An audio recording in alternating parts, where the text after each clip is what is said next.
Well, good morning and welcome to round two of this CWI Regional 4-Day Tournament. We are at the Brian Lara Cricket Academy that is bathed in the wonderful sunshine. It has to be a great day today, and every time I say that, it continues. We normally have a full day's play.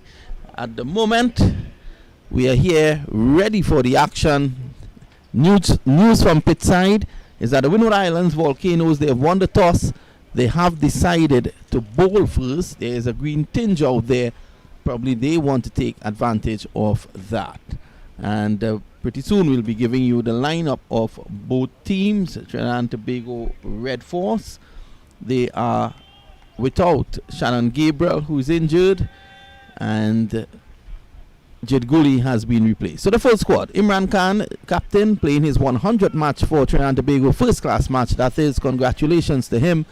Jason Mohammed, Yannick Karaya, Jeremy Solozano is back after his finger injury. Brian Charles, Anderson Phillip, Keegan Simmons, Terence Hines, Jaden Seals, Isaiah Raja, and Joshua De Silva. The Windward Islands: Devon Smith, the Evergreen, Kieran Kotai, Kavim Hodge, Preston McSween, Ryan John, Alec Atenes, Larry Edwards, Sherman Lewis, Teddy Bishop, Dennis Smith, and Keith Demba. So we're about to get going. Beautiful delivery just outside the off stump, shaping away Solozano just pulling away and allowing that to go by. I said it was a wonderful morning, and what has made the morning even better is that I'm joined by a very good friend of mine, one who I would have written extensively about, and probably I did right well. This is why we've remained friends for all these years. Joining me in the comments position this morning is the former West Indies off-spinner and Trinidad and Tobago off-spinner as well, Amit Jagannath. Good morning, Amit. How are you?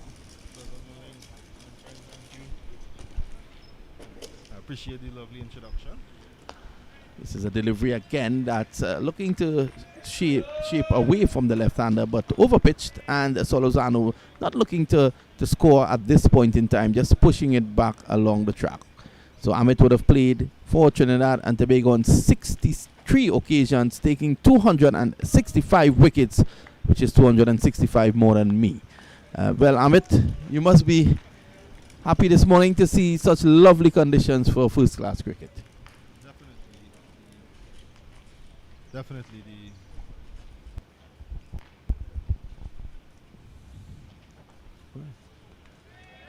Definitely this is a lovely day for cricket. The outfield is amazing here at the Brian Lara Academy. Players appear to be keen and pumped to get going in this fixture. There's as you mentioned earlier, a green tinge on the wicket, and I guess Windward Islands will be looking to capitalize on that.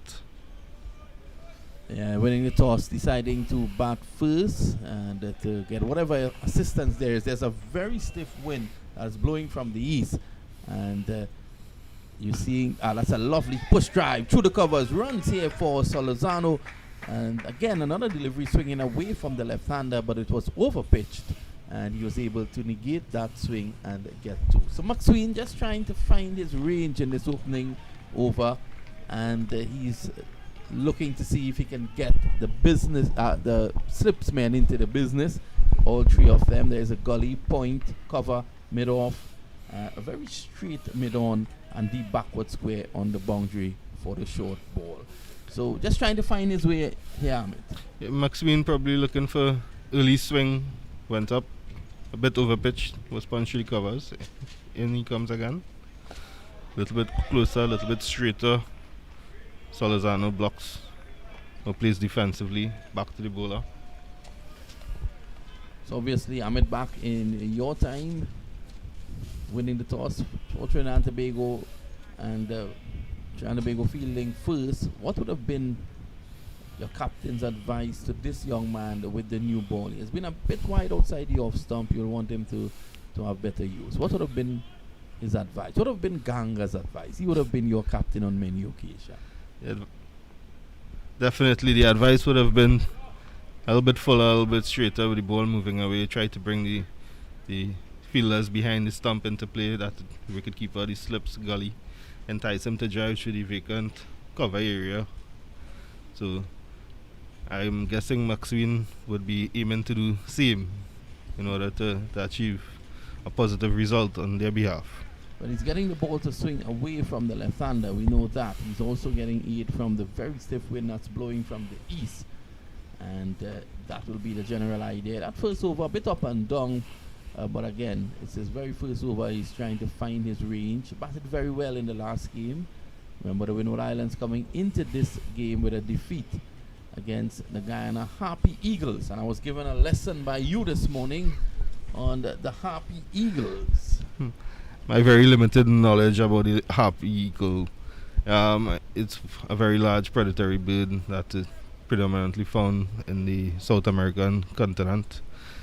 It is indigenous to Guyana as well, so I'm guessing that's the reason they choose to change their name and represent something local.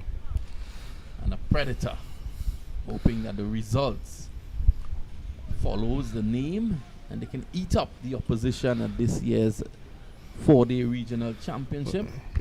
It appears that it may have been influential in their last victory. Yes, they did fight back well after the Windwards, based on a wonderful half-century from Preston McSween. Posted a very handy first innings total. This delivery just too straight, and Lewis starting from the southern end. So Solozano goes. He's on 2. Simmons yet to get off the mark. That one crashing into the tight pads. Simmons has shown great restraint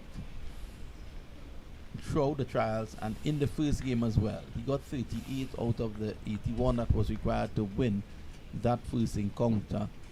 And he seems to be one of those batsmen who plays well within his means, tries to keep it as basic as possible, but has an appetite for long innings, which is what you want from your opening batsman. Yes, definitely. The opening batsman, their function would be to get the shine off the ball, give the team a good start, decent opening stand in terms of runs would definitely bode well for the team in setting a good first inning total, one which the bowlers could comfortably go out and toil away and pick up 10 wickets to give you that first innings advantage. Maybe even to set up the game for an outright win. This one tails back in, looking to push through the covers on that occasion. It's coming back in late. Goes to mid-on. Simmons. Number of left-handers in the Trinidad and Tobago lineup. You have Raja to come. And then we saw in that first game Jidguli as well. So there were a number of left-handers. Karaya is still to come as well. So 3 slips and a gully waits. There's a backward point in position as well. And here is Lewis from the southern end. Wide outside the off stump. Leaves alone. Right idea, Ahmed, but probably too wide. I love the length. Length is a good length. It's a length that could tempt the batsman into playing a nice drive, but the width a little too far, so it's comfortable for him to leave alone. And if he adjusts his width and pitches just on about our off stump, going in with the angle away, he might entice a drive. And earlier in the over, you saw an overpitch delivery that normally Solozano would have driven firmly at that. He just pushed it on the offside for a single. I haven't seen Solozano bat for the longest while. However, it appears that he's being cautious at this time. He's looking to put his team or give his team a good start, and leaving those wide balls would only do well for him to put some time to his inning, structure his inning. So he's probably thinking along the right path in terms of leaving those wide balls alone.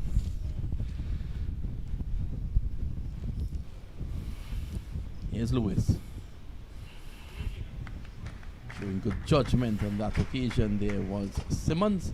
It's the end of the over. At the end of the over, we take a short break. As you can see, the stiff wind blowing from the east. We'll be right back.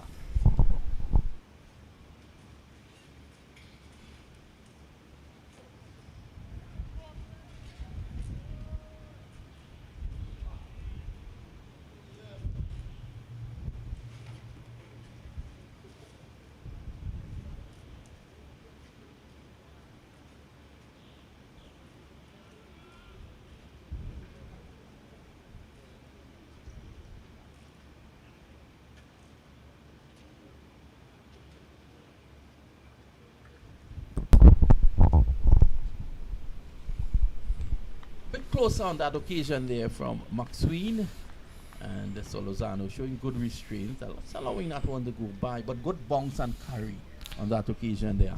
Yes, the length appears to be a bit fuller, a little bit straighter. Solozano judged that one really well to leave alone.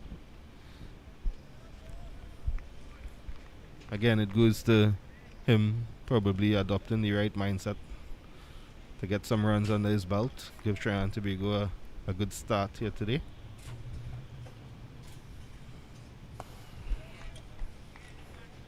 So the early exchanges we're seeing at the moment out there. Solozano looking to work his way back into that West Indies team. And Amit, he's a very unlucky guy. Having been chosen for the West Indies, if you ask him, If he has ever played Test cricket, he will tell you yes, and he's quite right. He was chosen for that first Test match at Galle against Sri Lanka recently. He was then struck at forward short leg, and due to a concussion, he could not continue. So he never held a bat in his opening Test match. He then came back and looking to work his way back into that West Indies team and back into the Trinidad and Tobago team. Got a finger injury for the first game and missed the entire game. Has to be unlucky. It is unfortunate. However, my experience of playing with Jeremy has been one where he's somebody who's dedicated to the game, to his sport, his talent, and he's very resilient. Tries beautifully, not trying to overhit this one. A mere push down the ground, gets two. And you're quite right in saying that McSween will be looking to pitch that ball up, trying to find that edge. Yes. And Jeremy will be looking for that over pitch delivery to score exactly where he got those last 2 runs through that vacant cover region. He'll be looking to pounce on anything that is over pitched. I think if he can just pull back a couple inches on the length, could probably have him indecisive, and that is what you want. You want your opener or your opposition to be thinking much better. And this time he allows this one to go by. With the length a little bit fuller and the ball swinging away, even if the ball holds at angle and goes towards the stump, you'd create that doubt in the batsman's mind. So whether he should play or leave alone. Hence, he needs to maintain, McSween would need to maintain a fuller length on this track here if he is to create any doubt in the mind of Solozano at the moment. But we haven't seen any going in with the natural angle. It has been a one-way street, so to speak. Well, he's trying to mix it up with a bouncer, and he hits the deck hard, but not really getting the response that he would have wanted. So it's early exchanges here, 6 without loss. And early on, before the start of play, the Trinidad and Tobago Cricket Board honored Imran Khan. His 100th match for Trinidad. He has gone past Darren Ganga, who played 83. And I believe it's 88. Yes. 88. And he's now on 100. Having taken 421 wickets for Trinidad and Tobago. At some point in time, he would have gone past Ahmed Jagannath, who had 265 of 63. And at that strike rate, 265 of 63, Amit, had you played 100 games for Trinidad, I think you would have been in that region as well. Well, it is a possibility, but it didn't realize itself. It's a nice punch through the covers, down to the cover boundary. They comfortably run to. A bit too short, and just riding that one, getting it square. I like the temperament of both Trinidad openers. So he goes on to 2. He's finally off the mark. He's faced 6 deliveries. Similar type players, you think? Solozano and Simmons? I definitely cannot compare them, as I've only played with Solozano. I haven't seen much of Simmons. However, at the moment, they both look intact. They look solid against this bowling lineup. They are leaving the balls which ought to be left, playing with a straight bat towards that cover region. So at the moment, they are looking very solid in their approach. Lewis. Again, nicely forward. When I speak about similarities with both of them, I refer to their temperament. In terms of Jeremy, I know he's a very patient batsman. Simmons, the little I've seen him, he has the ability to try to score quickly. again, I would reiterate, at the moment he's playing the role his team needs of him. Over pitch, this time straight. And Simmons would be angry with himself there. He picked out mid wicket. And he just delayed the shot a bit. He would have gotten it a little closer to the umpire, and that could have resulted in runs. The track at the moment appears to be pretty flat, apart from the swing that you would expect to get with the new ball. There isn't really much happening off the track itself. So these batsmen need to get themselves in, and it should be a lovely day to bat. I think TNT might have batted first on winning the toss as well. This is the way they like to operate, especially on tracks like this at the Brian Lara Cricket Academy, because you don't want to really be batting last. You know, we saw what happened on Saturday, albeit that wicket, which is the one furthest west, was very, very dry. This one, a lot more moisture was administered to it. Immediately after that game ended, they started to pay attention to this one. That's a good line, good length there, and a good end by Lewis. They started to pay attention to this one. It should hold up a lot better. And that brings us to the end of the over. We take a short break. We'll be right back.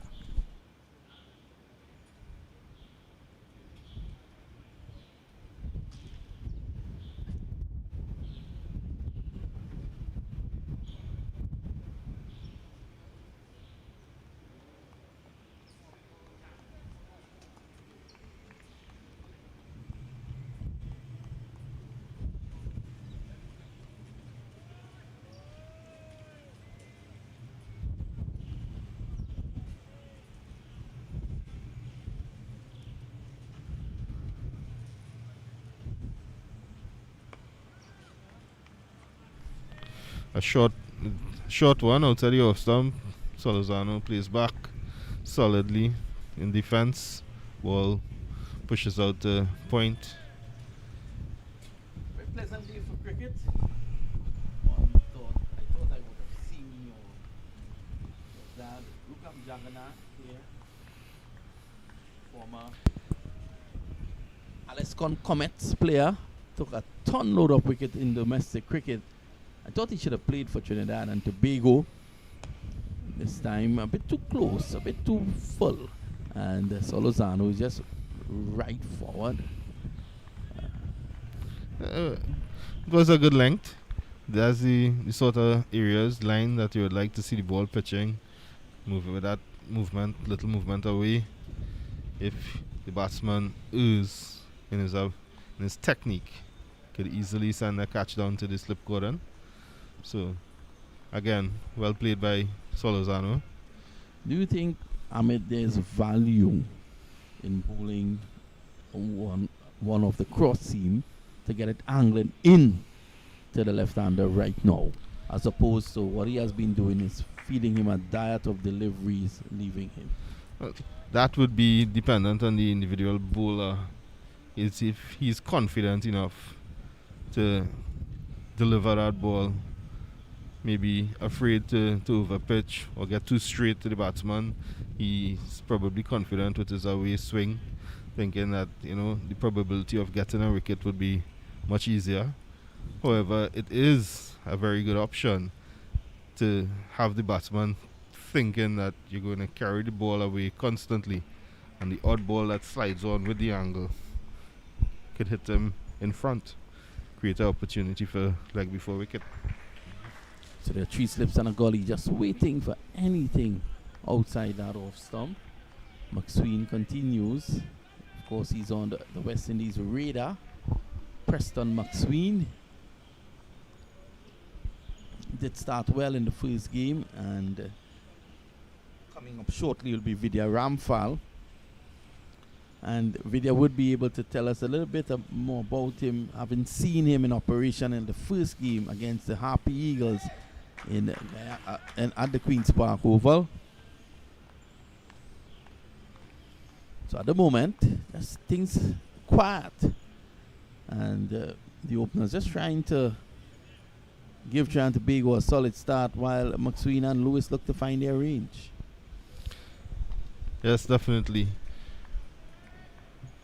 McSween would be looking to try to pick up a wicket, break this opening stand, give their team a solid start to this game.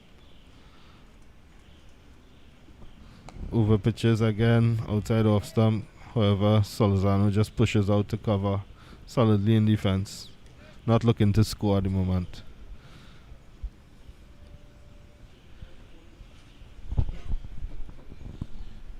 So remember the Windward Islands, just to remind you, they won the toss. They decided to insert Trinidad and Tobago.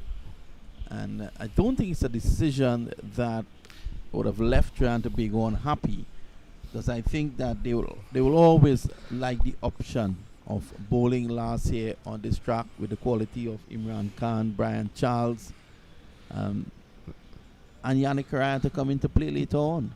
That's an excellent point, Vinod. Back in my day, when we would have won the toss and inserted the opposition to bat, what I'm not seeing here is the level of enthusiasm from these Windward Islands cricketers. I'm not seeing them chirping, and I've seen them sprightly. The confidence of winning the toss and inserting the opposition definitely brings some level of aggression, which I'm not really seeing in this Windward Islands team at the moment.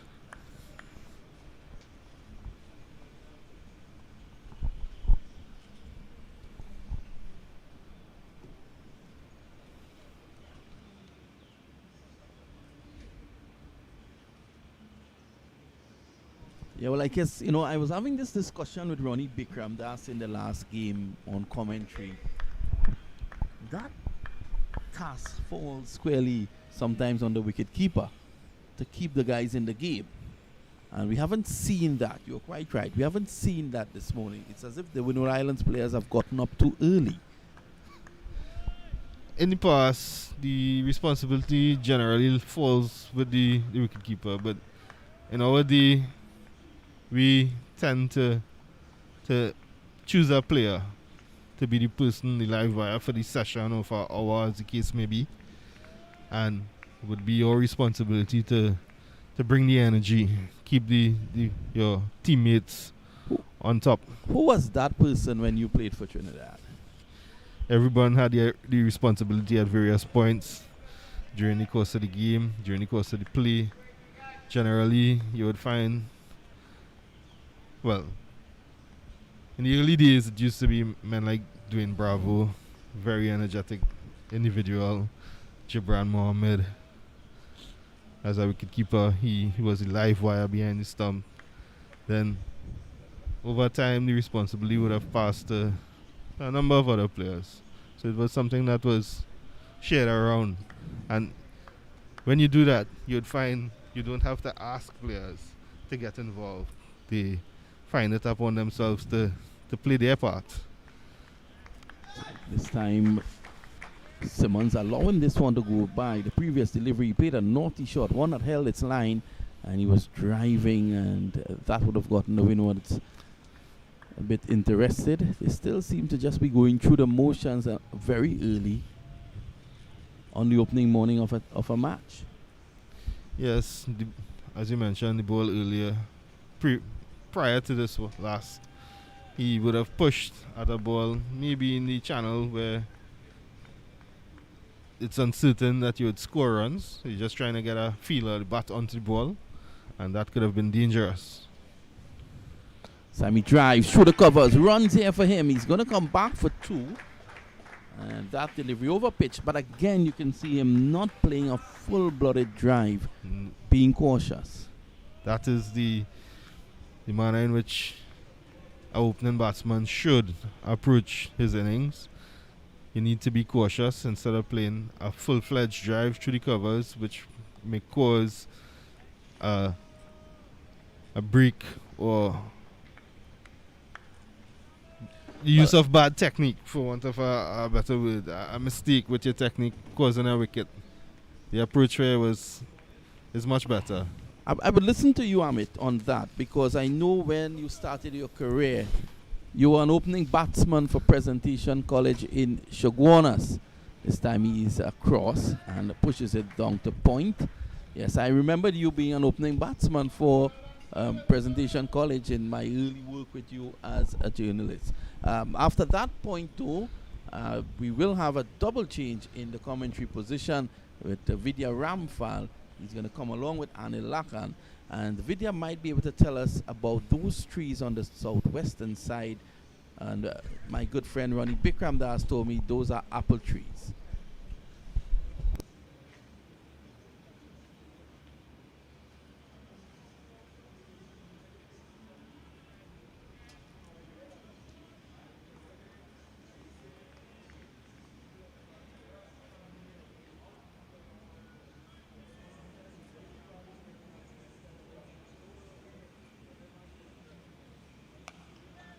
It is going to be Preston McSween to continue here. And McSween, the big left armer, of course, out. He had a very good game in the last match. 86, he got batting at number 10. One of the highest scores out there.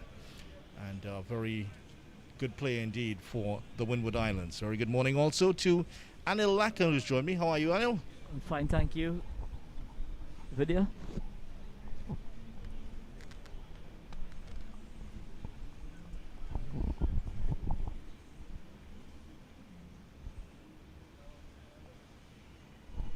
Good delivery by McSween. This is what he does outside the off stump. He's just going to probe outside that off stump channel there, Anil, and just getting the odd ball to move away. Vinod was asking about the possibility of the cross seam. He doesn't use it quite often.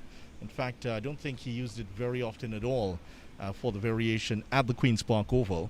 Didn't do a lot in terms of the moving the wickets column along. 2 wickets in the first innings, 1 in the second innings for Preston McSween. But he had a very good game, unlucky to finish on the losing side. Very unlucky. And very unlucky there too, that one playing, just moving away from the bat of Solizano. And one of the interesting things about this game for the Windward Islands is that they've won the toss here and they've decided to bat first. They had a very, very long day just on Saturday, just a few days ago. And I'm wondering if it is, in terms of the effect of that tiredness from that game, and of course the defeat has affected them here. Do you think Vidya is fatigue is playing a factor at the early stages of this game?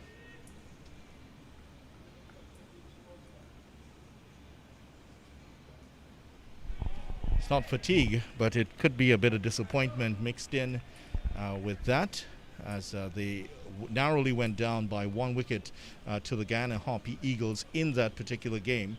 And it was a pretty good game for them. They led for most of the game, in fact, for the second day, third day, and possibly in the fourth day. And part of the fifth day, they were edging ahead of the Guyana Harpy Eagles. But Guyana just too strong in the end. They were able to get over the line and get the win. Do you think the Guyana Harpy Eagles won because of their experience? That's beautifully driven, and Teddy Bishop dives across to make the stop. Nice stop there by the youngster. 19-year-old playing his first full game here for the Windward Islands. Came on as a concussion substitute in the last game, and that was because Kimani Melius was hit on the head, first ball of the 7th over in that game. And Melius has in fact been left out of this match in for Bishop, the 19-year-old who played for the West Indies. I'm sure you would have seen something of him, Anil, in terms of his play in the World Cup. Yes, and I must admit, he seems to be very mature at the age of 19. Another good delivery by McSween, and this is the batsman playing away and will not touch it. So no wickets just yet at the end of the over. Trinidad and Tobago Red Force are 10 without loss. Solizano's on 5 and Simmons on 4.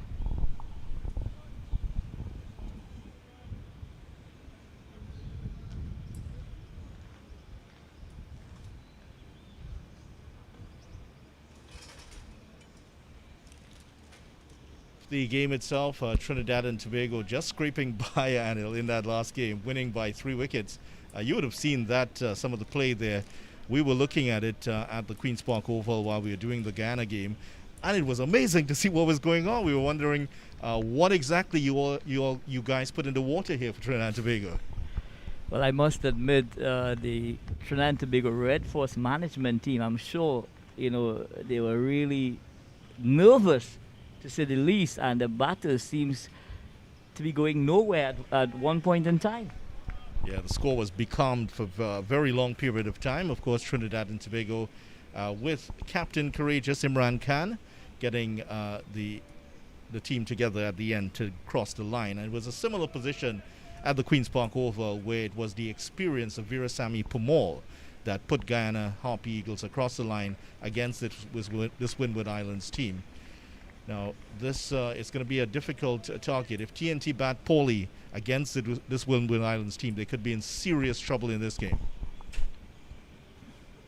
And indeed, in that first round encounter against the Guyana Harpies, they showed that they, as a batting unit, they're quite capable of posting a formidable score. That's Windward Islands, of course. Yes, Windward Islands. Yeah, they did get 339 in the first innings, but then they were 215 for 9 when they lost. Well, of course, when they lost the 9th wicket, and it was only because of a 124-run 10th wicket partnership between Sherman Lewis and Preston McSween, the two bowlers who are on right now. That is what pushed them up to 339. Was it a regional record? It was a record for the Windward Islands, from what I understand.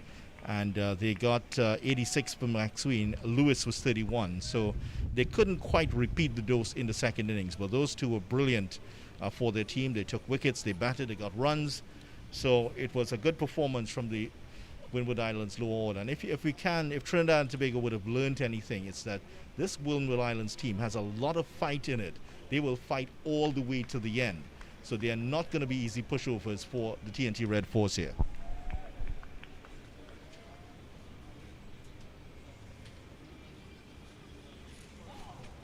That's going to run away for 4. It was a badly lined delivery, and it just got enough on it to elude the keeper. And Preston McSween is at that fine leg position. He couldn't get across it. A boundary there for Simmons. He's up to 8, 14 without loss. TNT crawling along here, Anil. And we did see this is not the easiest pitch to bat on. Well, having been out in the middle this morning, there's an even layering of green grass on our surface. So I expect that there would be some seam movement as well as some swing. But on this occasion, that ball was badly lined onto Keegan Simmons' body, and he worked that inside and worked it out to that fine leg region. Simmons had, I guess you could call it a good match in that game. His 30-odd at the top of the innings certainly did help Trinidad and Tobago get the victory, 38 to be exact. And that 12 not out by Imran Khan at the end took TNT through in that game. So if TNT could take any positives from that game, yes, they did show some fighting spirit. They were tested in their first game, and they started with a good win. Of course, the discourse on social media was very different. I saw words like suicidal batting and all sorts of things being mentioned. But social media is not a place for discerning cricket watchers. I must admit, I felt that the Trinidad and Tobago Red Force batsmen, at some point in time, they had lacked that intent, that positive intent. And they got into a hole, and that resulted in them going nowhere in terms of scoring. Yeah, they got stuck there. Score at the end of the over, 14 without loss. And the gloves, they would have been used in the warm-up. So different from the days in the 70s, the gloves now. They're almost like armored tanks on your hands, really. They offer a lot of protection. Maybe not perfect protection from blows from the deliveries, but a lot better than what we used to call in Trinidad, those shat-iron gloves, with the skin resembling the rind of one of those skins of the shat-iron. Yeah, shat-iron, of course, is a fruit, which it is a vegetable in TNT here. I'll have to check if it's a fruit or a vegetable, because they're often differences. There's a saying that there's a difference between wisdom and knowledge. Knowledge is knowing that a tomato is a fruit, and wisdom is knowing not to put it in fruit salad. I hear you loud and clear. Well, you know all about the difference between wisdom and knowledge, I'm sure. Maxwell continuing here, and just like a few of these Windward Islands players, he's had a taste of international cricket, but hasn't quite been able to cement his place in the West Indies team. Big opportunity for him. He, in fact, and Sherman Lewis, the two opening bowlers for the Windward Islands, would have had their opportunities at the West Indies level in ODI and Test cricket, but not able to quite get it there. And you see, it's a disproportionate number of Windward Islands players on the West Indies team. And I'm sure it's highlighted across the region in that regard. But do you think that Maxwell needs to probably add some variation in terms of his bowling? At the moment, we're just seeing him as being one-dimensional in terms of he's just pitching the ball and swinging it away from the left-hander. Would you like to see maybe something different in terms of possibly one angling back into the left-hander? Of course, he'd love to have a little bit of variation. Of course, at this type of the game, he would be looking to do exactly that, to provide that variation. But as we saw in the game against Guyana, he has chosen the northern side of the ground. And because of it, this is more of an open ground on the eastern side, to the left of your picture. It does accentuate the curve in the swing of the deliveries he's able to get. That's why he's chosen it.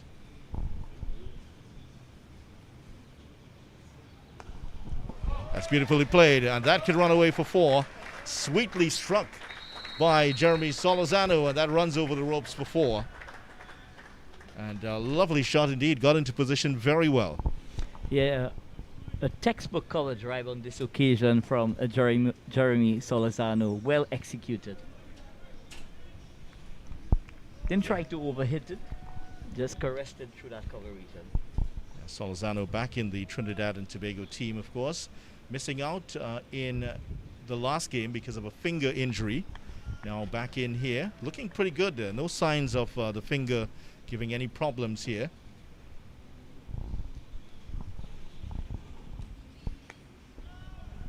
And Solozano also getting injured in that while fielding. He made his test debut, didn't bat at all, of course, in that game. Hit on the head while fielding, and the concussion came into play. He didn't play any further part in the series. But so far, we're seeing that he hasn't had any of the ill effects of that in this game. We haven't seen any ill effects of that video, and I think it's important for Jeremy Solozano to getting as much cricket as possible with the England Test series coming on in the near future.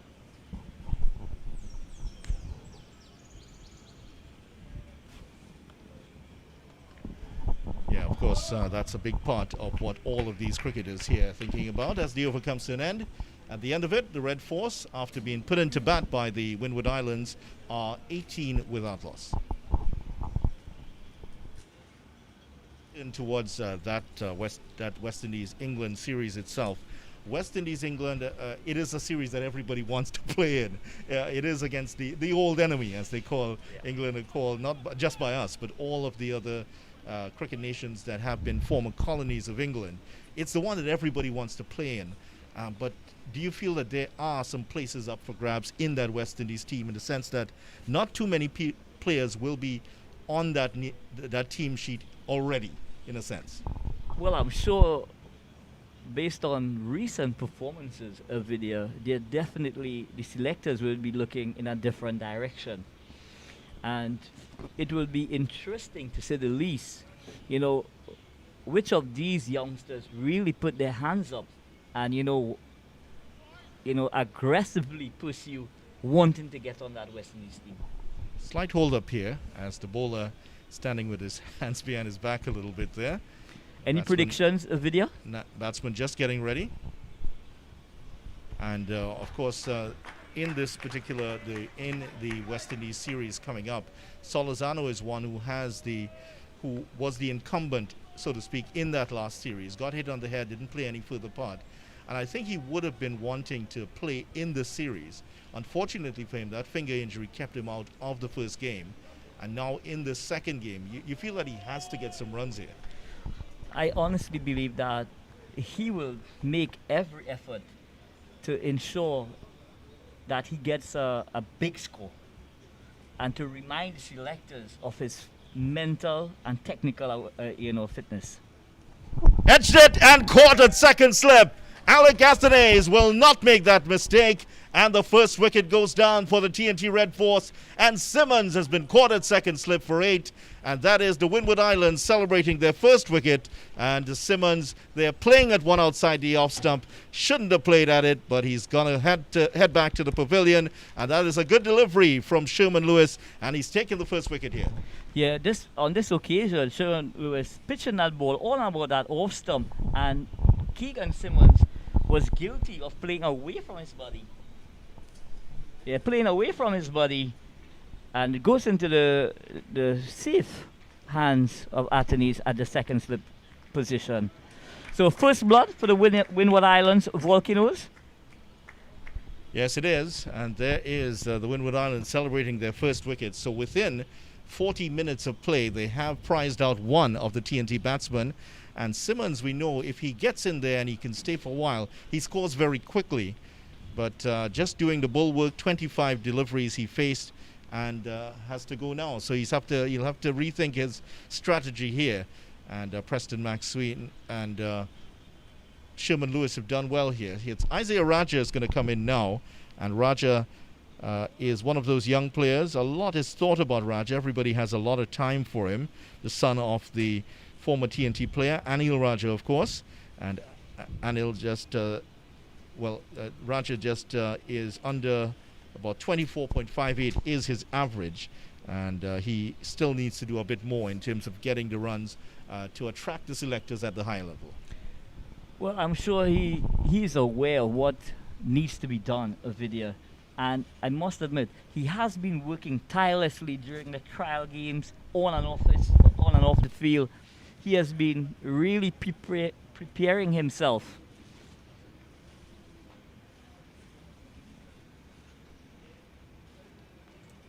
Yeah, he has been preparing himself very well during the off-season, putting in, the physical as well as the technical work with the coaches at the Trinidad and Tobago Red Force team.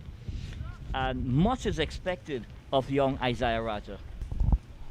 So Lewis has taken the first wicket, and he has his tail up right now, bowling from the southern end here at the Brian Lara Cricket Academy. As you can see, the name Lara just behind him. Good delivery outside the off stump to start off here. And Trinidad and Tobago, very similar to Guyana in the sense that Guyana started with 5 left-handers at the top. TNT have 3 so far. So this is home territory for them, basically. Yeah. Because they've seen this before. They got some practice in the last game. And to come would be Yannick Carrier as well. Yeah, so another left-hander. Yeah, proliferation of left-handers here. And both of these batsmen do get the ball to move away from the left-handers. Lewis does, in fact, get the ball to jump in towards the left-hander. He's hit him on the pad here. This could be very close. He's gone. Good delivery. Just as I was about to say it, he does get the ball to move into the left-hander. And this time, Raja padding up to a delivery that came back into him. And he is out LBW without scoring. So TNT losing a second wicket here. And Raja goes without scoring, and I tell you what, that looked pretty adjacent indeed. It was pretty adjacent. Isaiah Raja on this occasion was guilty. Yeah, Isaiah Raja on this occasion was guilty of a misjudgment, hoping this ball would have been going the other way, and this one tailed back into him, catching him in front without playing a shot. Yeah, I think the decision for the umpire was the ball moved in very sharply. Even from our angle here, we can see that the ball was moving in sharply. The real question for the umpire, well, 2 questions really. 1, did it hit him outside the off stump? And 2, was it moving enough to go down the leg side? Well, he got struck in the crease, Ovidia, and that would definitely have given the umpire the ammunition to send him on his way.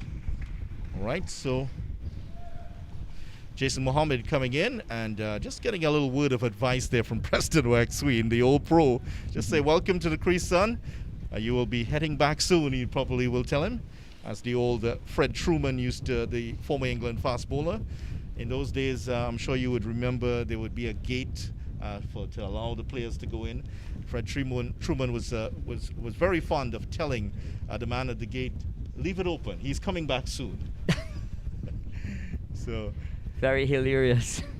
and we've had a few instances in the last game. Ryan John, Amit was talking about who will G up the players out there, but Ryan John is like the approved man to really get in the heads of the batsmen, because we saw in the last game he would walk up to the wicket and he would have a quick word with the batsman, just try to get in their head a little bit. Ryan John fielding at that second slip position. The emotional leader on the field for the Windward Islanders is Karan Katoy, who is fielding at that backward point position. That's the vice captain. That's vice captain, of course. And Jason Mohammed, the right-hander. You did mention Karaya could have come in, but Jason Mohammed is the established number 4. And this will break up the string of left-handers on the TNT team. Well, I must say I'm surprised that Joshua De Silva didn't come at that number 3 position, Vidya, having batted in that position in the last game. Yeah, he's batted in that position for a few games, in fact, and yeah, a little bit surprising for him, but didn't have a great outing in the second innings. Batted well in the first innings against the Jamaica Scorpions. So Ryan John again stepping forward and having a word with the batsman. The umpires had to intervene at one point in that Windward Islands Guyana game because of his antics. Nice delivery again from Lewis. And he's getting that ball to talk now, moving away from the right-hander. Over comes to an end. A very good over for the Windward Islands. And look at the congratulations for Ryan John. It is 18 for 2 and time for a change here. Anil, it is going to be Vinod and Amit coming back in to do the commentary.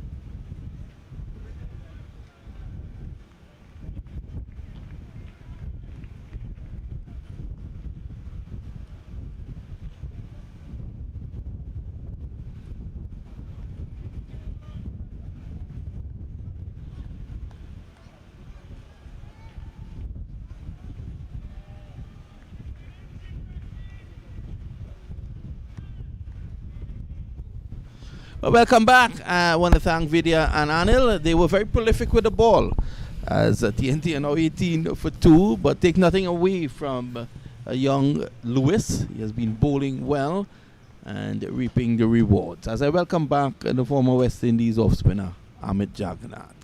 Good morning again, Amit. Good morning. Lewis definitely bowled some good areas.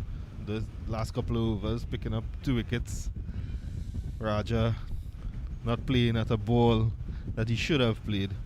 The line was the one I spoke of earlier, just outside that off stump, where the batsman needs to make a decision whether he can leave alone or play a shot. In this case, the ball nipping back in, hitting him in front.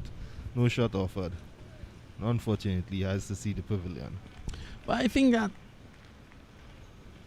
there could have been a consideration by the umpire as to whether that would have missed the leg stump. And Rajado was struck on the crease, so he was not forward to create doubts in the mind of the umpire as to, would that have gone on. He was struck on the crease, so I think that helped the umpire to make up his mind. Raja was given out like before, in the last game as well, in the last innings, not playing a shot. So he may want to consider being a little more careful just outside there in that corridor of uncertainty, as that last delivery was a beauty by Maxwell. Indeed. As a batsman, it is important that you make a decision. You have split seconds to make a decision in relation to whether to play a shot or not. In this case, the bowlers are bowling some challenging lines outside the off stump. Lovely shot on that occasion for 4. He just length on it. It was all timing. And Solozano breaks the shackles, so to speak, for Trinidad and Tobago. They go on now to 22 for 2. And he continues to look very solid. He has hardly put a foot wrong this morning. Yes, Vinod, that was an excellent shot through the vacant cover region. The ball before he nibbled or tried to fish at one outside the off stump. This was a much more confident stroke, covering the ball, hitting it through that gap in the cover region. Excellent shot. The ball appears to be doing a little more after as the play nears the first hour. The bowlers seem to have found a bit of rhythm, pitching the ball up closer, enticing the batsman to play outside that off stump.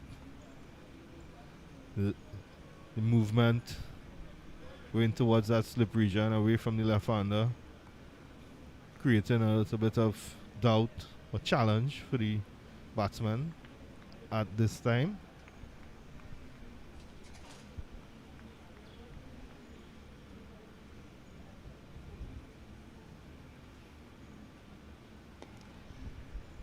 Solozano solid behind, solid in defense, shorter pitch delivery, just outside off stump.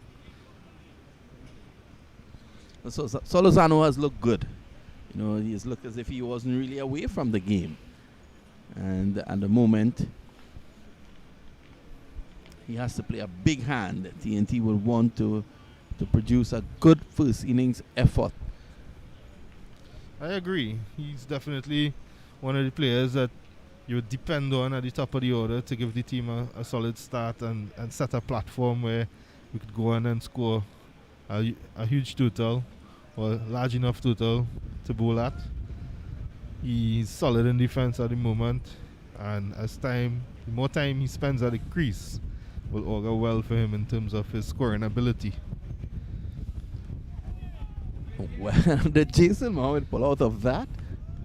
I'm uncertain whether it's a pull-out or if he tried to help it around to square leg, a short pitch delivery outside the off stump. He didn't look as confident playing that shot. Just his second or third ball, I believe.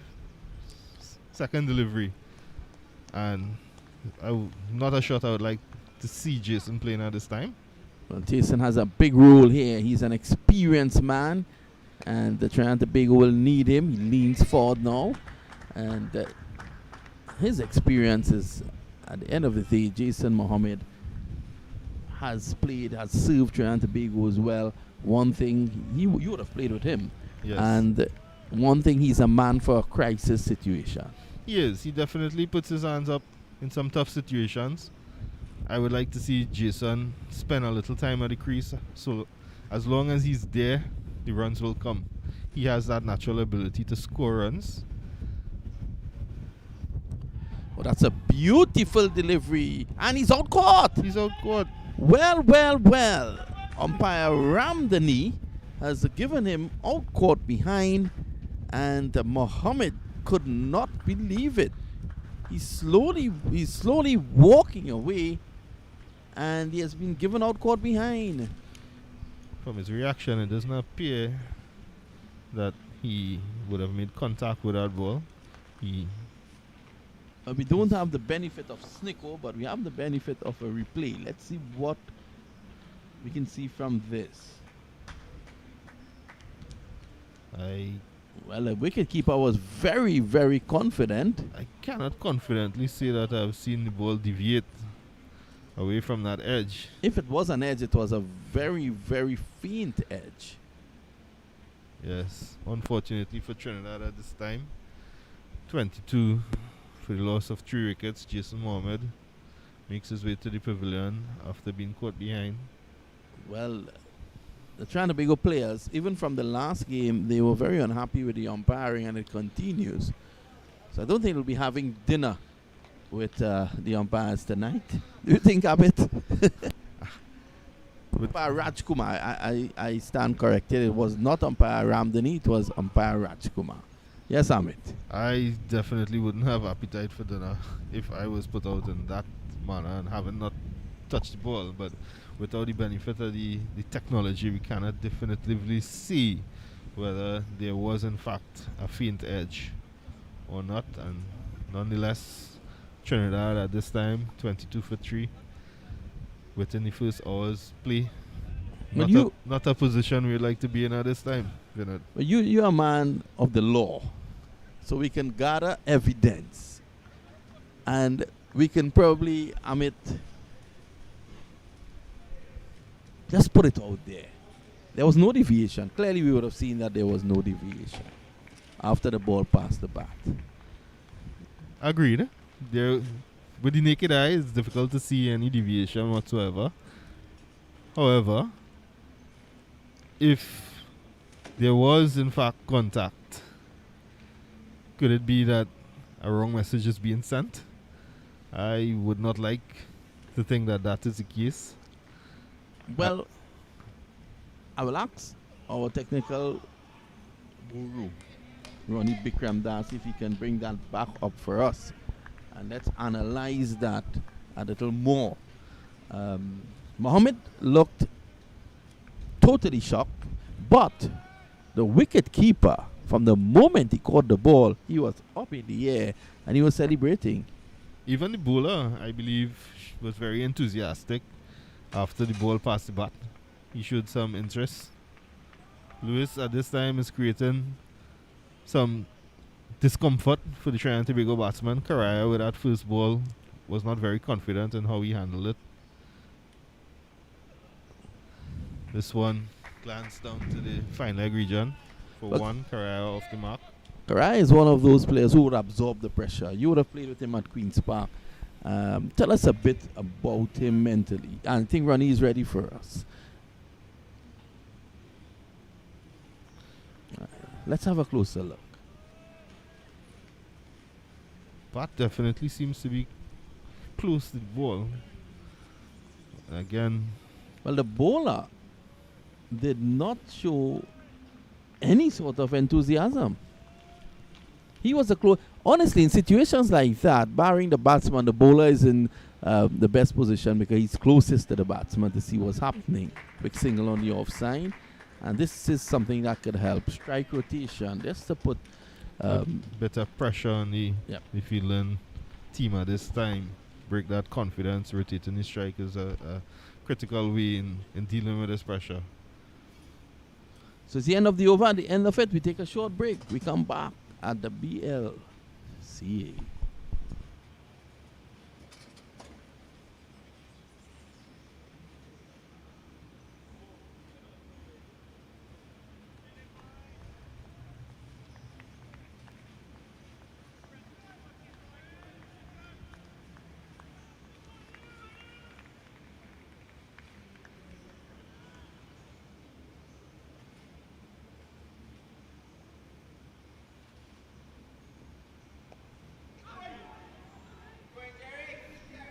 Four through the gully region.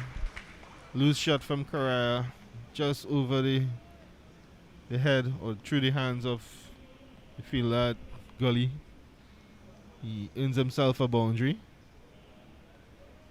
but not very confident in the manner in which it was acquired. Yes, Vinod, coming back to your earlier question about playing with Yannick Karaya and his mental approach. I think he has, over the years, developed himself into being a player who really prides himself in his ability. He is a very patient young man. He looks forward to a challenge. So he is definitely one that can assist Trinidad with this start in terms of building an inning. Well, he faced 223 deliveries for his 72 in the last match. That was the cornerstone. He and Young Raja with 65 of 190. That formed the cornerstone, I think, of that victory. But I think our guys have something else to show us concerning that dismissal of Jason Mohammed. They can put it up anytime they're ready, and we will deal with that situation as we continue to analyze the play here at the Brownlow Cricket Academy. It continues to be a wonderful day for cricket. And as you look across to the southern end of the ground at the TTCB corporate box, a couple of the guys there just taking in the action. It's not normally very populated in the morning period. That's a no ball. So Solozano just pushing it on the onside. And the guys have something very interesting to show you, Mr. Amit Jagannath. Is there daylight between the bat and ball? From the image on the screen, it doesn't appear that there's any daylight between the bat and the ball, but I would prefer the use of technology to determine that. Well, I mean, it has doing as best as we could. I understand we have. we have to make do with the technology that's available. But again, it comes back to the development of regional cricket. I think these are some of the things that we can implement across the region to assist players in getting the performances that they deserve, in ensuring that each player is treated fairly. Well, it's something that's very costly to implement, but I'm sure the West Indies Cricket Board, who, to be fair, has done very well, to charter cricket in in the climate we've had so far, and I think it's something that will come on stream a little later on. So we're just using what we have to try to get an idea, but we can't, as you rightfully said, make a determination on what has happened out there. But the TNT players, they've shown that they're not very happy. And as I said before, I don't think the officials will get invited to dinner anytime soon. Yes, definitely, Vinod. At this stage, 29 for 3, I would not be happy as well. Not losing Jason Mohammed at this time would have definitely been better for Trinidad and Tobago. However, at the crease, Solozano, who looks solid, and the ever patient Yannick Carrera. Hopefully, they would be able to lay a platform here for the other batsmen to come. Well, Amit, in your time, who you would have thought was the best of the umpires that you would have had encounters with? That is a very difficult question, Vinod. I would have had lots of run-in with many of these I know that. I know that. This is why I asked you that question. There are quite a few good umpires. All are good umpires, I must say. As a player, you always look to get the benefit going to in your favor. And, sometimes undue pressure put on umpires, especially, as I mentioned, when there isn't the technology available to assist. Umpires are human. They would make mistakes. And the enthusiasm from a cricketer on the field definitely would put some pressure on them. Yeah, definitely. So we have reached the 1 hour mark. I want to thank Hamid for being with us. We're going to take a short break. When we come back, we will resume action for hour number 2. But I think it's safe to say that the Windward Islands have held sway in the first hour. They've justified sending Trinidad and Tobago into bat. Jeremy Solozano is on 18 not out of 45 balls. Keegan Simmons, he fell for 8 of 25. Karaya is there on 1 not out. Raja did not score, and of course Jason Mohammed as well. So at the end of the first hour, it's 29 for 3.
Welcome back to the Brian Lara Cricket Academy, where it is the score 29 for 3. TNT Red Force losing 3 wickets very quickly within the space of 13 balls. 3 wickets going down, and for the addition, only 4 runs.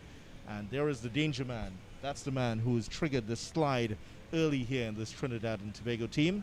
That is the bowler Sherman Lewis, former, well, I shouldn't say former because he's still very much in the frame for a place in Test cricket. Not a good delivery from Lewis, and that's taken by Dennis Smith. And welcome back to Anil Lakan. What a start for the Windward Islands Volcanoes here. An excellent start, just what the doctor would have ordered from the Windward Islands Volcanoes, with those opening bowlers, Sharon Lewis, creating an immediate impact by claiming 3 early wickets of this Trinidad and Tobago Red Force team. So he's been taking the wickets, but as for Preston McSween, he's been there or thereabouts. He hasn't made the batsman play enough, in the opinion of some. I don't know if you share that opinion, as Lewis is heading in once again. That's down the leg side. There's a big appeal here. It's well taken. I think that there's a lot of celebration, but the deviation that you may have seen there was just movement in the air and perhaps off the wicket also, but well taken by Dennis Smith. Smart take by Dennis Smith on this occasion. And coming back to McSween, what he has done really well is bowl in partnership with Sharon Lewis, creating that pressure. Yeah, he certainly has created the pressure, and in the meantime, Sherman Lewis, who can get the ball to move both ways, he can move the ball away from the left-hander and can get the ball to seam back into the right. We've seen that in the game against Guyana. Flicked away, and there's some runs here finally for the left-handed Yannick Correa. He's out there, of course, with Jeremy Solozano. 3 wickets to go in case you're just joining us. There's Simmons out for 8, a 0 for Isaiah Raja, and Jason Mohammed, the big gun for TNT, out without scoring. Crazy time, 4 wickets for 3 runs. Exactly not what you'd want to do on the first day of a match. Well, having a look at the surface this morning video, I think it's really ripe, to say the least. The surface is ideal for seam and swing bowling. Yeah, they must have been very happy to win that toss. So the Windward Islands Volcanoes starting off with 3 slips and a gully in place. There's also a backward point. Mid-off in place also. Mid-wicket in Teddy Bishop and a mid-on. McSween is at that fine leg position. So it's all the pressure here exerted by the Windward Islands Volcanoes. I did mention they're a very dangerous team. They were very unlucky, desperately unlucky, to lose that game against Guyana Harpy Eagles. And I felt that they would provide a stern test to TNT in this match. And they are showing signs of that at this early stage in this encounter video. Another good delivery here from Lewis, and I don't think he got the terms of that early there. Moving back in sharply here from Lewis. Lewis thought he was through him there. Yeah, he was all hands up in the air, celebrating, only to realize that Solozano did an excellent job in keeping it out. So Solozano has been there for quite a while now. 40, make it in the region of 46 deliveries, 45 deliveries he's faced now.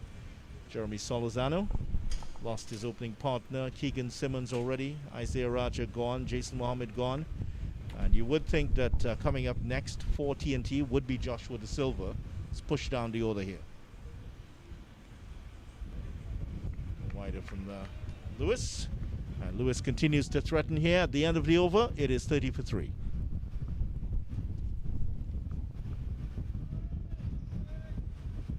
Of the batting now for TNT, they do have some options here. Joshua De Silva is should come in next.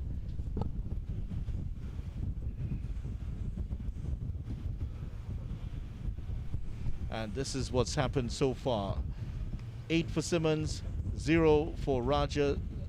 Jason Mohammed also gone without scoring. Correa 2 of 5 deliveries. Jeremy Solozano 18 of 48. Yeah, it's a tense battle here And Trinidad and Tobago Red Force will have to do something very special here. Talking about the batting card, Imran Khan slated to come in next. Joshua De Silva coming in after that. Brian Charles, Anderson Phillip, and Terence Hines, who is back in today. He can hit them. He can hit them hard and late. And Jaden Seals, of course, the number 11 for TNT. So, not much remaining for TNT in the hutch here. In terms of specialist batters, not much at all. But guys like Terence Hines have shown in the past that they can occupy the crease. He, this last season in 2020, he scored his maiden first-class 100. So he does have a lot of batting ability. Yeah, he was very severe on Damien Jacob in that match. I remember carted him for a few big sixes into the stands away to the right of your picture. Hits it very hard indeed. He also has a 50 in there, Terence Hines. And many felt he was a little bit unlucky not to play in that first game. But here he is, gets his chance once again.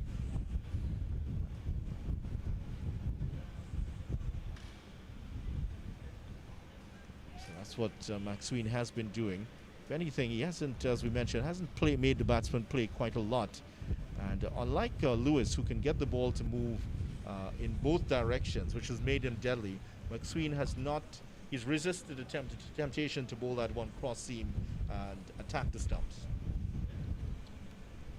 And he's doing it consistently, Vidya, in terms of swinging the ball away from the left-hander. So it must be a plan to these left-handers to bowl at 4th or 5th stump line consistently and keep them quiet. Or better delivery. That's the kind of line he's looking for, on the line of the middle stump and just moving away enough. Tell you what, that missed the edge, it missed the off stump. That was desperately close there to the first wicket for Preston McSween. The perfect delivery video on this occasion, but fortunately for the batsman, it missed everything. Is what we would refer to in local panels as a good seed.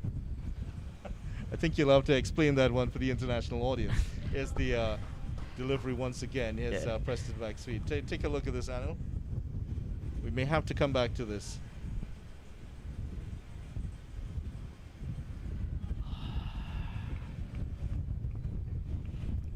Yeah, good delivery on this occasion. Beaten all ends up is Yannick Karaya. The only thing didn't happen was him either hitting the sticks or getting that outside edge. But very fortunate, Yannick Karaya on this occasion. There's also an action replay almost right after that. Karaya faced so many deliveries in the last game, but his 50 was vital for TNT to getting that win. So a stiff examination is being presented by McSween at this time. Another better from McSween in this over. These two batsmen from the northeastern part of Trinidad, and Jeremy Solozano, I believe, from Arima, and Karaya from Coal Mine, a place called Coal Mine in eastern Trinidad. This is a delivery once again, and yeah, he had no idea. You really have to explain a good seed. What does that mean? It's an unplayable delivery. I hope you can say it on the airwaves, though. It's not something you can't say. Yeah, it's an unplayable delivery. It's what I refer to as magical. Okay, so it's the Trinidad version of the Jaffa. Yes, definitely.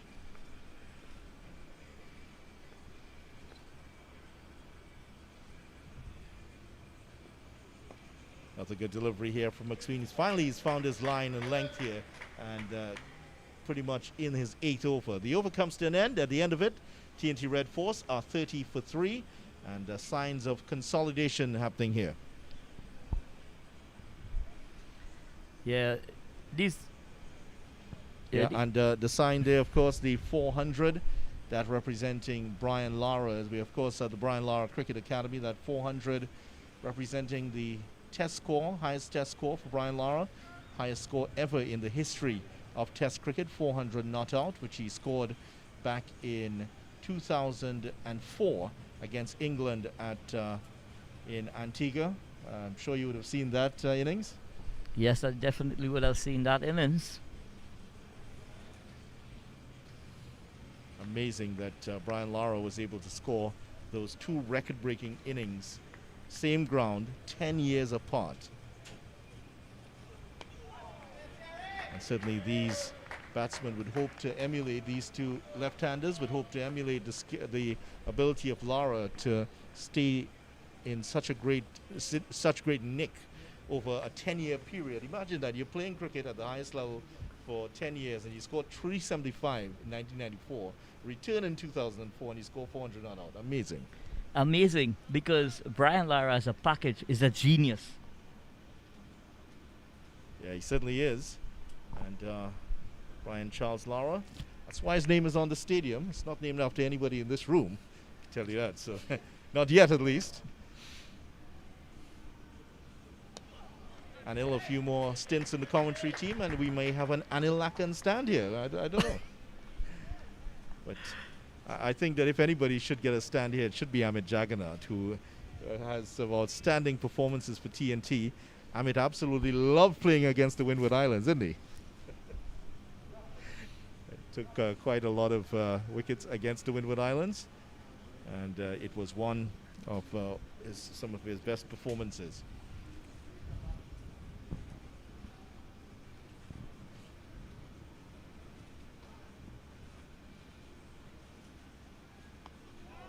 Salazano continuing to defend here. Jeremy is his first name, but some members of the team, they call him Jerry for some reason. So I'm not sure why, but they call him Jerry. But a lot of support for the TNT. Every time there's a defensive shot, we're hearing the dressing room. They're talking to the batsmen constantly, offering their support.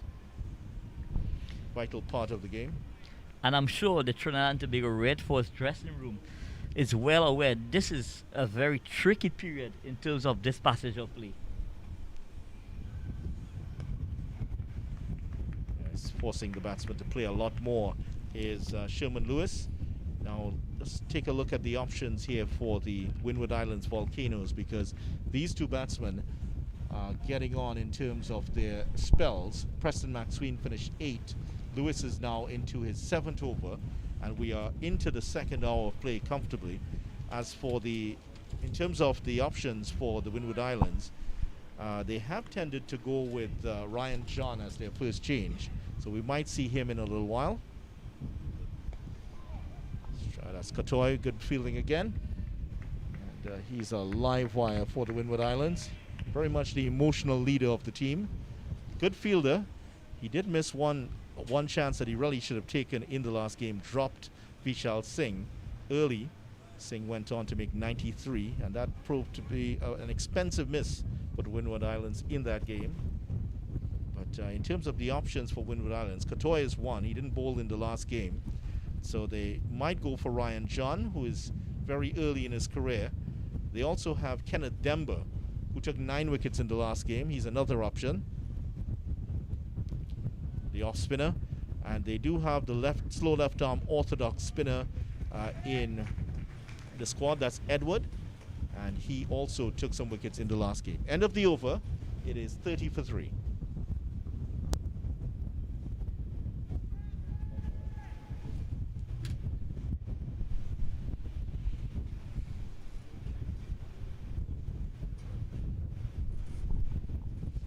So they are the bowlers. Preston McSween, 8 overs, none for 17. Sherman Lewis, 3 for 12 in his what will be 8 overs. So Ryan John is the next man in terms of options here. And Ryan John, of course, would have had an outstanding time with the West Indies at the 2016 Under-19 World Cup. Took 3 wickets in the finals. Played a big part in bringing that cup home to the West Indies. So a very useful addition to this Windward Islands Volcanoes unit.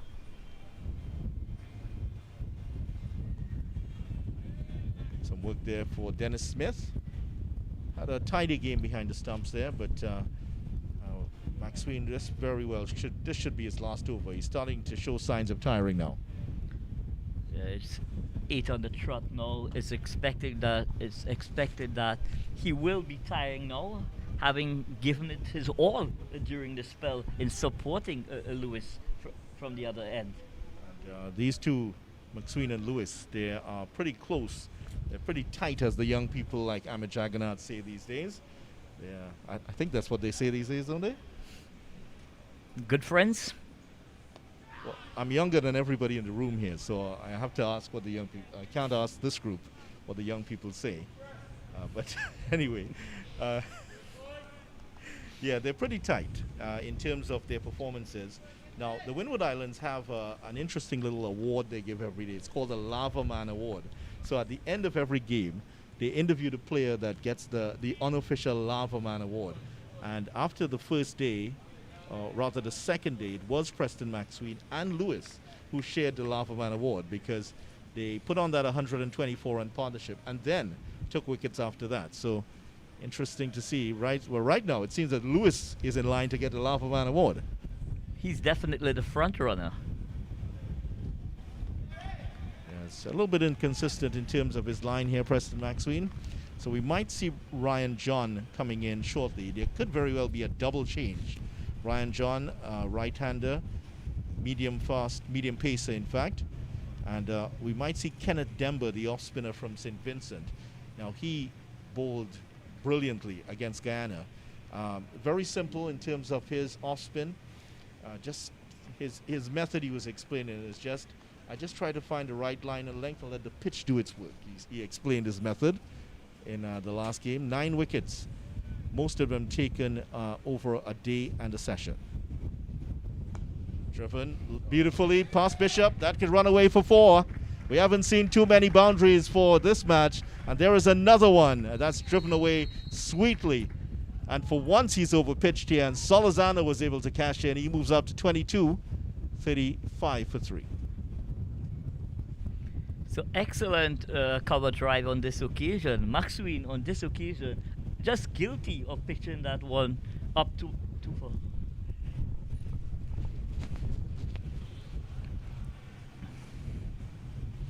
Yeah, on this occasion, McSween just overpitched a half volley on this occasion, and Jeremy Solazano just leaned into that and it caressed that through that cover region.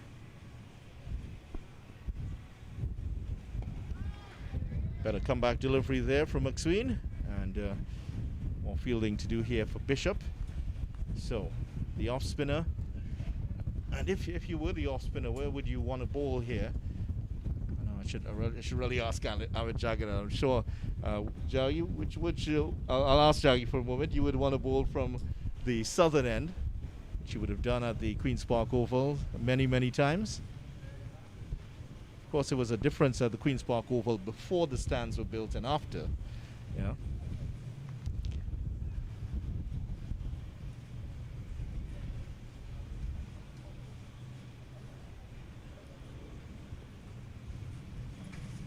And again, so the over comes to an end. At the end of it, 35 for 3. We suspect there might be some changes in the bowling personnel. Let's see if that happens.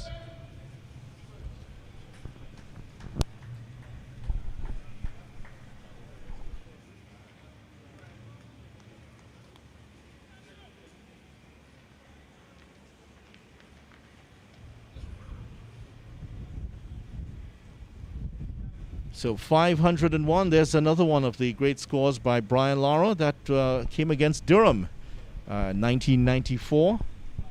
Our cameraman Jason is a big Brian Lara fan apparently. Well, he's big to start with, but he's a big Brian Lara fan, Jason.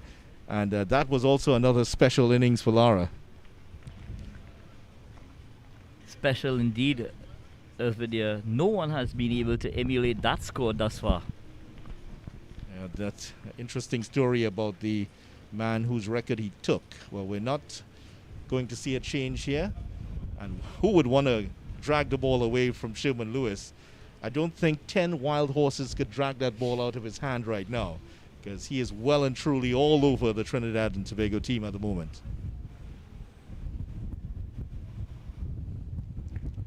Three for 12. And Cryer, the wily old pro, pulling away at the last moment, just breaking out the batsman rhythm a little bit.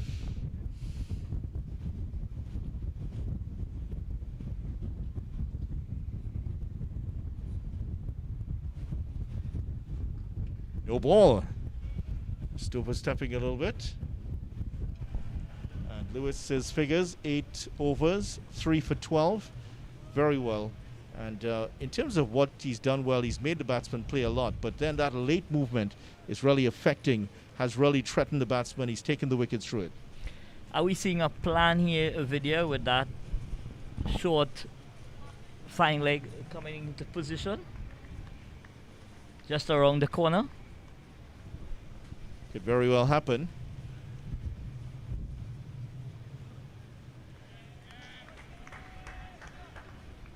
Yeah, in terms of that, maybe not the kind of bounce we saw at the Oval. And there's Ryan John there, just walking up to the stumps again. And he's marking out his run-up, so that should be a sign that he is going to bowl next.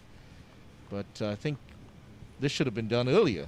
Usually you see bowlers marking off their run-ups before the game. Then, of course, he likes to have a little chat with the batsman as he goes towards the stumps. So it might be just a little cover for that also.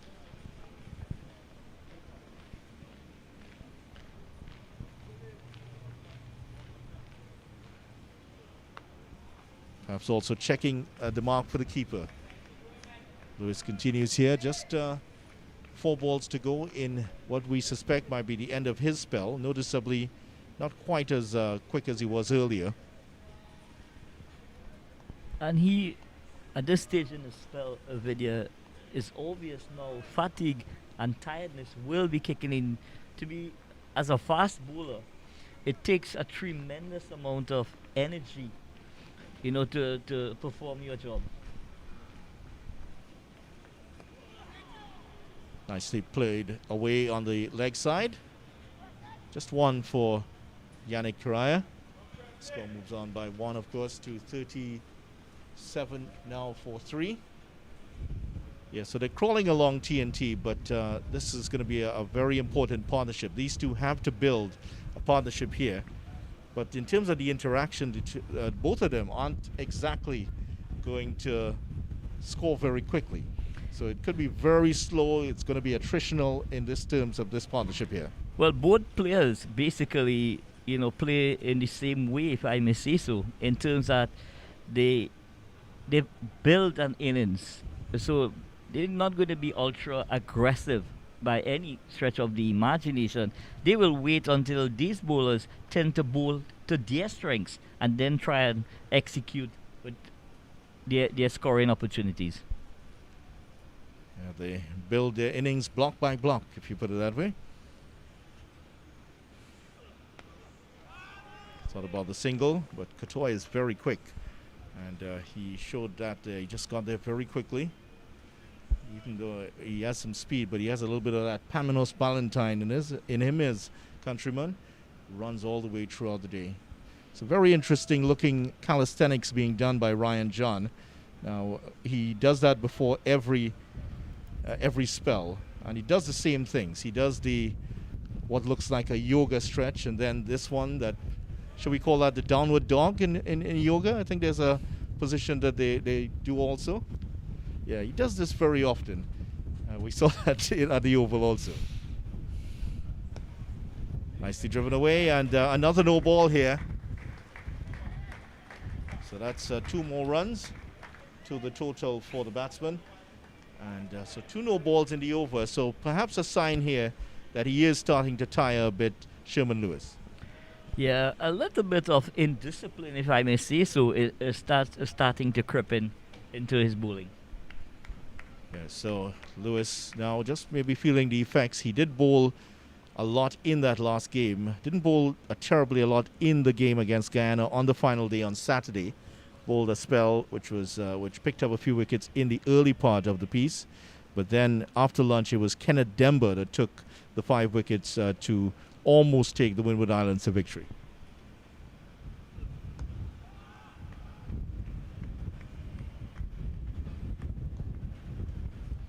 So we should see a change after the over. Ryan John coming up from the northern end, possibly a double change, and I think they might go to Demba, the off spinner from the southern end.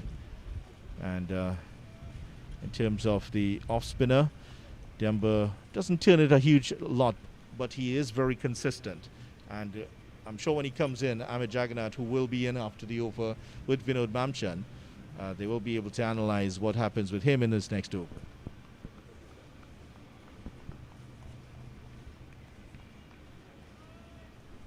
Certainly signs that Ryan John will be coming in next. Good bit of fielding there by the skipper. So that ends off the over. At the end of it, 40 for 3. TNT Red Force after being asked to bat. It's going to be Vinod and Amit. And of course, when the off spinner comes in, I'm sure that Amit will have a lot to say about that.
Well, we're back here, and just to give you an update as what's going on at the Queen's Park Oval, well, Guyana is 60 for 5, and they're playing against the Leeward Islands.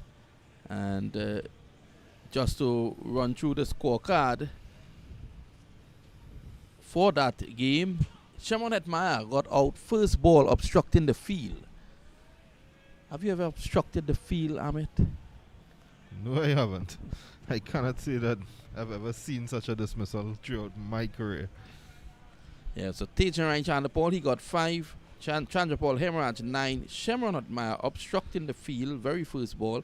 Leon Johnson 2. Vishal Singh 8. Anthony Bramble is on 27 and Kimo Paul is on 10. So it represents a mini recovery. They were actually 37 for 5. And Alzari Joseph has been tremendous out there. 2 wickets so far. One to Jeremiah Louis and the other to Colin Archibald. We'll keep you updated with that. Of course, we have our stream running there as well at the Queen's Park Oval. Across in Bridgetown, the score is 77 for 1. And Jamaica batting first. Campbell 32, not out. Leroy Lugg 39. Jermaine Blackwood 1. So which means they have just lost Jermaine Blackwood, and that score is now 77 for 2. So back here at the Brian Cricket Academy, we've seen a change of bowling at the Gasparilla end, and that's John. Ryan John? Yeah. First couple of deliveries, rather straight and full. He doesn't look as quick as the opening bowlers. There isn't much of a carry towards the wicketkeeper. However, he is attacking the stumps, bowling wicket and wicket as we would normally put it. Well, we saw in the first game here, a similar job was done by Derval Green. And he did build pressure, just bowling line and length, wicket to wicket. So probably John is that same type of bowler. I agree. On this surface where there isn't a great deal of pace off the track itself, and the batsman in the process of trying to rebuild the innings for Trinidad and Tobago here, that would definitely be the areas to bowl, encouraging them to play at every delivery. If they miss, you hit. There's an opportunity for a bowl down, a LBW, a catch behind the wicket. So it's definitely a good ploy here by this Ryan John, the Windward Islands attack at the moment. Cut away nicely for 4. That was Karaya. You could actually see Karaya playing that after the ball passed him, just to get the angle right between the third slip and gully down to the boundary for 4. And the ball was an excellent shot. especially being that the ball was much closer to him. But again, he lacks the pace, so it gave Karaya the opportunity to really lean back and place the ball behind the point fielder away to the boundary for 4. Very good batting by Karaya at this time. Yeah, Karaya showing that he will put away the bad deliveries. That wasn't really a bad ball, as you rightly said, Amit. It was close to him, but he was able to maneuver it beautifully. Similar type delivery, but this time he just pushes it on the offside. It's the end of the over, the end of it. More thoughts from the former West Indies off spinner Amit Jagannath. Yes, again, similar length. And Karaya opting to just push this one out to the offside. It'll be interesting to see if there's another bowling change at the southern end. Well, there must be. They've bowled Lewis for quite a while this morning, and we'll try to get how many overs Lewis has. I think 9 on the trot, because 19 is from this end, so it's 9 on the trot. Yes. And the last over showed some signs of tiring. He overstepped a couple of times. He would have overpitched a couple of times as well. So I expect a bowling change at the southern end here at the Brian Lara Cricket Academy. Yes, there is going to be some sort, as I'm seeing a fielder gearing up with protection for the backward region. yep, so probably a spinner is going to come in. Just to go through the bowling figures there, Amit. Yes, Maxwell, 9 overs, 22 runs, no wickets.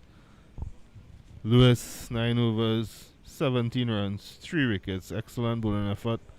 And John with just the 1 over for 4 runs thus far. Not a bad effort, a very good effort by the Windward Island bowlers at the end of the first hour. It probably would have suggested that the decision to insert Trinidad paid dividends at this time. Definitely so. But Trinidad are trying to fight back in the second hour of the morning period. Remember, 3 wickets fell in the first hour. And at this point in time, not a bad job being done by Karaya, who is 8 of 23. And Solozano, 24 of 62. It's going to be Demba from the southern end. I like to call that the C3 end. Some guys like to call it the Palmyra end. Have you been to C3, Amit? Not for quite a while due to the COVID-19 pandemic. I've been trying to just homework, keep my circle a little small. Mm-hmm. And these times it's very challenging. This time, Solozano gets a delivery that was short, and he just pushed it back along the track. There's a deep mid-wicket in position. His eyes would have lit up, but I think he just wanted to have a look at Demba initially. It appears that there was a bit of turn on that first ball. It'll be interesting to see how Demba spins it on this track. Demba has a very energetic approach. He jumps, he skips. Something that you never did. Your approach was very economical, energy-wise. Yes, my action would have been to help me bowl long spells, and I tend to use the air a lot of flight, so I'm not seeing any indication so far that he would be putting the ball in the air for any long period of time. So only time will tell. This is the first time I'm having a look at him. Well, he looks as if he's on a dance floor, listening to dance hall music. I cannot say that I envisage that. However, he is bowling a tidy line. He's on and about our stump, a little bit of pace through the air, probably looking to extract some turn off the track. A pretty defensive feel at the start here with a long off and a sweep on the boundary. So I'm guessing they're looking to give him that confidence to settle in. So here he is. Look at him carefully. There's a right and a left. and then a jump and a skip, and he bowls at the end of it. I would love to see him send down 25 overs like you normally did, and like Brian Charles does for Trinidad and Tobago. It's 44 for 3. And Rudy Ramisa is saying that Denver has a similar action to Anissa Mohammed. Well, one hopes he gets that sort of success, because she's very successful as a bowler. Solozano, 24 not out. Simmons, 8. Raja didn't score today. 9 did Jason Mohammed. And the Karaya is on 8 not out. Do you agree? Do you concur, sir? With which exactly? The action of... Yes. I haven't really seen Anissa Mohammed bowl. I'm not going to make the comparison. There may be other reasons why the action looked different. So I'm not going to really delve into that. If we can forget the action just for a little bit, Amin, do you think with the advent of... You mentioned something earlier that was so important. And for someone who would have followed your career, would have reported on your career from, the age of 14, I think? 13? 13, 14, there. Right. You were quite right. I noticed you always give the ball generous flight. You are an attacking off spinner. Do you think with the advent of T20 cricket now, bowlers the world over are bowling too flat? I definitely would agree with that, Vinod. In the longer format of the game, it's much more difficult to take wickets, especially on flat tracks or batsman-friendly tracks.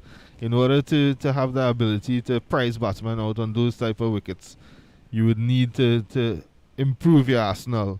And sometimes that would include using guile, using flight, beating batsmen with deception. And with a lower trajectory and a quicker pace, I believe that you would limit your opportunity to get a wicket. Excellent point indeed, well analyzed. And during the course of the day, I will be picking your brains. I will be taking you back down memory lane, because my first encounter with you was as a 13-year-old preparing to go to represent Trinidad and Tobago at the under 15 level. I remember being invited to your home and your dad cooked up a fare. I've been eating food at Leonard Street in Bank Village for the last 20 years. Recently I was very fortunate to be invited to Amit Lane to have a meal. I enjoyed that. I'm glad you enjoyed that, Vinod. You are always welcome at my residence. You know, the food is always tasty. I can concur. And the drinks are not bad either. Cool. Very cool. 44 for 3. So you'll get to know and understand a little bit more about Amit Jagannath. I tell you something, just on the right of us here, that standard is becoming very famous. That Northwestern stand, a number of people, they were so surprised to see you. I think they were happy to see you around cricket again. And we, of course, welcome you to the Combox. This is played way back on the onside. If I were a bat maker, I would have sponsored him. That's advertising for you. Yes, definitely. Karaya is really attempting to solidify his stay at the crease at this time. He's expressing or demonstrating the patience that I spoke of earlier. He needs to continue to do same in order for this Trinidad and Tobago team to put a solid score, a good first inning total on the board. And he's really applying himself again, forward defending to a ball that's pitched between wicket and wicket, attacking the stumps. And this is what is required of this pair at this time.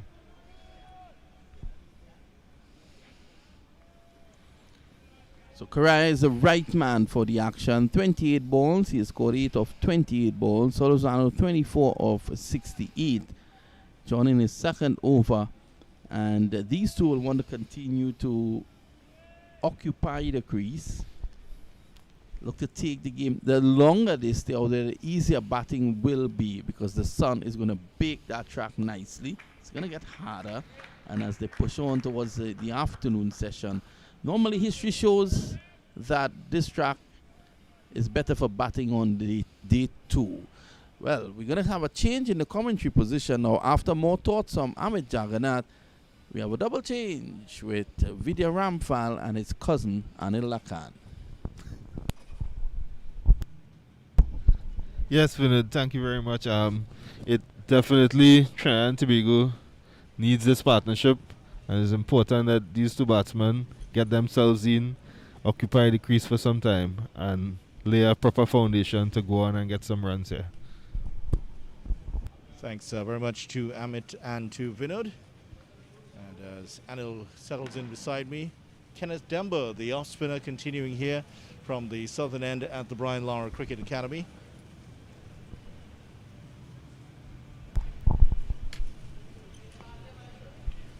Anil, we've had a chance to look at Kenneth Demba. Unusual action in terms of his off spin. Vinod was talking about the comparisons with Anisa Mohammed. In fact, he's not the first person to mention that. Colin Murray also felt there was a close resemblance in terms of some aspects of that action itself. Well, I haven't seen much of Anisa Mohammed to make that comparison video, but I will take that. Yeah, of course, the off spinners union very much on. Red Force heading up towards the 50, and it's been a really slow grind here for them after losing those 3 wickets for 4 runs. And this partnership will have to do a lot, but the thing about these two batsmen, perhaps they're not the most attractive of stroke players, which is immaterial because it's runs you need, but however, they don't exactly pierce the gaps a lot. As I said earlier, Vidya, they play basically in the same mode, which is to allow the bowlers to bowl to them. And not really, sometimes they might be guilty of not showing that intent that's really required to get that rotation of the strike. There is an opportunity, one that's overpitched by Demba. There is protection for him out there. It wasn't a full-blooded drive by any means, but there are scoring options. And Bishop, in fact, it is Edward, in fact, is at that short extra cover position. So there are some spaces in the field here. They can maneuver the ball and pick out those gaps. But the thing about Demba, he's just going to keep the ball on a good length, good line, and eat up a lot of overs here as the over comes to an end. 46 for 3. TNT Red Force after the over. Solozano on 25 has batted well here today. He hasn't looked in too much trouble throughout this innings of his. 69 deliveries now he's faced. Yannick Karayan 9 of 32 deliveries. And you saw that 72 that he got in the last game. And pretty much he's setting up in a similar mold here. Well, that's how he normally sets up. He really built his innings, as you had said earlier, block by block. And I'm sure that both himself and Jeremy Solozano would set themselves, small targets in terms of how they go about building a huge partnership. Ryan John's going to continue here. Very young in his career, Ryan John. He's trying to find a way to... Good delivery. And just trying to find a method, Ryan John, to get himself to stay on this Windward Islands team. Some may have preferred Josh Thomas, the right-arm fast-medium bowler from Grenada, to Ryan John. They're just about the same age, in the 20s. John, however, getting the preference once again. This is a 5-round tournament, Anil. Just wondering if managers are going to be a bit more ruthless in terms of their selections with this 5-round tournament, in that players may not get the time to really settle in for a run of 3 or 4 games. I totally agree that the managers have to be ruthless because it has to be result-oriented. Yeah, that's the point. Yeah, it is result-oriented. It's only 5 rounds. Remember, after this round, the teams will... there'll be a break for a month or so, and the teams will return in May to play the last 3 rounds of this competition. And the competition has been shortened to 5 rounds this time around because of the COVID-19 situation. But in spite of that, I tell you what, it's great to see cricket back here, because I was here the last game that these two teams would have played, the 8th round in March 2020, and we certainly have missed cricket. We all Good definitely delivery. we all definitely have missed this lovely game that we enjoy and passionate about a video. So just getting back to the cricket being result oriented, it means to say from a developmental aspect that guys who really want to develop their skills, they may not, if they don't do well enough a video, they may have to bite the dust in terms of giving way to someone else that could produce the goods. Yeah, so the Windward Islands resisting the temptation to change much in this game. Driven that well. John does well. He's a good fielder, Ryan John. To an absolutely spectacular catch to dismiss Shimron Hetmeyer in the last game. He's fielding at mid-wicket, and Hetmeyer hits it very powerfully and flicked it. I swear that was going to the boundary, and he just dived across to his right, goalkeeper style, and pulled it out of the air. Outstanding catch. But we have seen that sort of ruthlessness shown by the TNT lineup. Gooley did not have a good game in the first game, 2 low scores, and he has made way for Terence Hines, who does offer the option of his slingy medium paces.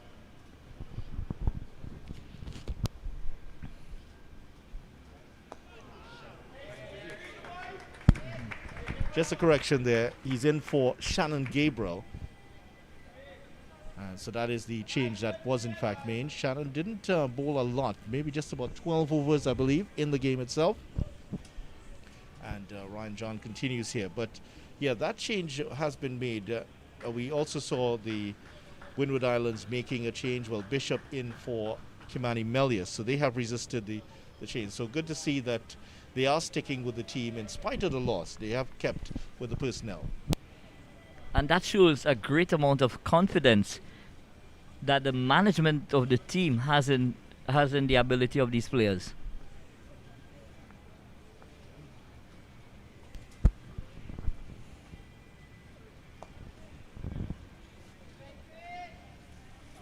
End of the over here, 48 for 3.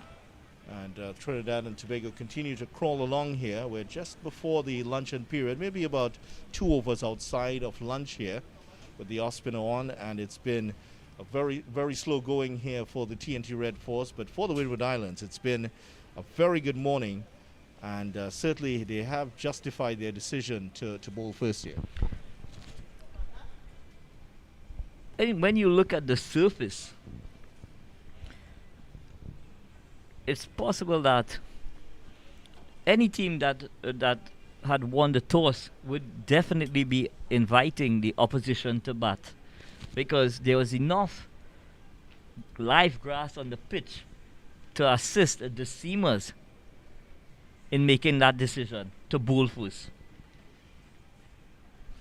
Okay, so you saw the fielder coming off. That was Sherman Lewis is back on the field.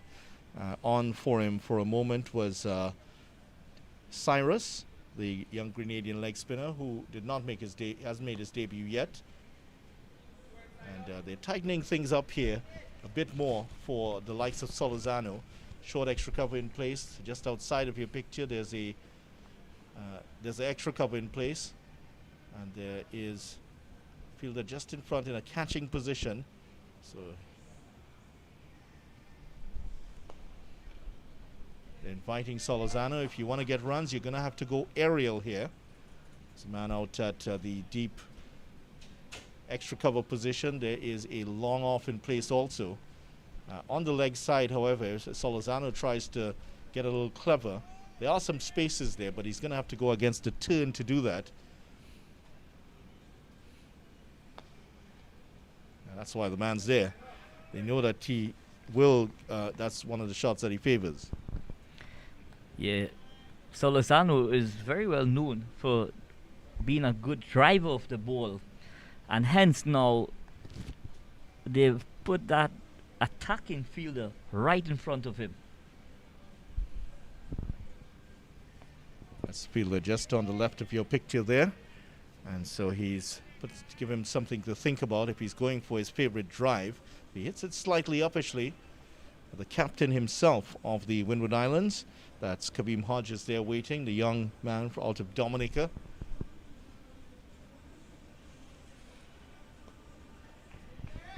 And more applause from Hodge. And his team has done well here. Just one ball remaining in the over from Kenneth Demba. From a captain's perspective, the bowlers have done exactly what he would have wanted in this first session of video. Yeah, certainly have. And there might be some weather coming our way, and not good ones. In fact, out towards the eastern side of the ground, the winds have picked up a little bit. Salzano, just a hint of using his feet there to Demba as he's gotten used to the to what he's offering. 48 for 3 at the end of the over. And there is the eastern side, rather the southeastern side of the ground. And yeah, the flags are fluttering. There might be some weather coming this way. And it is drizzling, in fact. That hill, we remember that hill well during the CPL in 2020, when no one was allowed in the stadium. People were camping up on the hill to watch the games with their binoculars. If I'm not mistaken, Vinod knew a few of them. He knows everybody, in fact, Vinod. And he's known by quite a lot more. 48 for 3, slight drizzle around the ground. So will there be an interruption here? We did see an interruption in the last game out at the Oval, but we've been spared of that. Here we didn't have any interruptions, did we? Not in that first game. Yeah. There was an interruption in the game. In fact, 10 overs were lost on the second day at the Queen's Park Oval for Windward Islands. It was a very frustrating stop-start day for the cricketers. Looks like it's going to pass us, though. Struck him on the pad here. Maybe going down the leg side from Ryan John, who's coming around the wicket, so it's going to be very difficult for him to get that LBW decision. And that one, to my mind, just heading down the leg side.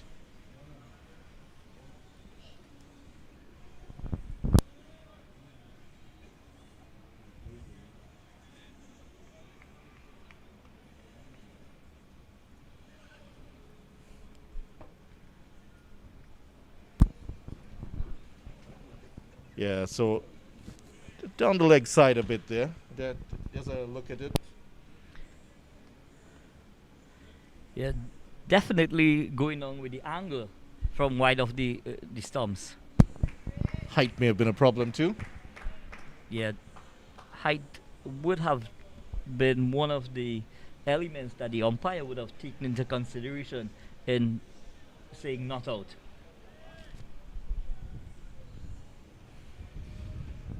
So John playing in only his 5th first-class match.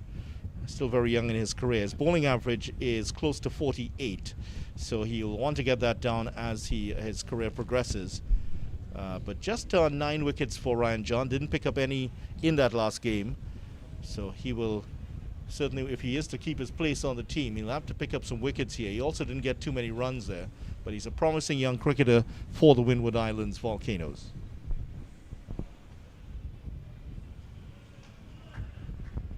That's what he does. He just keeps it on, tries to get it on that length all the way through to keep the batsman honest. But these two batsmen, as you mentioned, they're just going to wait until the bowlers come into their arc and then try to pick off the singles from there. Yeah, they basically play in the mood of someone, as the Shivana Chandapur does. Allow the bowlers to bowl to them, and then they will noodle bowl accordingly and build their innings. Nudgers and noodlers, you're saying?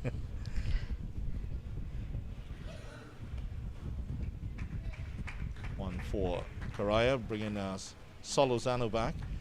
But just to focus on Solozano for a minute, he did have that injury, was prevented from batting in his first test match. Has come back into the side here, missed the first match. Have you seen enough to suggest that he should be back on the West Indies team? Well, I wouldn't want to say that I've seen enough. But what I would say, Vidya, is that he's showing that he's back to full fitness in terms of his concentration. He's almost batting for 2 hours now. And he's showing that kind of mental and technical awareness that if he's to go on to get a big score, yes, definitely he will be, in the radar of the West Indies selectors. He would have proven a point to get back on the team. Well, he is the incumbent. He was injured in that first test match, didn't play in the second match. The West Indies, in fact, opened with Craig Brathwaite, inevitably, and also with the Jamaican Jermaine Blackwood would have opened in that match also. So it was very much makeshift. So you think that he should be back in the West Indies team to open with Craig Brathwaite? I would love to see him opening back with Craig Brathwaite, because when he went to that camp in Antigua, he did do himself justice in showing all who were present at that trial game that he had what it takes to play at the highest level. Well, that one swung. Swung late too, but he was equal to it and picked up a single. So good concentration showed there by Jeremy Solozano, and that is the end of the over, in fact. And at the end of it, the 50 is up for the TNT Red Force. It's been very slow going, but the 50 up here for the Red Force, and they've been going at exactly 2 runs and over. Even my horrible arithmetic could tell you that it's 2 runs and over here. And that's going to be lunch there, because it's the end of play. The umpires have signaled it's going to be lunch. 50 for 3, very slow going by Trinidad and Tobago Red Force. But this is the story of it. Jeremy Solozano has been the rock so far. 26 of 79 deliveries, 12 for Yannick Correa. But in between, there was half an hour of mayhem created by Sherman Lewis. Simmons out for 8. Raja gone second ball without scoring.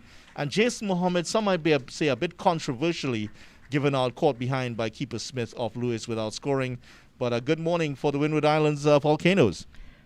Yes, Windward Islands would have definitely, be walking off the field, the happier of the two camps, having claimed 3 wickets, 3 top order wickets, in the morning session. And Sharon Lewis, would have given the confidence of his skipper, the manner in which he was operating. He could have had a 5er before the end of this morning's play. And there are the bowling figures. 3 wickets for Lewis, 3 for 17 off his 9 overs. Maxwell perhaps didn't get the batsman to play enough. None for 22. Ryan John and Kenneth Demba still settling into their spells. So that is the situation at lunch. The Windward Islands Volcanoes are they have reduced TNT Red Force to 50 for 3. And we hope that you will join us for coverage after the lunch break, which is in just about 35 minutes time. So on behalf of Anil Lakan, I'm Vidya Ramphal, and for the rest of the crew, it's bye for now. 35 minutes time. Please join us then.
Brad, thanks for joining us. Lovely to chat with you as always. First of all, settle into Antigua nicely?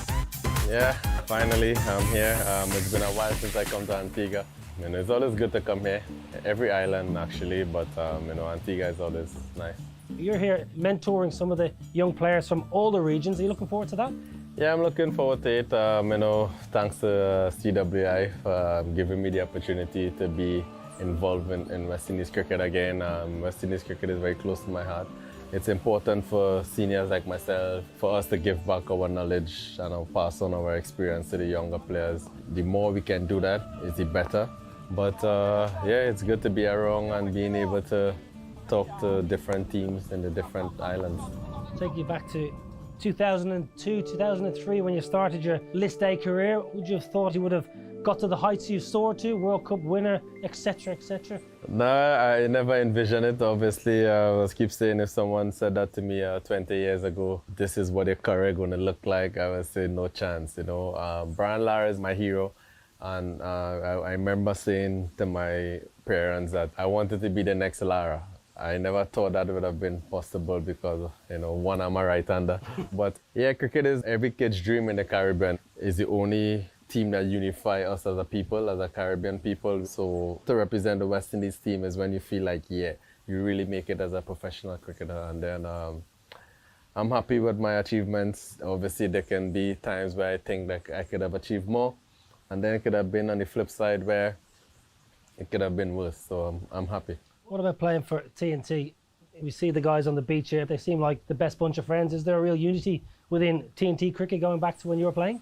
Someone who has to take a lot of credit for this bunch of guys is Darren Ganga. He was our senior player. He was our captain. He laid a foundation that no matter who come and take over and represent Trinidad and Tobago, there's a certain structure and a certain standard you have to follow. So there's no jealousy, there's no envy. All about trying to win cricket games for our country, and we pride ourselves on being the best white ball cricketing team in the region, and that's our motive. Super 50, there's some really good young talent coming through. Has anyone particularly impressed you? The Caribbean never lacked talent. We all have talent, everyone have talent. But it's your attitude to enhance that talent is what will make the difference. As a player myself, I believe that to be a cricketer is one thing, but you have to have that self-pride. So as a mentor, is it more what you do off the park with the players as opposed to preparation and the mindset as opposed to technical? Yeah, because players at a first-class level, they don't want to interfere with the game too much, especially the technique. But I'm a strong believer in a mind game. If you can understand the game, read the game, it will also help you technically. Pollard and Dwayne Bravo. Yeah, Dwayne Bravo here, giving his guidance on some of the young bowlers coming through. Must be wonderful. For me, I just want to speak to bowlers, get to find out about their thinking, how they go about when they're under pressure, hear what they've come up with, and then maybe I could add some stuff. But technical-wise, I can't tell someone whether to bowl side down or I'm not going to do that. But just more talk about the game, think the game. If you analyze the game, when you're not playing, you try to watch the game. So those things is all part of learning and developing. Brilliant. Ross, you're a top man. Thank you very much. Thank you.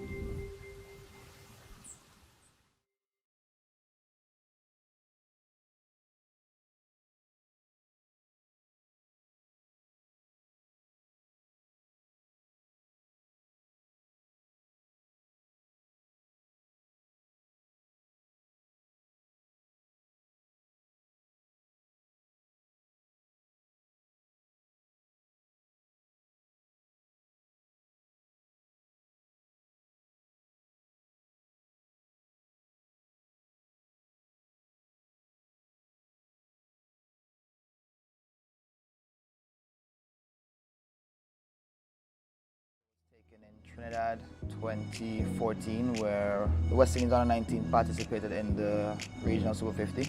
At that time, it was something really exciting for me to play in that tournament. That was my first time playing in the Super 50. At the time, it was Maya, Shandapal, Shamar Springer. I think at the time we had Amir Django as well. It was basically a group that's been training together for a number of years leading up to the World Cup.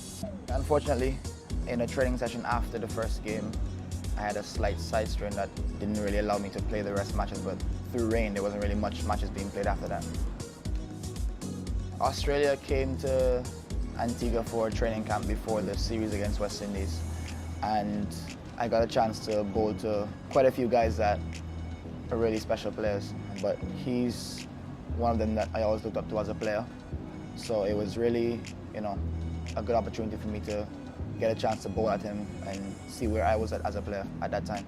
My West Indian heroes growing up were people like Kemar Roach, obviously my coach and mentor, Winston Benjamin. So, those guys were basically the two I looked up to.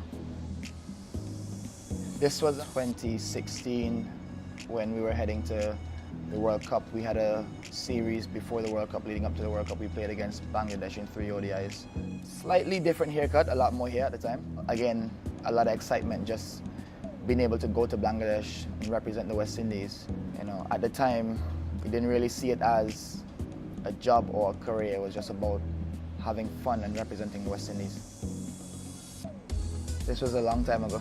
This is one of my first tattoos. It's my mom's name.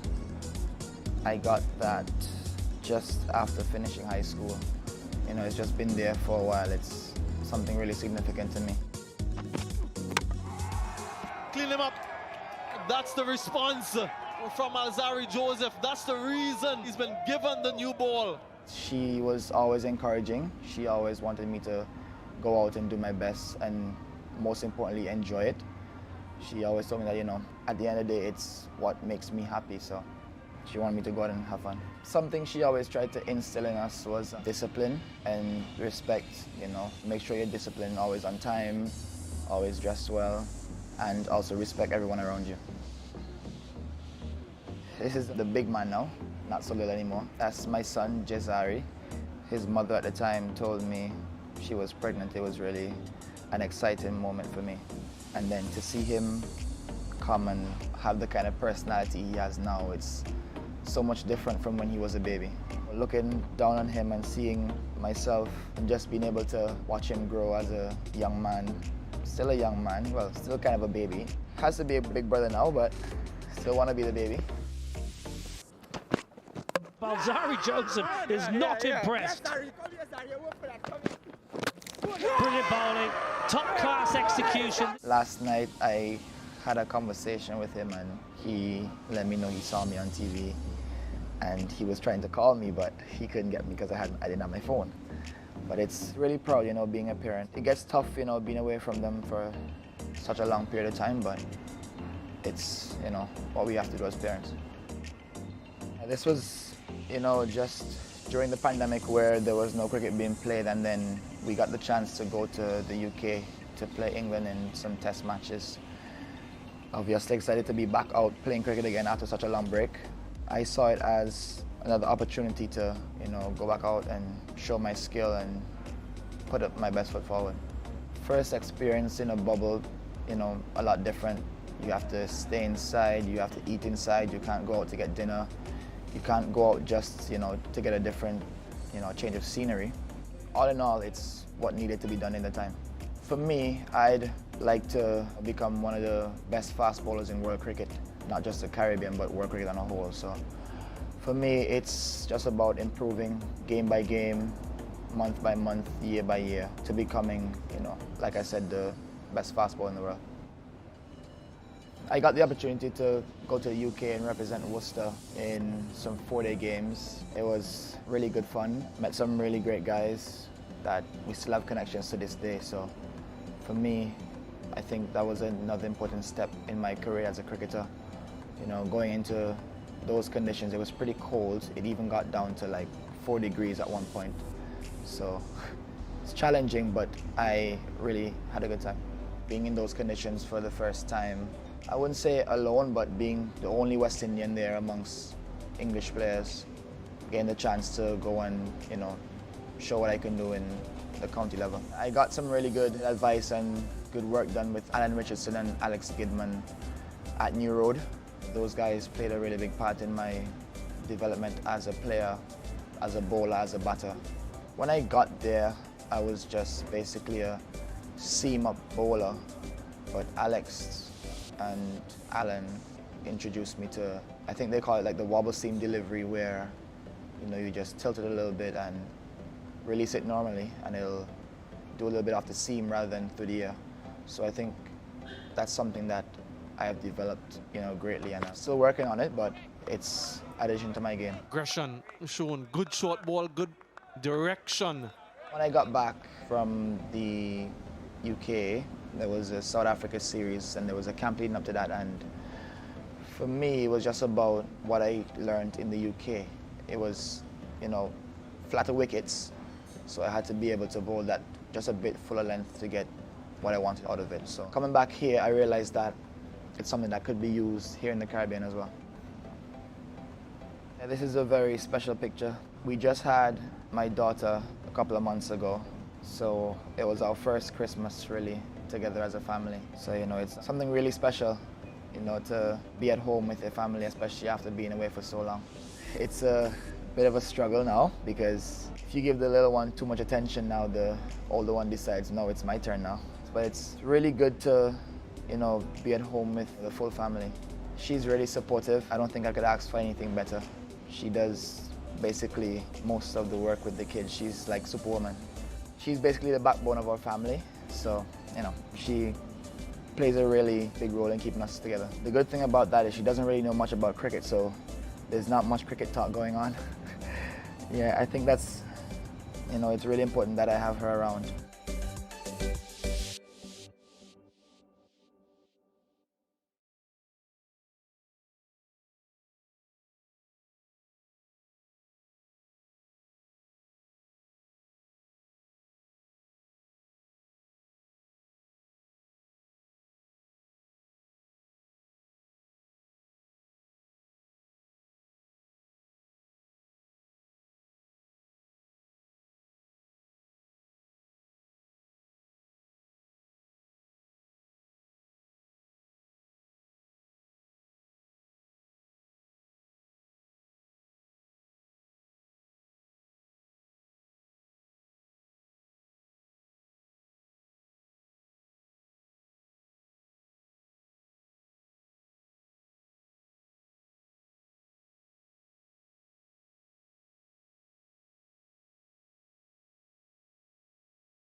We have the absolute pleasure of joining Craig Brathwaite, the 37th West Indies Test captain, for a chat, a casual chat. First of all, welcome, Craig. We know of your exploit on the field of play. We want to get into your mind and to understand Craig Brathwaite properly. How would you describe and define your personality? Cool and chill, to be honest. I don't think it really would get away from that. Pretty much the same, on the field and off, to be honest. Now, in terms of your growing up in Barbados, it's well documented what you've achieved on the field of play, but who would you say are your greatest influences in terms of getting you involved in cricket and shaping you as a person? Well, first I would say my dad. From a young age, watched him play cricket, and obviously he inspired me to want to play. And obviously he always encouraged me in terms of doing schoolwork, and because any day, cricket obviously is to a certain age.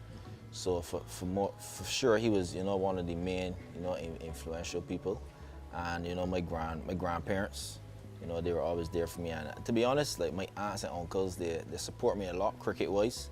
They're all the games in Barbados, so that helped a lot.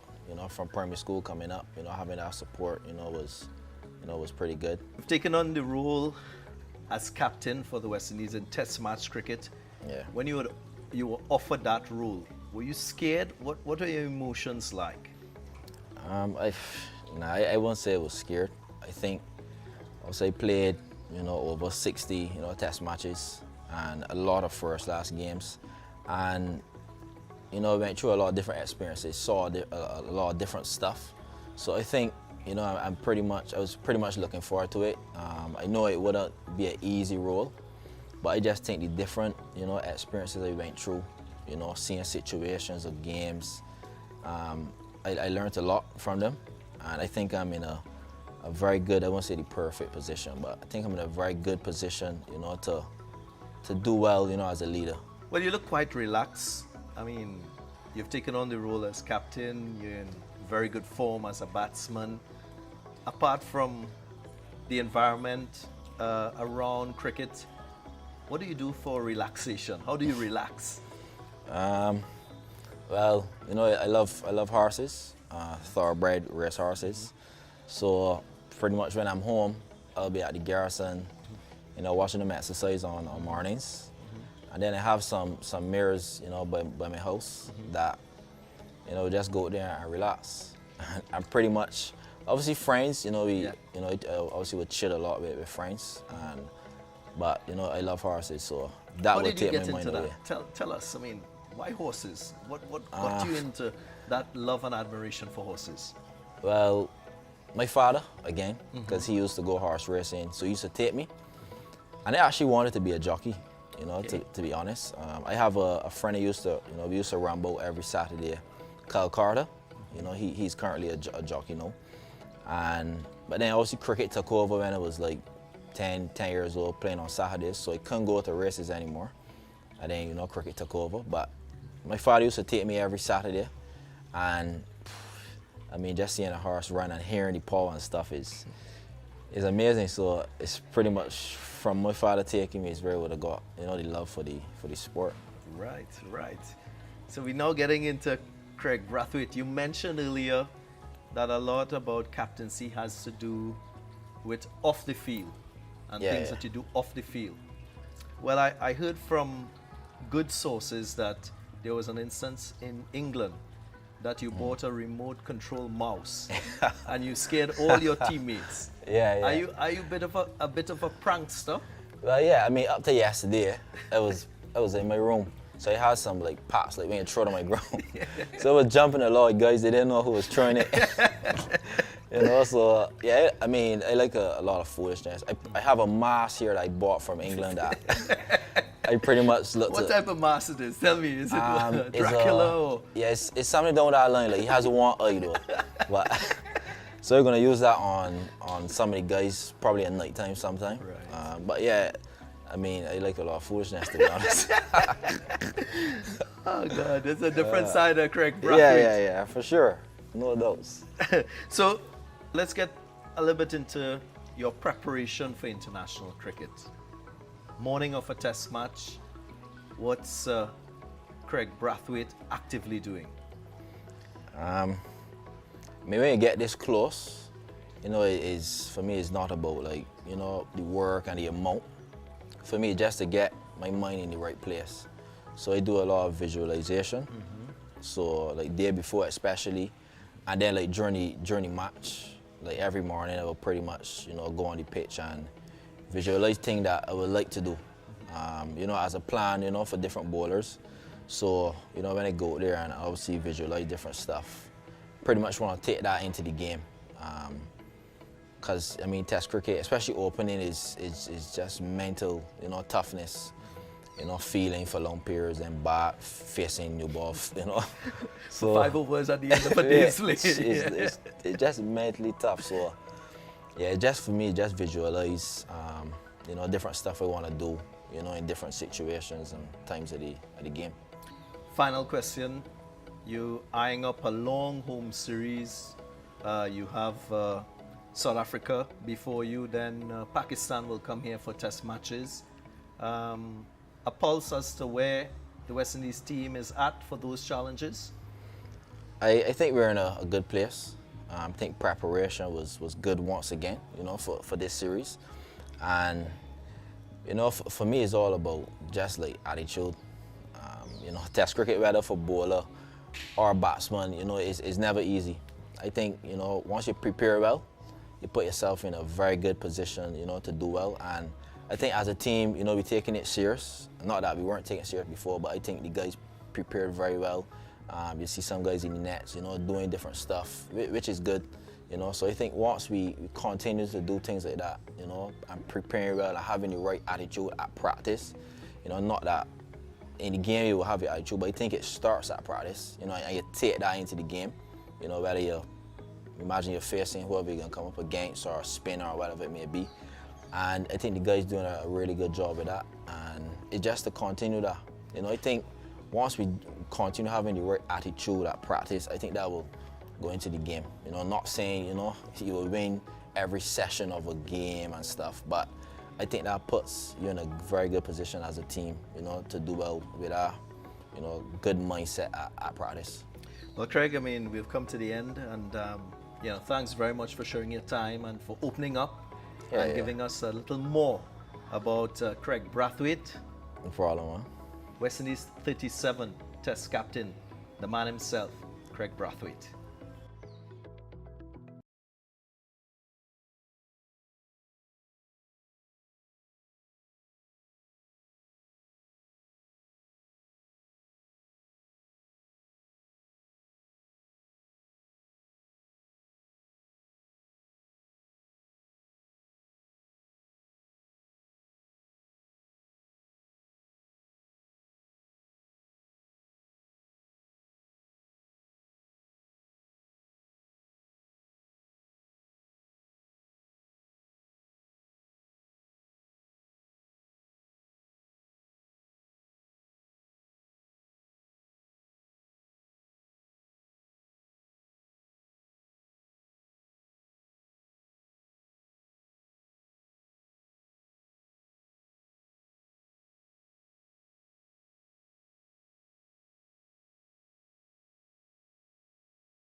the Windward Islands Volcanoes video ramfall alongside the former Test player Amit Jagannath here. And Amit, great to work with you for the first time here. TNT 50 for 3, losing 3 wickets for 4 runs in the first session. Definitely advantage Windward Islands in this game so far. Thank you, Vidya. Welcome back. I really enjoyed the first session. However, the Windward Islands are on top at this time. Trinidad and Tobago need to work their way to getting a good total on the board. Kenneth Demba will bowl after lunch. And Kenneth Demba, of course, the off-spinner who took 9 wickets in that last game against the Guyana Harpy Eagles. Bowled very well, actually bowled unchanged from lunch to almost 6 o'clock in the afternoon. So what a spell that was from him, taking 5 for 80. And he is one who can hold up an end here as he attempts to do the same thing here. Yes. What have you made of him so far as an off-spinner? So far, he appears to be a very tidy bowler. He's bowling wicket to wicket just outside our off stump, proving outside the left-hander's off stump. I've noticed a change in the feel from the couple overs he bowled prior to the lunch break. The long off is now up at a mid-off position. Big appeal here, but just maybe outside the off stump. We'll see that in a moment here, Amit. Yes, it appears to be outside the off stump, where the ball made contact with the pad, playing a shot, obviously, would not be given out LBW. Seems as though he's bowling to a plan, trying to keep the batsman from scoring through a very packed cover region. There are only 3 fielders on the onside, which is a short mid-on, a deep mid-wicket, and a forward short leg. There's the LBW appeal there. Yes, from the replay it appears that contact would have been made just outside off stump, offering a shot with the rendered not out. Of course, and these 2 batsmen, Solizano and Karaya, continuing to soldier on here for Trinidad and Tobago. I think this is what is needed from this pair this time. They need to dig in deep and get some runs on the board, spend time at the crease, chew up some overs. This is what is required at this time for Trinidad and Tobago to really put a total that would be competitive in this first innings here. 50 for 3 at the end of the over. That was the first over after the lunch break. And so we saw the first over from Demba, tidy and efficient as Amit would have described him. And earlier we did have Preston McSween and Sherman Lewis. And there is the very interesting calisthenics done by Ryan John. He does this all the time. Quite a flexible young man for a big guy. He's huge. He's about 6'2", 6'3", I would estimate. And very young in his career. Always, for young players like this, only in his 5th game now, it's up to team management to really get them integrated into the team and comfortable in the team environment. Definitely. He appears to be trying to make sure that he doesn't injure himself. He's wanting to stretch properly so he can deliver his seamers efficiently. Again, this one is outside off stump, left alone by Karaya. No shot offered. Well, he's shown a preference to bowl round the wicket rather than over the wicket, and perhaps slanting it over the wicket towards the first slip. But we saw this in the first game also from Ryan John. Just seems to prefer coming round. From a technical perspective, it would appear to be a very good decision where, you bowl wicket to wicket, you bring the LBW into play, you bring the slips into play, you bring the short fielders into play for our pitch drive.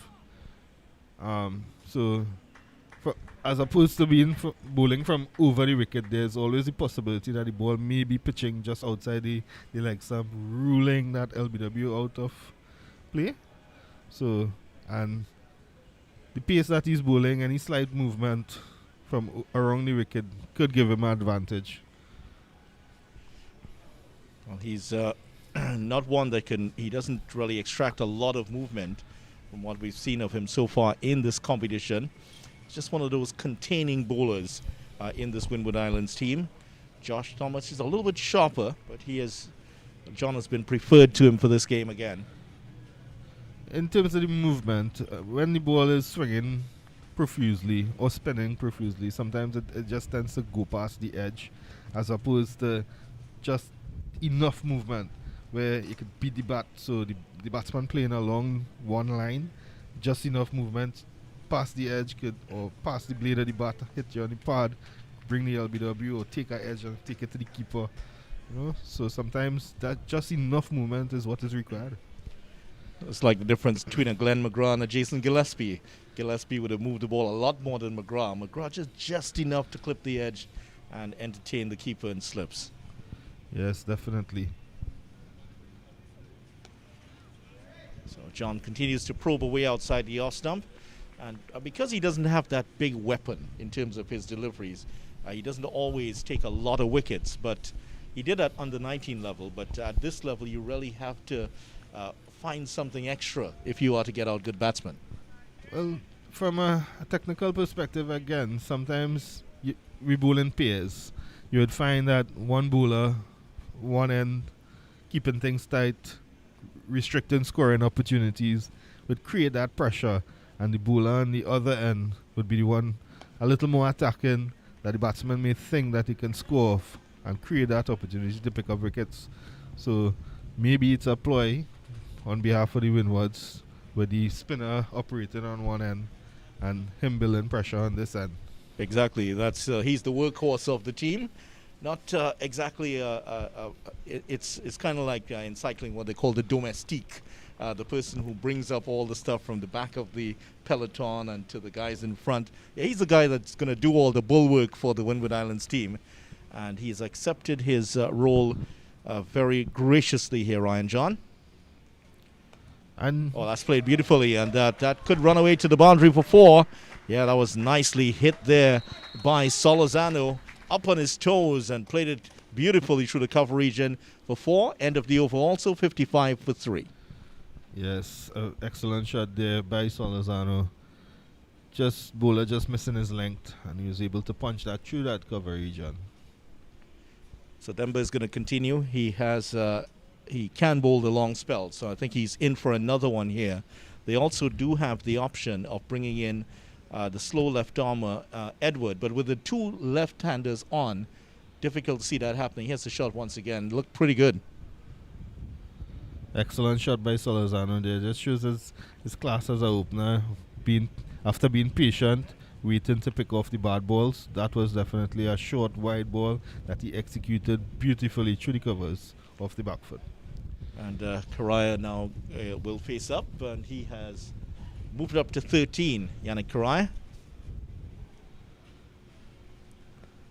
Just to turn the... yes, go ahead, Ahmed. Just observing the feel that, again, for the off-spinner Demba here, there's a short extra cover point, a sweeper, a backward point, and a long off. I'm trying to understand the reason as to why they would have this fielder at the long off position, because I haven't really seen an aggressive shot to him by either of these batsmen. Well, there was one in for Solozano, and in fact that player is coming off the boundary. So I'm wondering why the difference, because if anything, Karaya is maybe even more sedate than Solozano at times. Agreed. To me, it appeared that they would be taking the pressure by giving an easy single towards that long off region, taking the pressure off the batsman. Inviting Solozano to pierce the field, or perhaps even go over the field here to get his runs, because Demba has been keeping it nice and tidy outside the off stump. So no opportunities to score on the leg side. And they do have the short leg in place for anything pushed in that direction, a bat pad, yeah. In this position, at 56 for 3 after 27 overs, the top order gone, I would have been looking to put a lot of pressure on these 2 batsmen, force them to play a shot that they're not comfortable playing at this time. You might create an opportunity for a quote for a catch, maybe at the extra cover mid-off areas, or even tempt the batsman into trying to use his feet and being stumped. So I'm not in total agreement with the use of a long off for Karaya, especially. Plays it straight back to the bowler, and another tidy over going on here by Demba. And Solazano, if anything, of the two batsmen, he's shown more of a tendency to use his feet here. Not in this over so far. Let's see if he does come down the track to him. Yeah, just a little shimmy. Just a little shimmy and driving it out to that short extra cover. End of the over. At the end of it, it is 56 for 3. And these two batsmen continuing to move the score along very slowly. We just saw the Super Bowl this weekend. They're moving the chains very slowly. In fact, not like what we saw with the LA Rams, who has pulled off a spectacular victory. I don't suppose you're a Super Bowl fan, are you, Amit? No, I am not. I only hear the term Super Bowl, but I haven't. You think it's a bowl of chow? Is that it? It had to be something very tasty. Yeah, Super Bowl, of course, the single largest sporting event in the world, and it was very interesting to see that particular game. The LA Rams, owned by Sam Kroenke, the owner of Arsenal Football Club. Arsenal fans will be saying, you put so much money into the LA Rams, why not put some away in our club here in London? Anyway, John, I'm not sure if he's an Arsenal fan, but he's in action again around the wicket. Another good defensive shot by Karaya, and this is what he does. He does this so well. He'll build. When he does get the loose delivery, he'll put it away. But if anything, if he is to develop on his game and maybe attract higher honors, you would think that he needs to score a little bit faster and turn the strike over a little bit more. I would agree with that. However, in the current situation, Trinidad needs to get a good score on the board, and I probably think he's not batting for himself. He's probably batting for the team at this time, and he's doing the job that is required. Yes, there would be times that it may appear that Karaya should maybe take up the tempo in terms of his scoring opportunities, which he has the ability to. But he plays to his strength, which is his patience. Yeah, he's very patient. Karaya would have played at West Indies under 19 level. Made his debut for Trinidad and Tobago in 2011. 67 matches now for TNT. Maybe not the returns that he or TNT would have hoped for. Just under 2,700 runs already. He did produce a magnificent 196 a few seasons ago. Yes. Again, John is bowling this tight line, wicket to wicket, making it difficult to get the ball away off the square. The field is pretty balanced, which again is consistent with the line that he's bowling. There's a mid-on, a mid-wicket, square leg, fine leg, two slips, a gully, backward point, and a mid-off. So you can see that John is bowling to a plan. He's bowling to attack the stumps and looking to sneak a wicket here. Hasn't done that for the competition already. And he won't get it there, down the leg side this time when he tries to attack the stumps. And the reliable Karaya continues here. Interestingly, in his 111 innings, Karaya has only had 11 ducks. So that gives you an idea of how that he's not the kind of guy who gives away his wicket. He's very reliable, and TNT has gotten so many valuable runs from him over the years. Having played with him in his early career, he always demonstrated the ability to put a price on his wicket and challenge himself to spend time at the crease. So the 11 ducks that you speak of is reflective of that. Yeah.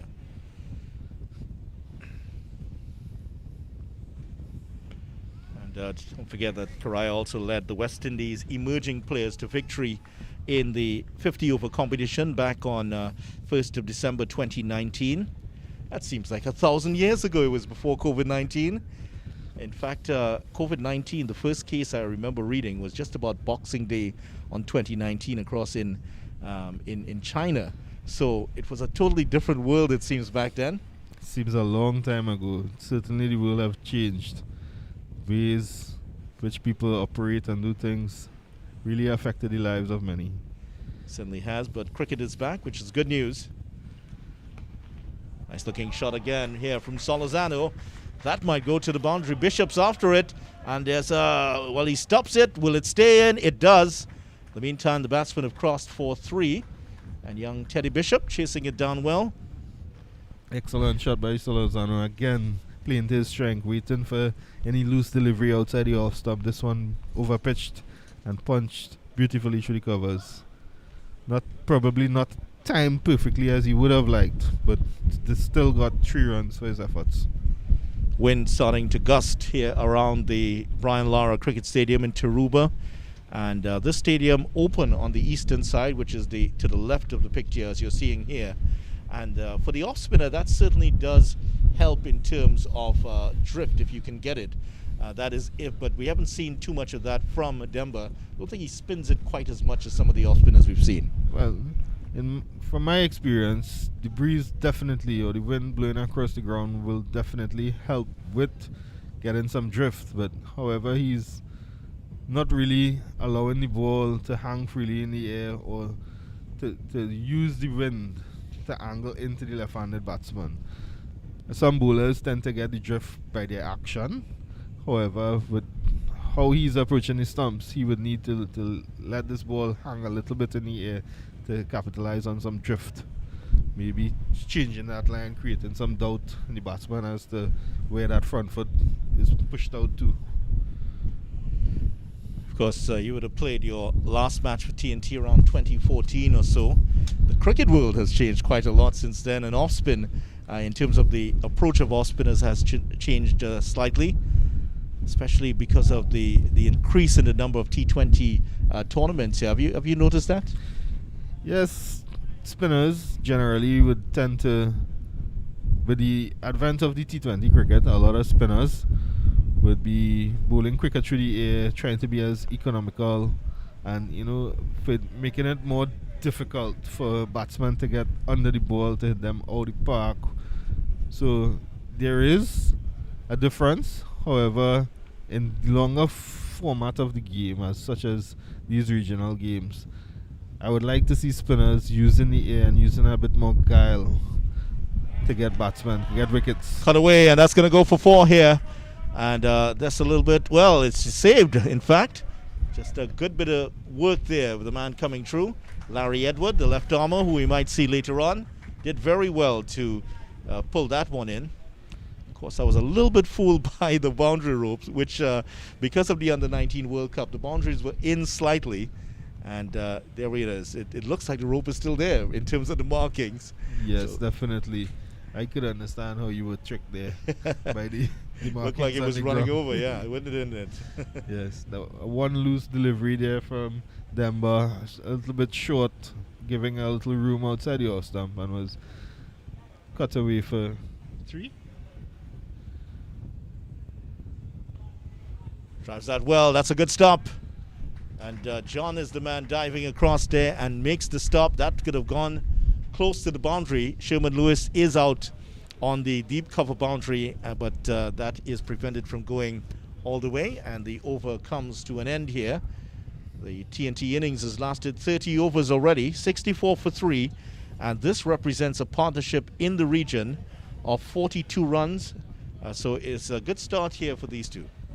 Yes, definitely. They are working and doing what is required to build a partnership and to ensure that Trinidad and Tobago tries their very best to put a good total on the board here. And it's lovely to see young players doing what is necessary as required by the team or the circumstances, the situation of the game. The game sense is exceptional at this point. Certainly is. Great conditions here at the Brian Lara Cricket Academy. The flags of TNT and of the Windward Islands. Of course, the Windward Islands is not really a country as such. It was under the colonial times, it was actually considered in a block like a country, and it would have included St. Lucia, also Grenada, and St. Vincent and the Grenadines. Dominica was added from after that from the Leeward Islands. That's pulled away. That's could be another one. So the four countries now make up the Windward Islands. So the flag you would have seen there in a moment ago. Yes.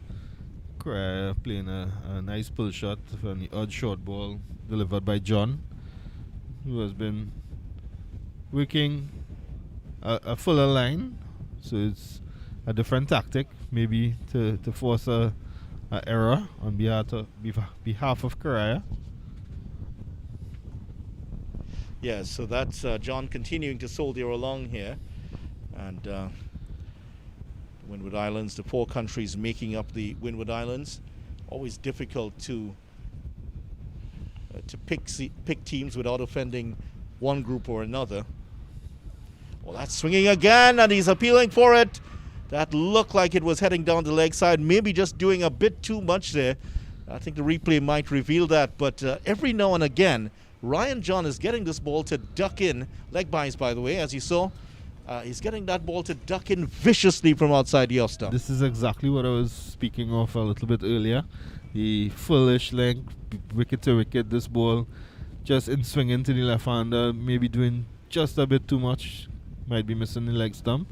Vociferous appeal on behalf of the players. However, the batsmen were only able to get the leg by. Yeah, that was a good delivery, and that will certainly give the batsman Karaya something to think about here, and also Solizano, who had faced up to it. There's the replay there, Amit. Yeah.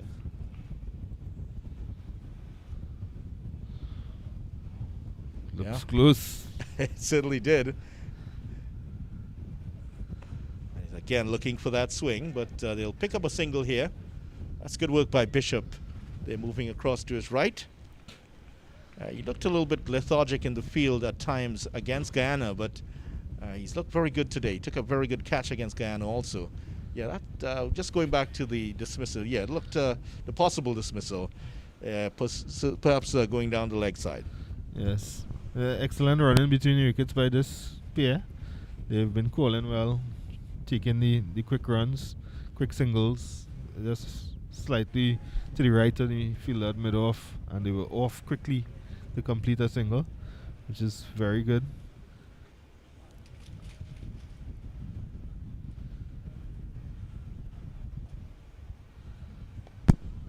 Another good delivery again, shaping in to the batsman here. Finally, he's starting to get some movement here. The ball to swing a little bit just after the 30 over mark. Is it because of the slightly overcast conditions at this time? Could very that well. It's influencing that ball to move a little bit more. Yeah, it is. And so the batsman just, I'm sure they'll have a little talk about this. Now that the ball is starting to get a bit older, the conditions are starting to change. The dynamics, the aerodynamics here, changing slightly with the ball. And John feeling suddenly a bit more encouraged here to bowl. He's in his seventh over.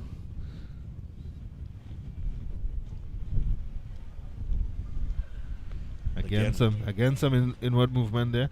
There's a change in the field. The short square leg comes on to the vacant cover region. So it appears that John will be sticking to that off stump, just outside that off stump line. Oh, given that he's getting so much swing here, is there a case maybe to switch him to the southern end to get maybe even more exaggerated movement? Or would you leave Dembo on at this time? I would not make the switch at this time. He's getting his swing in the opposite direction. I don't believe it's reverse swing at this time. However, with the two left-handers there, he's quite tidy at the moment. So just about the end of the over. I think it's just about time for a change here, Amit.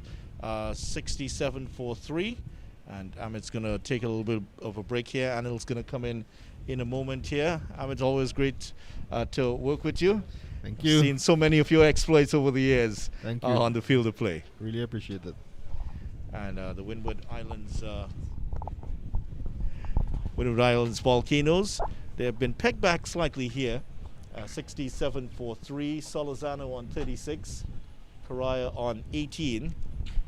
and Anil Lakan is in beside me now, and Demba is going to continue here. And Demba continuing round the wicket.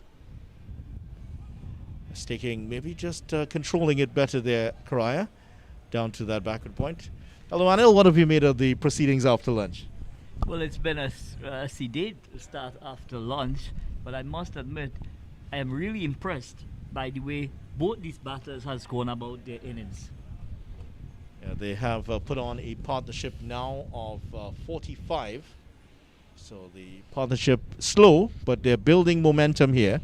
That's changing the flow of runs.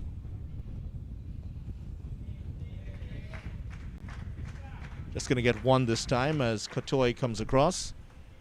And Kotoy, vice captain of the team. We saw the movement of Hodge. Kaveem Hodge was vice captain last time round, moving up to captain. So a young in terms of the management of the team. A big shake-up in Windward Islands cricket, Anil. Just the change in the coach also, Shirley Clark, the Barbadian, coming in to coach the Windward Islands also. And change in mindset also, John Eugene, you might remember from T20 cricket, coming in as the assistant coach. So a big shake-up in Windward Islands cricket, and we're seeing a much tougher team this time around. I don't know if you'd agree with that assessment of this Windward Islands Volcanoes team. Well, based on what we experienced at the Queen's Park Oval, they definitely have shown improvements in all areas, and that complements the management and the staff, the coaching staff. You know, they must be doing something right at the Windward Islands Volcanoes, you know, for us to really see these improvements. They took it down to the wire against the Guyana Harp Eagles. Perhaps a little bit unlucky not to win that game. If one or two decisions, LBW decisions, had gone their way, it could have been a situation where it's the points would have gone in a different direction, of course. But works it away, and for the first time, Denver straying onto the stumps, and they picked off a single here on the leg side. There hasn't been a single on the leg side to Denver for quite a while. Over comes to an end at the end of it, 69 for 3. And this partnership now just starting to worry the Windward Islands a little bit. They got those 3 early wickets. They need to break this partnership very quickly. Well, what I think what I want to see from the Windward Islands Volcanoes bowlers and fielders, the entire team, is to remain patient. Video. It's not a wicket where you're gonna blast out the batters. It's a wicket that you've got to execute your plans to perfection. Yeah, certainly. And Ryan John has been executing his plans very well.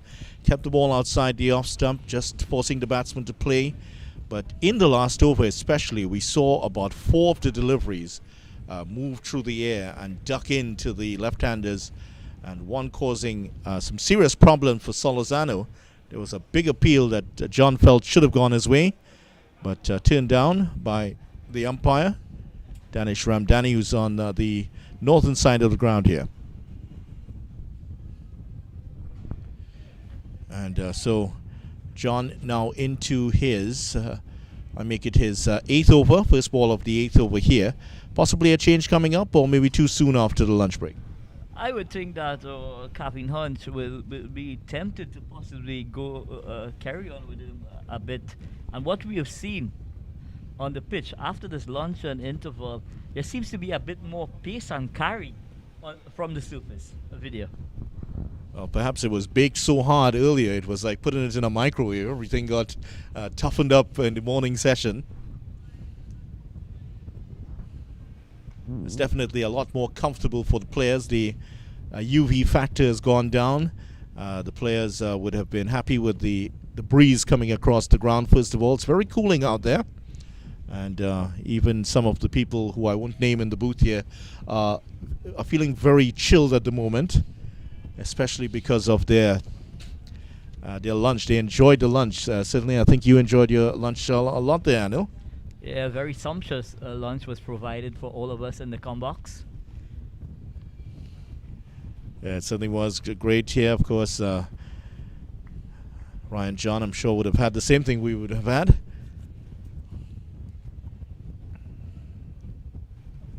And there must have been something in it because he's getting the ball to move in the last over.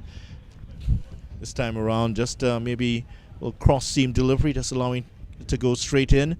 But every now and again, getting that ball to duck in, Ryan John. And it's clear, a video that he's using, he's going wider the crease, he's going closer to the stump. So in terms of the angles, you know, and on this occasion, it was evident this ball was holding its line. Yeah, he's using his angles very cleverly, Ryan John. As he continues here. It's been a good display from him, very solid work. That one just slightly moving away this time around. So John has kept the batsman honest. These two have batted well. The partnership now up to 47. So nearing that 50 mark. So it's been a good battle here between these two and the bowlers. And I was commenting on the fact that TNT just scraped home in that last game. But it was a good start to the season for TNT. The last time round, they would have drawn their first match against Jamaica. So starting with a win is always going to be good for the home team here. They're getting the opportunity to play 2 games at home in a row. Yeah, home advantage. Nice shot there. And that is going to run away for 4. Bishop had to dive across. Couldn't get it, just under his dive. And away to the boundary for 4. And that is also the 50 partnership up there between the two batsmen. So they have brought up the 50 partnership. 73 now for 3. Solozano on 41 and Karai on 19. So pitched up delivery on this occasion from Ryan John. And it was square driven by Jeremy Solozano through that backward point, and it raced away to the boundary for 4 runs. He is getting the swing, so he's trying to bowl it a bit fuller to allow the ball to swing. However, when you have a pitch like that, it's meat and drink for batsmen of the quality of Jeremy Solozano. It's very strong square of the wicket, and now gets the single. And they pick their fielders very well. They know that Edward is left-handed, so he had to run round that. And very good batting, very canny batting from these two. 74 for 3. And there is the replay once again. Look at this shot. Go ahead. Yeah, full pitch delivery, all on just about that 4th stump line.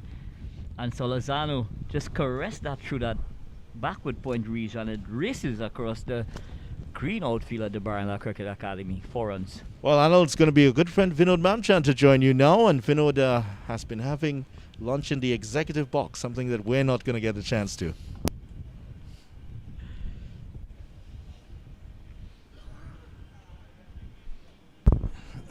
Thanks a lot, Vids. 73 for 4. Say good afternoon to Anil Lakan. Pleasant good afternoon to you, Vinod. How was your lunch? That was very good. I got the same thing you guys had, just at a higher level. On the 3rd level.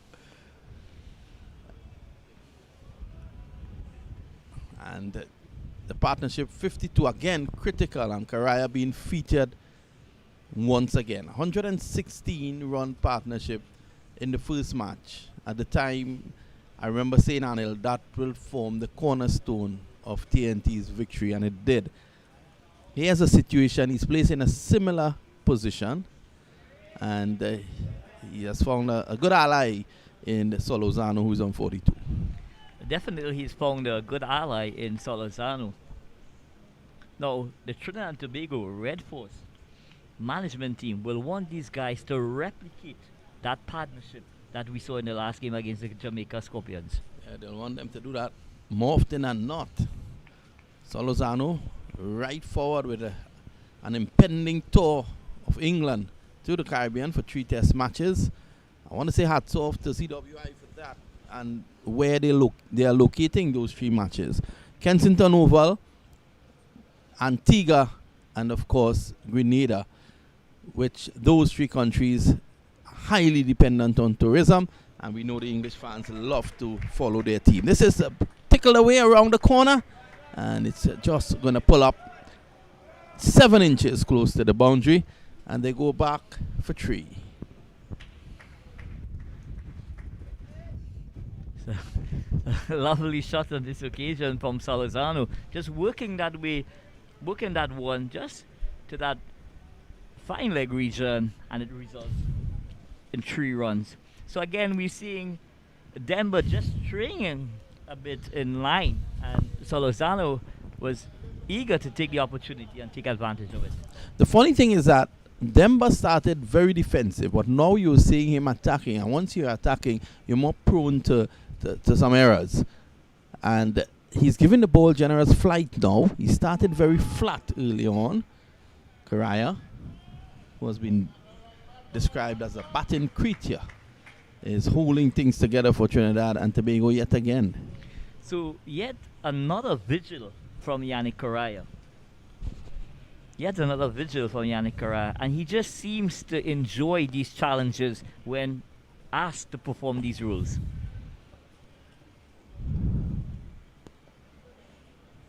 It's played back on the onside, and Demba reminds me of Abdul Kader. Not the similar action. Abdul Kader used to dance and go up to the wicket. You will well remember Abdul Kader. He had a rhythm, he had a dance. Yes, I do, Vinod. Did you enjoy his bowling action, Anil? That was part of theatre. It definitely was. And he was very potent. It was Abdul Kader. Possibly one of the greatest leg spinners to have graced the cricket field. And he was very proud of it. He was very proud of his run-up. He loved his cricket. I was actually speaking to his son, who is a friend of mine, Usman Kader, about 6 weeks ago. And the talk came up about, you know, his dad's love for his art. And he was telling me that about a week before I had spoken to him, he had visited his dad's grave in Pakistan. And he said, you know, normally when he sits there, memories like that come back to him. So good afternoon. I'm not sure if he's looking on, but good afternoon to Usman Kader. This is played away around the corner. I said Usman, and a lot of guys in the com box got excited. They thought I was going to say Usman Khawaja. What an excellent batsman he is for the Australian cricket team, Usman Khawaja. Uzi, as he's famously called. Scoring 100 in each innings of the last Ashes Test. Well, it was not the last. It was the one prior to the last. It was at Sydney. Yeah, the 4th Test. At the famed SCG.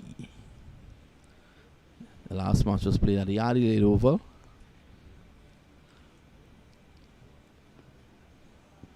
In Hobart, in fact, yes. Played away around the corner. That's one more. So the score is now, what, 78 for 3. Salazano has played very well. He's been solid. He's been compact.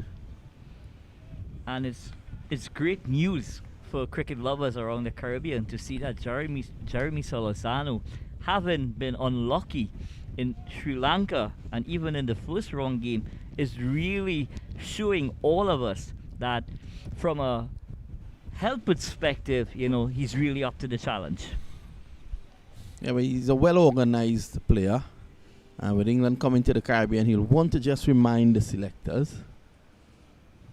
He'll want to play his second test match after not touching a bat for the first. Well, I'm sure the West Indies setup, the medical team will definitely want to do a medical assessment of this young man after this round, after 4 days of cricket, to really assess where he is medically before they could consider that. It's just my view. Well, if they look at that, might just be the finger injury. It would not be as a result of the concussion, because of that, he would have not been past fit to play for Trinidad and Tobago. So I think we are beyond the concussion, and we are dealing now with the finger injury, and it seems to be standing well so far. He's negotiated 120 deliveries, and 2 straight on this occasion there allows for 2. So on this occasion, Ryan John was 2 straight.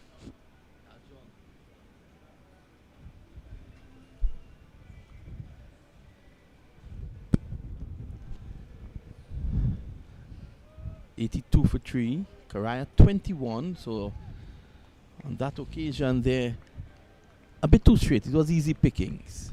Yeah, meat and drink, as video would say.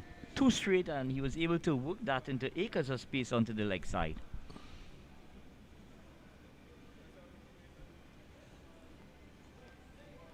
So McSween is using a better line on that occasion. So McSween in his second spell after this morning's impressive spell of bowling. But his skipper, Calvin Hodge, will want him now to pry out a wicket of Vinod. Yeah, he's brought him back for that reason. It's good conditions here for a seam and swing bowling. And it's a bit overcast. There is rain in and around the Williamsville area, which is not too far from here. That's a no ball. Signaled by umpire Ramdani. So a bit of indiscipline on this occasion from McSween. Possibly just overstriding for that extra yard of pace, Vinod. Yeah, he's hoping to make something happen.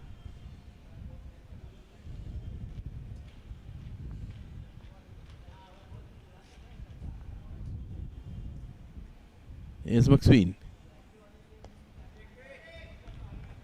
Nice and straight there from Karaya.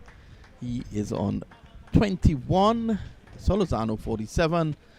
And after more thoughts from Anil Kamal, we'll be hearing the voice of Amar Samaru. So, excellent follow-up from this morning's session from both Solozano and Yannick Karaya.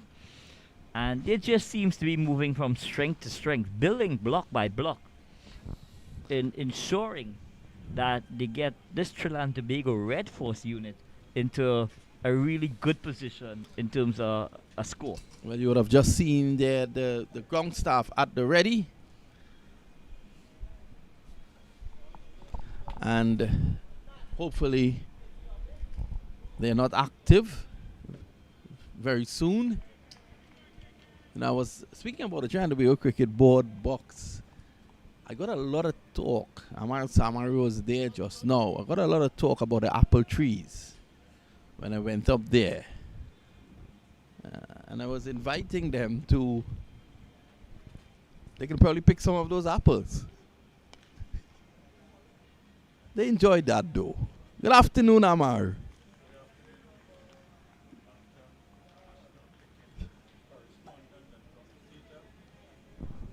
I think your mic was not on. But so we're going to see the action continue. It's going to be Demba. Have you enjoyed this performance so far from Solozano in his comeback match?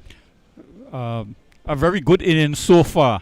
I think right now he is addressing the West Indies selectors for that tour, as you said, that England will be coming to the Caribbean in the month of March 2022. So it's a busy month. I know you guys at the Trinidad and Tobago Cricket Board have your T10 tournament coming up. The players are very excited. 6 franchises, and of course the managers and coaches are already in place. I can tell you for one, Omar Khan is the manager of one of the teams. We were just having lunch, and he together with Rajendra Mangali, he's another manager. Mahadev Bodo is another one. Yes, and that hopefully will be covered by Cricket 360. The broadcast will be covered by Cricket 360 so that it can be beamed all over the world. I am happy to say to you, Mr. Mamchan, a colleague of mine called me last week from New York and indicated that he was listening and viewing, Cricket 360 coverage of the match between Trinidad and Tobago Red Force and the Jamaica Scorpions.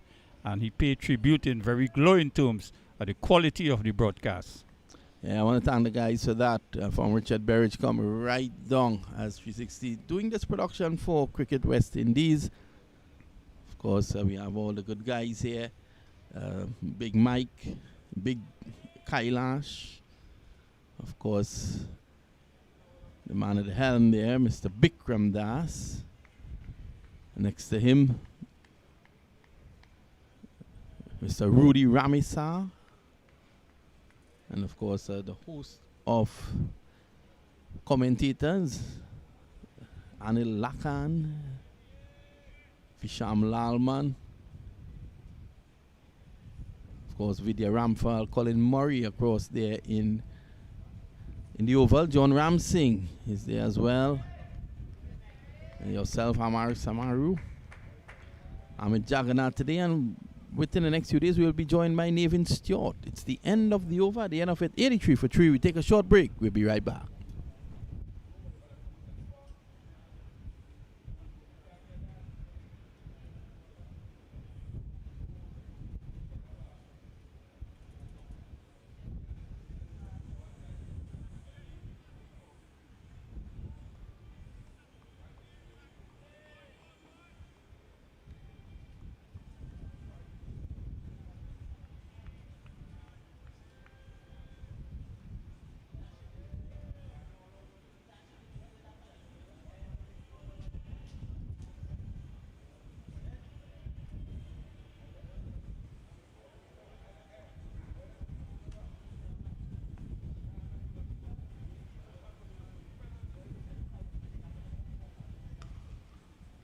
Short and wide and deserved to be put away, but Karaya just pushed it to cover. Karaya just getting into that defensive frame of mind, and he has to understand that deliveries like that, you want to cash in.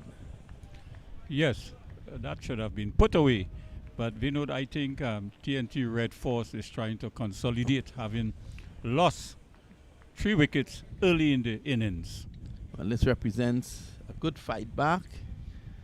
And after losing 3 early wickets, Karaya, who is always seen as stability.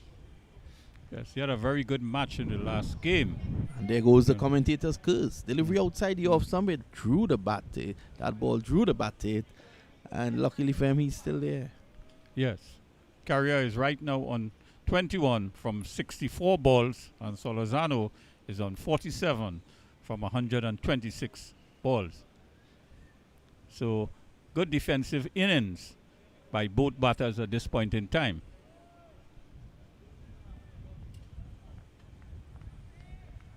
As McSween continues from the northern commentary end. And again, Carrier appears to be beaten. Ball pitching middle and moving away from him. Well, that's been his mode of operation for the entire day. You know, getting that ball to touchdown and the curve away. Vinod, in your memory, can you ever recall whether the Windward Islands team has won the West Indies Championship in the past? Yeah, definitely they would have won the West Indies Championship. They've also been very successful in the 50 overs as well. We'll give you exactly how many championships pretty soon. Outside the off stump, and that goes through to the keeper. Again, another bad delivery, short and wide. Yeah. And he should have prospered. Yes, very wide of the off stump. And Windward Islands have produced a number of outstanding cricketers like T.M. Findlay, Nixon McLean, Winston Davis. Winston Davis, sadly, he got a spinal injury whilst doing some charity work for his church in England, and he's wheelchair bound now. Yeah, very sad. Very sad. And they have produced some top cricket administrators. Yes, Dr. Kishore Shallow amongst them. Who is probably listening to this broadcast right now.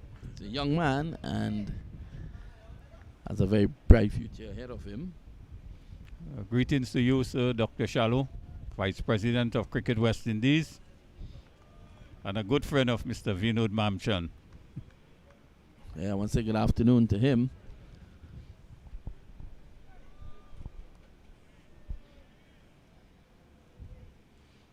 As McSween continues from the northern end. And you can see on that occasion the Karaya just taking a mini step down just to negate that swing and close out the angles. It's the end of the over, and the end of it. We take a short break. When you come back, Vidya Ramphal will come a-calling with his neighbor, Ahmed Jagannath.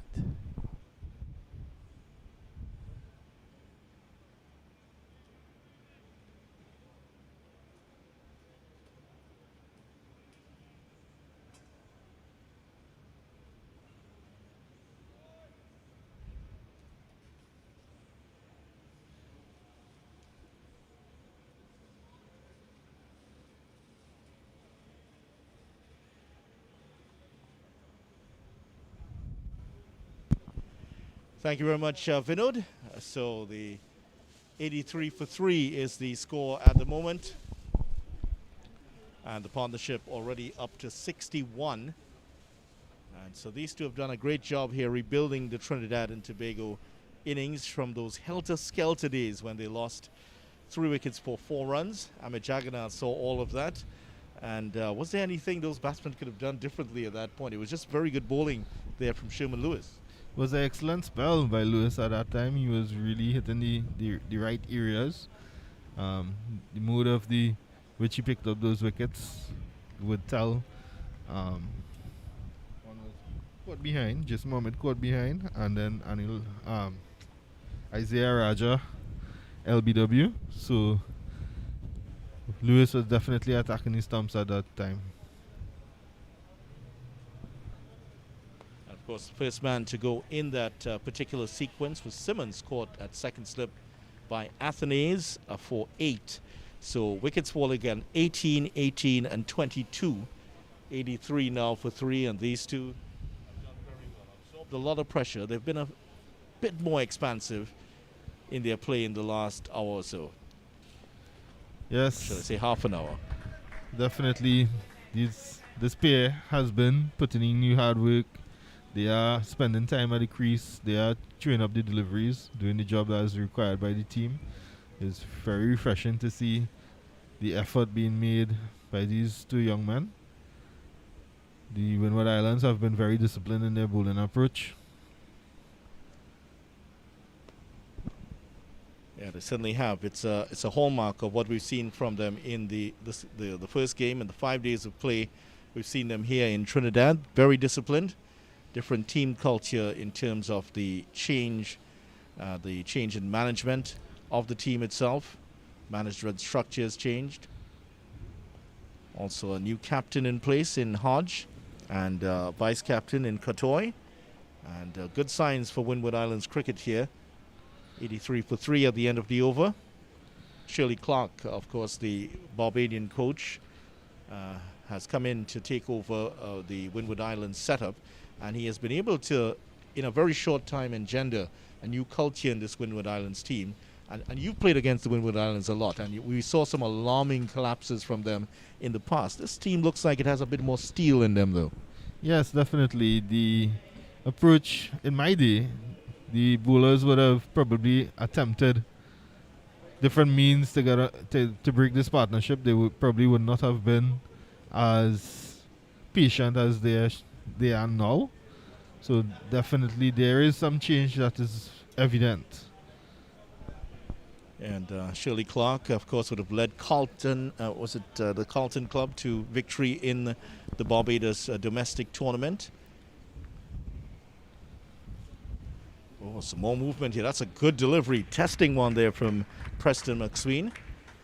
And he also famously coached his son during that COVID period, Kyle Mayers, and 210 not out against Bangladesh. What? That was incredible, wasn't it? Definitely. I was really impressed with the way Myers went about that innings. I saw snippets of the innings, and he's a very aggressive batsman. So well done to him. 210 on, was it debut? It was on debut, in fact it was. 4th innings also he got it. And playing the delivery well. And you could see there Karaya accommodating for the late swing. Just stepping down the track and outside the off stump. Not often you see batsmen do that Little shimmy up the track there. So he's just trying to counteract the swing. It appears that that's exactly what he's trying to do, Vidya. He's trying to get outside that off stump, so in case the ball swings and crashes into the pad, he's clear of the stumps. He would not be adjudicated LBW. Also, he might be more in control of any shot that he chooses to play. Swing again here, and this time he's allowed it to go. It's also a no ball here. Preston McSween. Solozano nearing a 50, and there's umpire Danish Ramdani, 2 Trinis as they're called. Trinidadians love to say it, much to the disrespect of people in Tobago. Trinbagonians we'll stick with, being good citizens as we are, Amit. Yes, Trinbagonians. I agree with you. We cannot leave out our Tobagonian counterparts. And we'll, of course, have to be on our P's and Q's when our good friend comes in for the last 2 days of this particular series. And if I may say, he will remind you. We're, of course, referring to Nathan Stewart, who will join us for the last 2 days of this match. And we're looking forward to work with Nathan. Yeah, and we've seen over the years, not too many of the cricketers from Tobago have made it into the Trinidad and Tobago team lineup, and that's something that needs to change. Yeah, it would be welcoming to have more or a greater number of players from Mr. Style playing on the Trinidad and Tobago setup. I am not certain as to what is the exact reason or science behind. Edged and past the slip. That's going to go for 4. There was a third slip in place earlier. There's not one now, and that would have gone comfortably to third slip. Edge off the bat of the batsman, Karaya, and that's run away for 4. 88 for 3. A loose shot there by Karaya. Is it Karaya or Solozano? Karaya, yes. Karaya, I'm corrected. Yes, a loose shot there. It appears that he lost some patience and he played loosely to a ball as wider and going further away with the swing. As the replay shows, yes, he's reaching for that ball wide outside the off stump. He's no way close to being over it. And yeah, and that one would have gone comfortably to third slip, as we mentioned there. And will they now put the third slip in? The horse has already bolted, and Ryan John is going to go across to the third slip, but I don't think Karaya, knowing the type of character, he's going to make that mistake once again here. Again, a little bit of culture stepping into our cricket here. We're being a little bit reactive in terms of our field placing. Having looked at the game to this point thus far, there isn't much going on the leg side, and the use of a square leg or maybe the mid-on, either which way, could have been better utilized in the slip region. Yeah, certainly. And they did have the third slip in earlier today. For some reason, after lunch, they decided to go against that and put Ryan John out in the, I believe he was in the mid-on position. Now he's back there. In fact, he was out in the deep at square leg. And certainly that's a lovely shot. And that could run away for 4 here. Fieldsman's after it. It looks like it might slow up just inside the boundary. It does. And Kenneth Dembers chased it down and pulls it back. So, again, excellent running between the two batsmen at the crease, scoring 3 runs. A good shot by Karaya, capitalizing on the full delivery there on the pads. Beautiful on drive. So that'll end off the first hour of play after the break for lunch. So just to give you an idea of how things have gone here, Trinidad and Tobago Red Force put into bat after the Windward Islands won the toss. TNT losing 3 wickets in quick succession. And the 3 men to go. Simmons caught at second slip by Assanis for 8. Raja was LBW to Lewis without scoring. Jason Mohammed caught behind for 0. So a period in which 3 wickets went down very quickly there. But since then, Solozano and Karaya have batted very well, and they put on 69 runs in this partnership. So excellent stuff there for 2 of them. Amit. Yes, definitely. If you go to break the day's play up into sessions, Windward Islands would have taken the first hour. Trinidad and Tobago would have neutralized that position a bit somewhat from the first water break up until this point, having not lost any more wickets. So it's good to see that Trinidad and Tobago are applying themselves in this pressure situation. And the play, as play resumes, it promises to be quite exciting. Certainly will be. Join us in a few minutes' time. We'll resume commentary just after that. 3 wickets there for Sherman Lewis, 3 for 17, and we might see him coming back a little bit later on. Right now, water break on. We'll be back with you in just about 3 or 4 minutes or so.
Our Cricket Academy, and it is the Red Force 91 for 3 after being put into bat by the Windward Islands Volcanoes.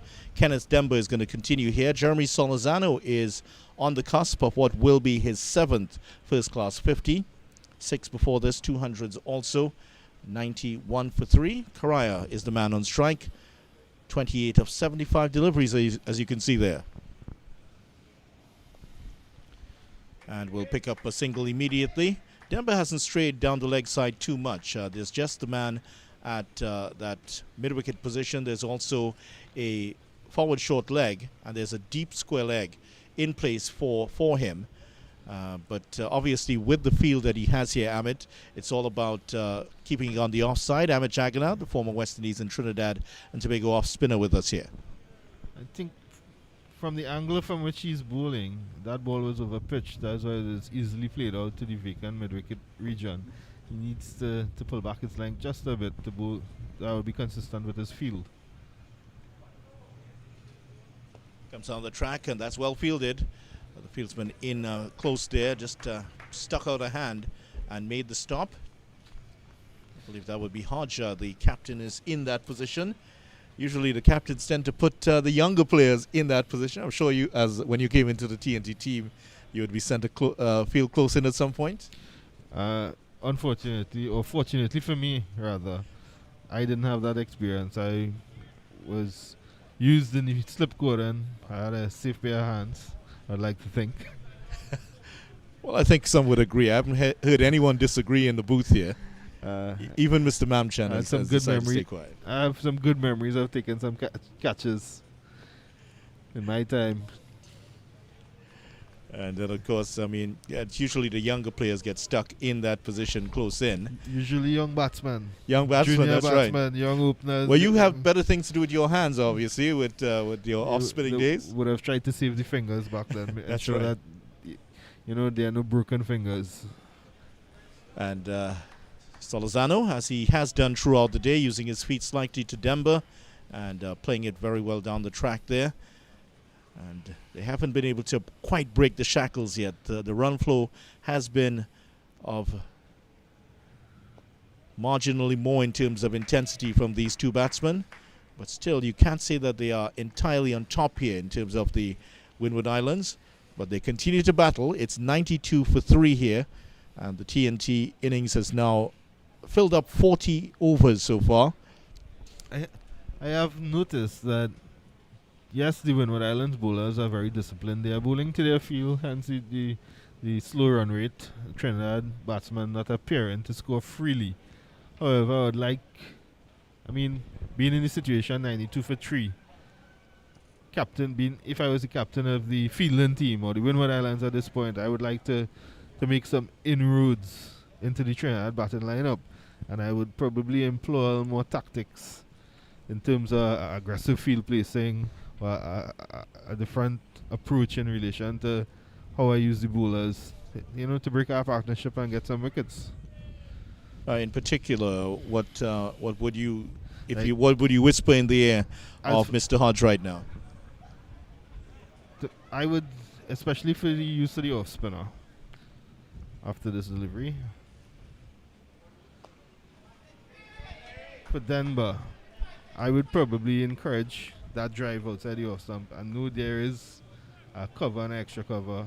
If he's extracting sufficient turn, he could also use a gully. The fielder that is on the cover boundary or the point boundary, not a ball has gone to him thus far. And to me, that's a wasted field that could be used in an attacking position for maybe a silly mid off, or a gully, or a second slip.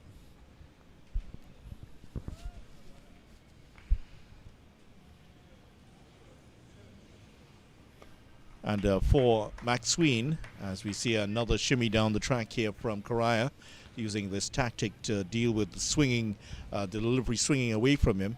The obvious criticism would have been in the last over not having the third slip in place as he had throughout the day. Yes, the third slip would have been from his first spell before lunch. He was getting generous swing away from the left-handed batsman. So with the scoring rate being as low as it is, I would have employed that third slip. Give myself an opportunity to get that wicket. Because as a batsman at the crease for so long and not scoring as freely as you're accustomed to, you would try, you would want to, it would be in your nature to try and get the scoreboard ticking over. And that in itself would create opportunity by way of catches. And in this situation, as we saw a couple of overs ago, it went to the boundary for 4, what would be a vacant third slip. Of the bat of Karaya, the big edge that would have gone straight to the midriff of third slip. Karaya now deciding to use some different tactics against the swinging ball from Maxween. Again, he's coming down the track here. Chance at a run out. Misses the stumps though. And I think he would have been comfortably home there. But Preston Maxween not too impressed with the fielding. One or two of his teammates there. And he's still on the ground here. Has he done something or is it just disappointment? I think it's just disappointment here shown by Demba. There appears to be disappointment. However, Karaya has employed a different tactic to try and negate the swing that Maxween has been extracting or getting off of the ball. He is stepping a lot further outside the off stump to try and get as close as possible to that ball. If Maxween adjusts his length, however, which is as Karaya steps further outside the off stump and he pulls his length back, if he does play at the ball, he could still manage to break his edge. Gone straight through him. Great delivery there by Preston McSween. And Solozano didn't know too much about that one. Just moving, giving himself some room outside the off stump there. Moving towards the line of the ball, I should say, and not playing it. Karaya was actually giving him some advice when they met mid-conference. And tell you what, Karaya should not play poker because he gave away exactly what he was telling. In fact, he was pointing down to Long On and suggesting perhaps to Solozano, that's where you should be trying to play the ball. So, yeah, don't play poker, Mr. Karaya. Here's a replay of the previous delivery. Well, and this one he's driven away beautifully. And this fielder's coming across. Cotoy has some work here, and he manages to pick it up. And that is 2 more to the total. And that is Solozano moving up to 49 now. So just 1 run away from that 50. Field placement still has me in orbit video. Again, they brought the third slip, put him in, but they push point back onto the boundary. So it tells that Windward Islands, they are concerned that this partnership is growing. The size of the partnership in terms of runs is improving. And partnership now 73 off 182 balls. So these batsmen are spending time at the crease, and Windward Islands are concerned that this partnership will grow and cause problems for them in terms of getting 10 wickets. Sun certainly not with the same intensity as it was earlier today. Nice conditions here for cricket. Demba is on one of those long spells that we've seen from him already in this competition. And a ring of fielders on the offside to protect prevent a single here. No ball, Demba, not for the first time in this competition. A no ball here. Not often you see that from the spinners. I don't think I ever saw you bowl a no ball. I can't recall ever bowling a front foot no ball. Maybe, probably using variation, cut the return crease, but not the popping crease. I cannot understand a bowler coming off about 5 steps, making his way over that popping crease. Yeah, and he did. And now he's gone down the leg side. And this is a long chase on here for Bishop. And they will get 2. They thought about 3, and they decide against it, though. Excellent throw. Yeah, very good throw by young Bishop. Again, Demba straying onto the pads. Just missing his line, as he has been outside the off-stump on the off-stump prior overs. Enabling the batsman to get 2 runs deep behind square. Yeah, so he's getting some advice here from his vice-captain, Kotoy. There's a lot of space on the leg side. Once you can get it in that region, Bishop is in that deep mid-wicket position there. So he had to chase about maybe 40 meters or so to get that one. That's another field place, and I probably am a little bit concerned with. He's bowling around the wicket, which would mean that the ball has a natural angle towards leg stump. If he strays and it gets clipped, the fielder, the deep mid-wicket position, will be too far off. The ball would generally tend to come deep square, behind square. So that could be an adjustment to the field if I were the bowler at that point in time.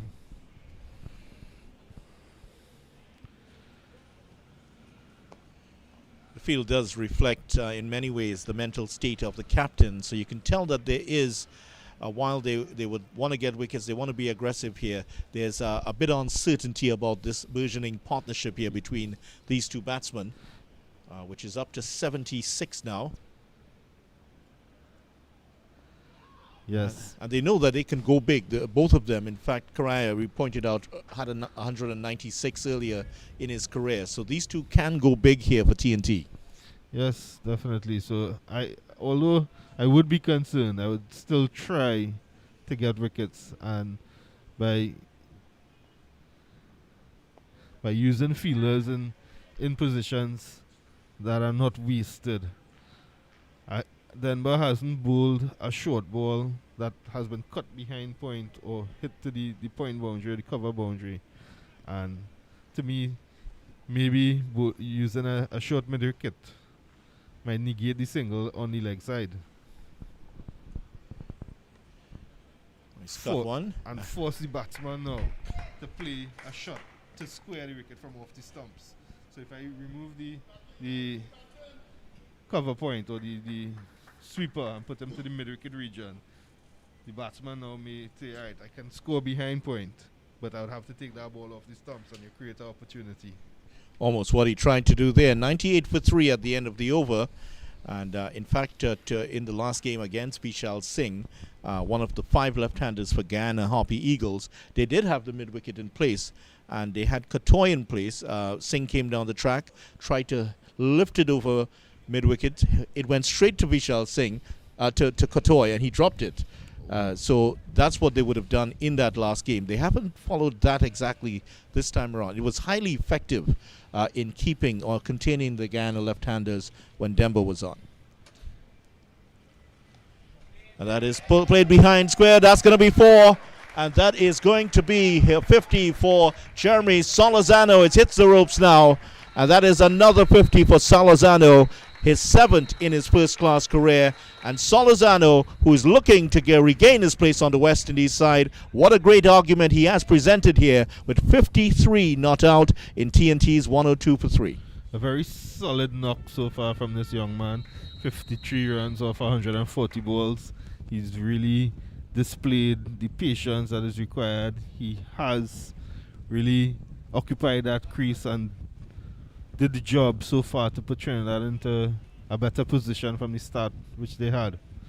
Excellent work so far. Not the shortest of deliveries, but he played that very well, Jeremy Solazano. And again, but this time it's going to go a little bit finer. It's only going to be 1. Plays that shot very well. We've seen that shot already. Gordon Greenwich pickup. 103 now for 3. The boundary also brought up the 100 for Trinidad and Tobago, taking us from 98 to 102. The last single being to fine leg being making the score now 103 for 3. Solazano, very, very impressed with this young man. He has the ability to really stay at the crease and bat long, and it will only augur well for his future development. Sure that the West Indies selectors are taking notice here. 54 off 141, absorbed the pressure well. Correa comes down the track. He will get 1. He should get 2 here. It should be easy to. Well, I thought it should have been 2, but they really ran the first run very slowly indeed. So there was no opportunity for the second run. I think there was a bit of ball watching on Correa's part there. He looked like an Arsenal defender there for a moment. Ball watching. As he tucked it past the square leg, he focused on the ball as opposed to getting up to the non-strikers and as quickly as possible. Yeah, sorry about that. That was just shameless attacking Arsenal while they're down, isn't it? But they really have been playing well recently. But Vinod Mamchan, who is a Liverpool fan, I understand, he would not be too happy with that. Vidya,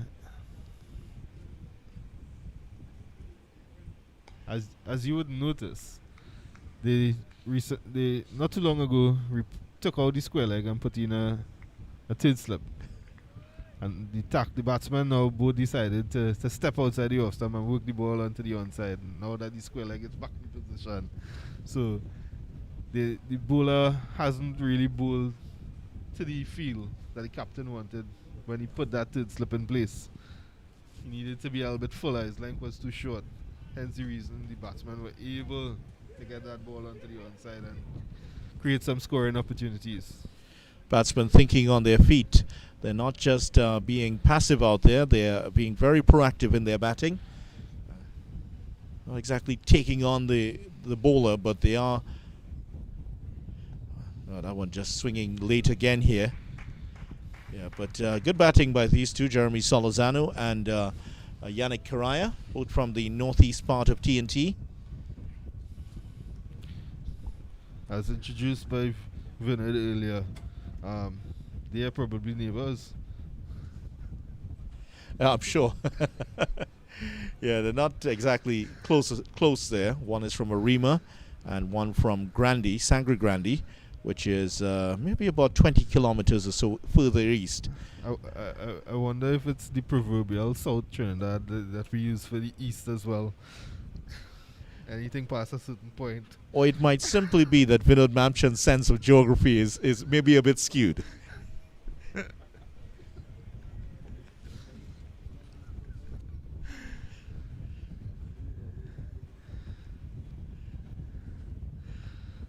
Solid in defense. Another good delivery there from Salazano. Preston McSween. Well, that's going to end off my time and your time here, Amit. Vinod Mamchand's going to come in with Anil Lakan now to take over, and I'm sure he has some things to say about his beloved Liverpool. They will never walk alone, apparently. Okay.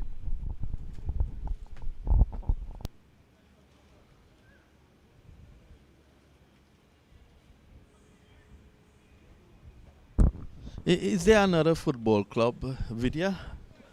As I say, good afternoon. I'm in good company. Colin Murray, my dear friend, is also a big Liverpool supporter, as well as Sir Isaac Alexander Vivian Richards. And I might add Fazir Mohammed to that as well. So Vids might be outnumbered in the press box. The man coming next to me to join me, he supports Debe United. And that's Anil Lakan. Good afternoon, Anil. Pleasant good afternoon, Vinod. So, a big club is Liverpool. It's just 20 minutes away from Manchester, where a number of you guys like to reside. This is played away around the corner by Carrier, and Carrier goes on by one. Carrier has been as solid as a rock, barring that one delivery that he played away from the body. But in the main, he has been solid. He has been a very good ally to Salazano in this partnership, Vinod. And this is what you want to see in regional cricket. Regardless of the team, you want to see, you may be supporting whichever team, but you want to see guys bat and bat long. And this is what could get West Indies cricket back to where it should be. Runs have been a problem in West Indies cricket for the last 2 decades. From the highest level go right down. And Trinidad and Tobago, if we may use Trinidad and Tobago as an example, Trinidad and Tobago has always had good bowling attacks. You have heard that from Amit Jagannath and all the other guys, Anthony Gray, and all these guys would always tell you that. But runs have always been at a premium, Anil, over that period. Well, it shows at some stage it's a lack of application rather than a lack of skill on the part of these batters. And with the advent of T20 cricket, it did not help. So you want to see guys battle. You know, it's a battle of attrition. So you want to see guys go out there and fight. Which is what you're seeing here from these two left-handers. And they've really approached this rebuilding process with precision. They've mixed aggression with sound defense.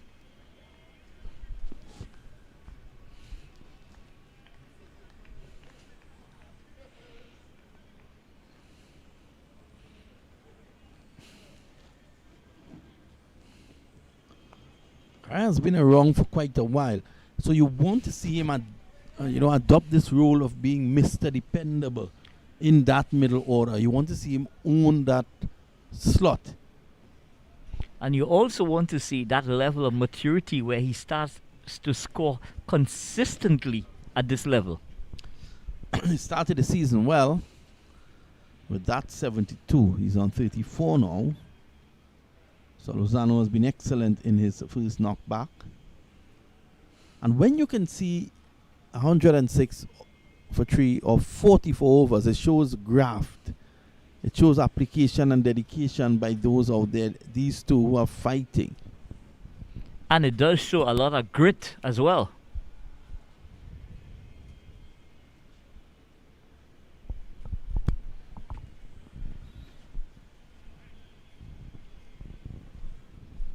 So 84-run partnership of 201 deliveries.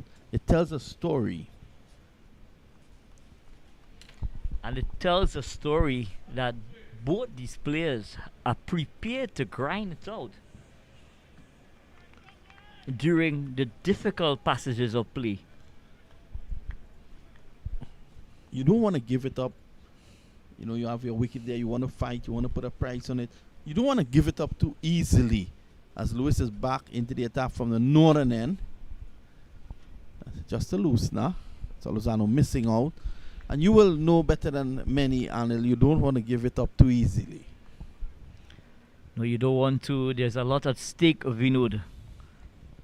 Yeah, and they must value their innings. Lewis 3 for 17 of 9.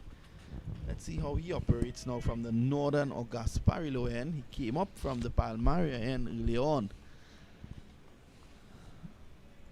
And you never know, Vinod, that with the West Indies England series on the horizon, guys may get an opportunity, providing that they do justice to being selected. But what we saw from the last selection panel and also the current one that's headed by Dr. Desmond Haynes, what we have seen is that these guys are willing to repay players for performances in the domestic tournament. So they're not just sticking to a cadre of players. They're opening it up to everyone. Once you can put your hands up, they're willing to look at you. And Solozano has done his cause a great deal today. Well, he would have enhancing or further enhancing his reputation for being selected. Yeah, he has really enhanced his claim to get into that test team. And trust me, there are vacancies. Well, as you know, Vinod, he is the incumbent, and he will want to retain that opening slot in the West Indies setup.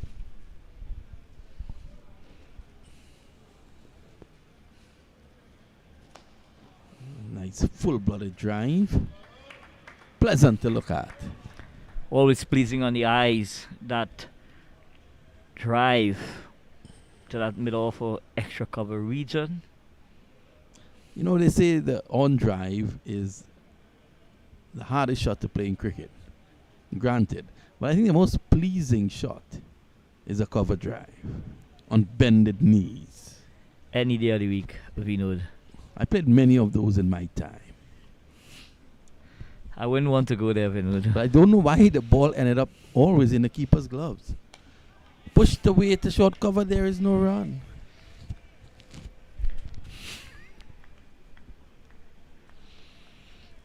Are you okay, Anil? How are you enjoying your afternoon? I am definitely enjoying my afternoon, Vinod. So this is going to be a tricky little period, and Solozano would have towards the back of his mind the troubles that Lewis would have given early on. But he has to understand that Lewis would have tired after those 9 overs. And then again, it's not a new hard ball that he's bowling. Well, I must admit that I felt that skipper Kevin Hunch possibly carried on a bit too long in that opening spell. Vinod. Lovely bit of fielding at cover. And again, willing to just push the ball around, nudge it around into the gaps. It's the end of the over. And the end of it, we take a short break with a score 107 for 3.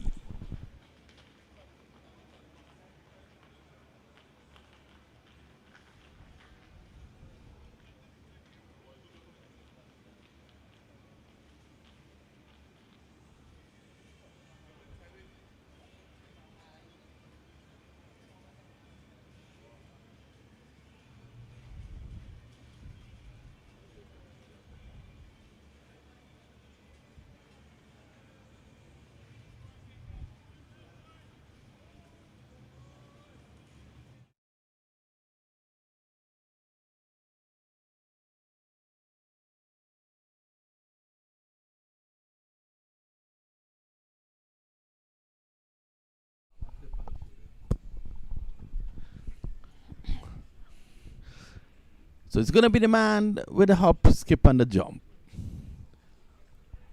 Forward is Solozano, just killing the spin.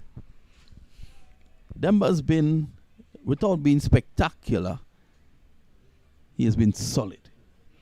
He has built pressure. he has been very solid, Vinod, because he does it the simple way. Nothing fancy. He just keeps that ball on about that off stump and asks questions consistently. Changes his pace from time to time, uses the angle. But skipper Kevin Hodge will be asking him to really pry one of these guys out now.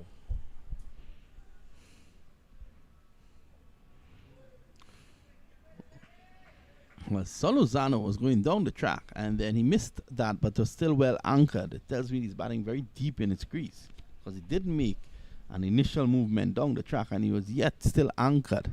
Well, he was beaten on this occasion, Vinod.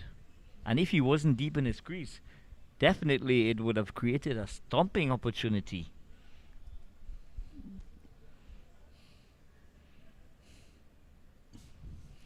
Back and forces it nicely. Solozano will want to return with a bang. He'll want a big 100 here, Anil. And then he will find, I'm sure if he scores 100 here, he will pencil his name into the selector's diary for further consideration. I think he has already done that at this initial stage of Vinod. Well, if at this initial stage he has penciled in his name, if he scores 100 here, he will get it in ink.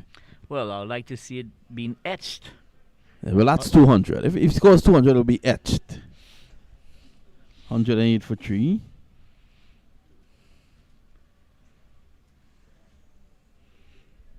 But a quiet period of play at this time, Vinod. Well, it has been for the longest while these two negotiate. So there's no rain about. That's just the Sahara dust. And it's a very thick lining of Sahara dust that's with us at the Brian Lara Cricket Academy. Well, there has been a warning by the EMA about it. A lovely sweep shot down behind square for 4. So Karaya getting one that strayed a bit, and he was down on bended knees, sweeping it away. A lovely shot. And the fielder in the baggy green collects. It's 112 for 3.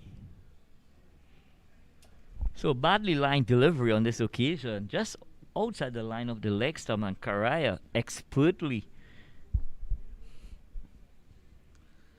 You're looking at conditions out there, and we continue to talk about the conditions with the Sahara Badly dust. lined delivery on this occasion. Karaya expertly placed that down to that fine leg position for 4. And taking advantage of a loose delivery. There have been a few and far between.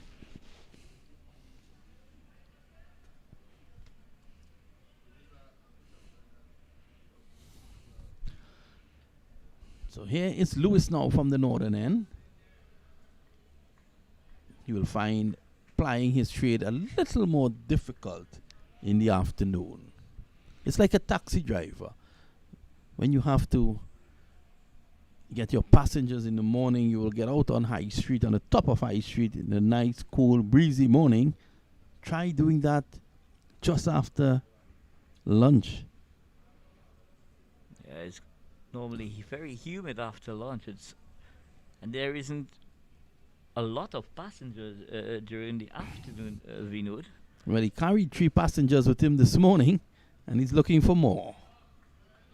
And we must take into consideration, Vinod, that this ball now is 46 overs old. So definitely the sheen would have gone from it, and some of the hardness. So which makes him less potent at this time. Well, unless he can reverse swing. He should, around over number 60, you normally could do that. There are some guys who are exponents of it who get it very early, even much earlier than that. Other than that, I think what will work for him here is just to keep it tidy, keep it basic, and let the batsman make the mistakes. But what I think will negate the reverse swing, you've got a lost outfield, and you've got a pitch that has a thick layering of grass, and that doesn't help. the ball to reverse swing. Unless you're an Australian. Maybe They just scored 112 for 3.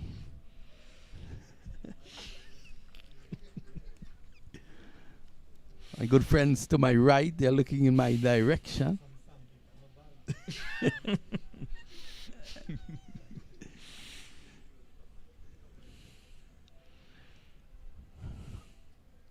I remember during the 2019 World Cup, there was a big advertisement in the newspaper in England, and they were saying that no team should allow the Australians to rough them up. And a big photo of David Warner and Steve Smith in front of a hardware store. What were they doing there, Vinod? Well, I don't know. But the English are very crafty when coming to those things. Full toss and driven straight to cover. And he'll be unhappy with himself there.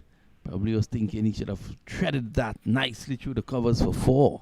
Well, I'm sure he would have told himself that he has missed out on this occasion, Vinod. Juicy half volley. Full toss, actually. Valentine's. Just one person to beat on the offside and he hit it straight there. Valentine's ended last night. He's still getting gifts. Sammy drives. And he has looked totally composed during this entire innings thus far. We're seeing a nice crowd building up on both sides of the northern end. You know, we tend to focus on the right, but on the left, where the flagman is, there are a number of people there with him. Just to remind you that you can come down at the Brian Lara Cricket Academy, but no alcoholic drinks are allowed into the venue. Remember, this is a safe zone, and for all safe zones, there are no alcoholic drinks allowed. Beaten outside the off stump, and I was saying before, he just needs to do what he can do. Don't overdo it. The mistakes will come. And just echoing that sentiment, I think the Windward Island Volcano bowlers just need to continue to be patient and work their plans.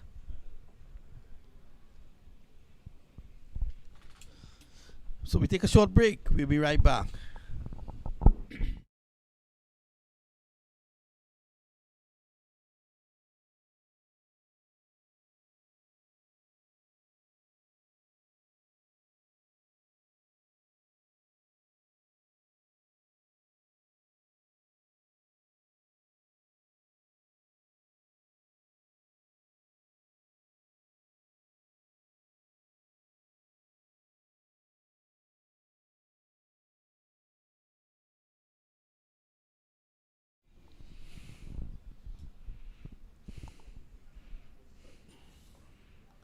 So Demba to Karaya again, and Karaya just keeping. One thing we know about him is he never loses patience. He will be a good father. He has all the skill sets to be a father. Is that what you're saying, Vinod? And he has patience, and you know that is something that you need when you're growing up kids. I guess your parents would have had a lot of patience, Anil. I wouldn't comment, Vinod. Yeah, I mean, they did a good job with you. Obviously, they had to have patience. You know, you can't rush things as an adult person. Karai showing great attributes. He also has leadership attributes as well. But I could tell you, Vinod, he's a very hard worker on and off the field when he's preparing. Yeah, I've known that for quite a while about him. His former manager, Omar Khan, was speaking glowingly about him during the lunch break. This is a lovely call there by Karaya. Playing the shot on the run. And the boundaries are few and far between, but you want to mix the strike up. You want to overturn the strike because you don't want them but just focused on bowling at one batsman. And that's been the hallmark of this inning so far. They've been able to pinch that single here and there, you know, and keep turning over the strike. But do you think at this time, Vinod, that Denver you'd like to see a change from the southern end? Maybe just to change things up a bit? Well, what Demba is doing, he's performing the role that Brian Charles. This is a lovely on drive. It should find its way into the boundary now for 4. A lovely shot on that occasion. And again, a lovely use of the feet by Jeremy Solozano. Well, perfect execution of the on drive on this occasion, Vinod, from Jeremy Solozano. Getting to the pitch and on driving that ball down to the boundary. And you asked a question before, and I'm thinking that Demba is performing the role of a Brian Charles. What Brian Charles does, as he normally locks up that southern end for the Red Force. And there you can see a lovely use of the feet, as Anil said, and aided by the fielder at mid-on, it rushed away into the boundary for 4. The technical gurus are at it again. Good work, guys. I think, Anil, we should send and buy some cough drops for these guys. They deserve it. They've worked hard. I wouldn't be surprised Ronnie Bickermdas has some in his bag. And yes, he does.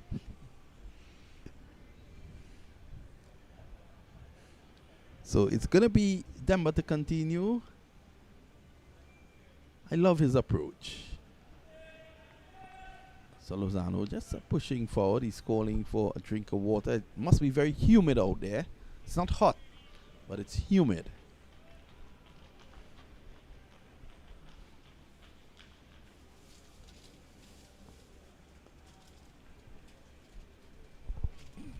Pushed away on the offside. It's the end of the over. After more thoughts from you, Anil, we'll have a double change with Vidya Ramphal and Amit Jagannath.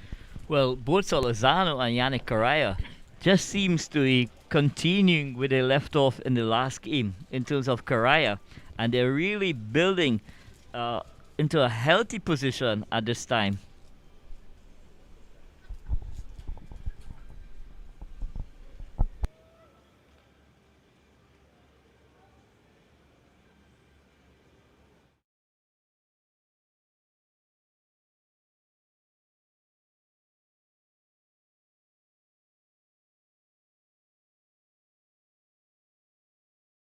And to Anil.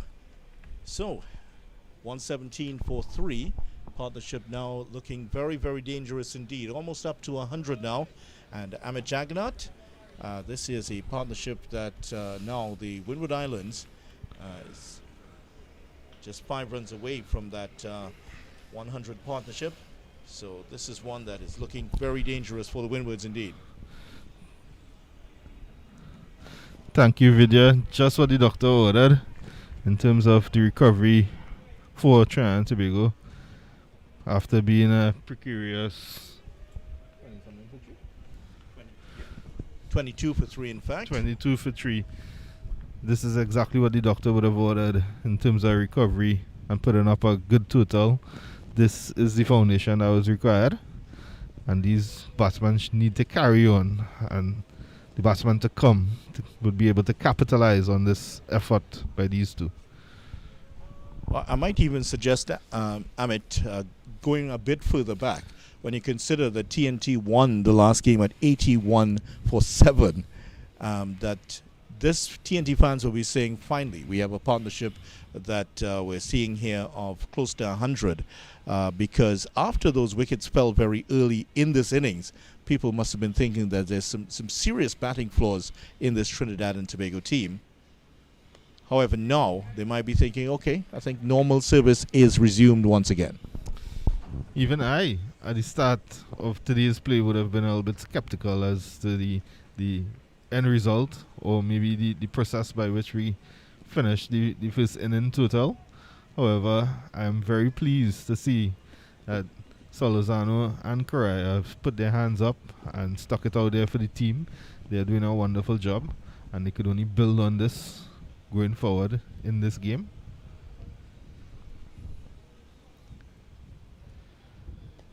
And not only in the fact that the weight of runs, but also the way they have approached the innings.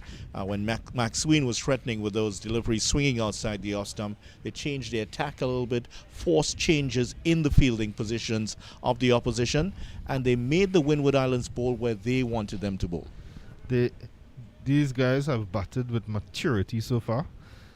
This is exactly what is needed, and they showed or demonstrated that they have the ability to spend time at the crease and deliver on their ability, deliver on their talent. And this would only augur well for the rest of the season.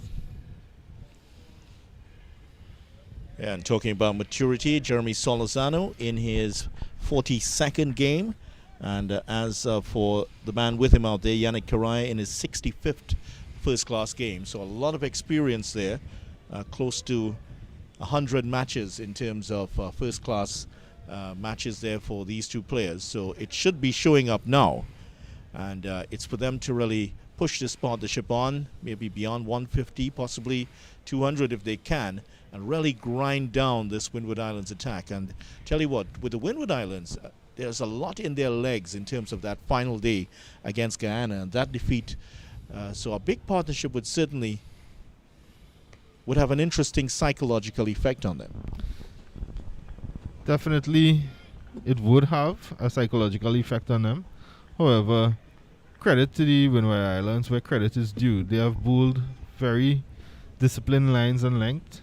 This is reflected by the run rate, which suggests that they have been bowling good areas. The score have never been really taken off at any point, and it's quite important for them to continue bowling those areas if they are to make a dent in this Trinidad and Tobago lineup.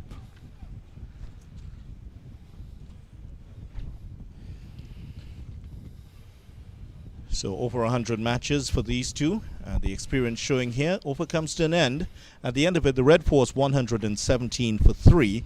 And just to run through the card in case you did not get it earlier, the batsman still to come here because Solorzano not out on 61, Karaya not out on 39, and Karaya has now faced 101 deliveries, so he is continuing to do what he does. There's the batting card. Imran Khan is slated to come in next. Joshua De Silva right after that. Hines can hit it a long way when he gets the opportunity. Philip Charles and Seals there. Would you put De Silva above Khan, or would you want the captain to come in as the insurance man there? I would probably have or use the batsman to come based on the scenario of the game. Maybe if Trinidad loses another quick wicket or another wicket in this scenario, might use Imran to probably try and bat a little, hold on at end, spend some time. Joshua, on the other hand, has the ability to score freely. So if the partnership develops further than where it is at this moment, I would probably have Joshua in next to build on that.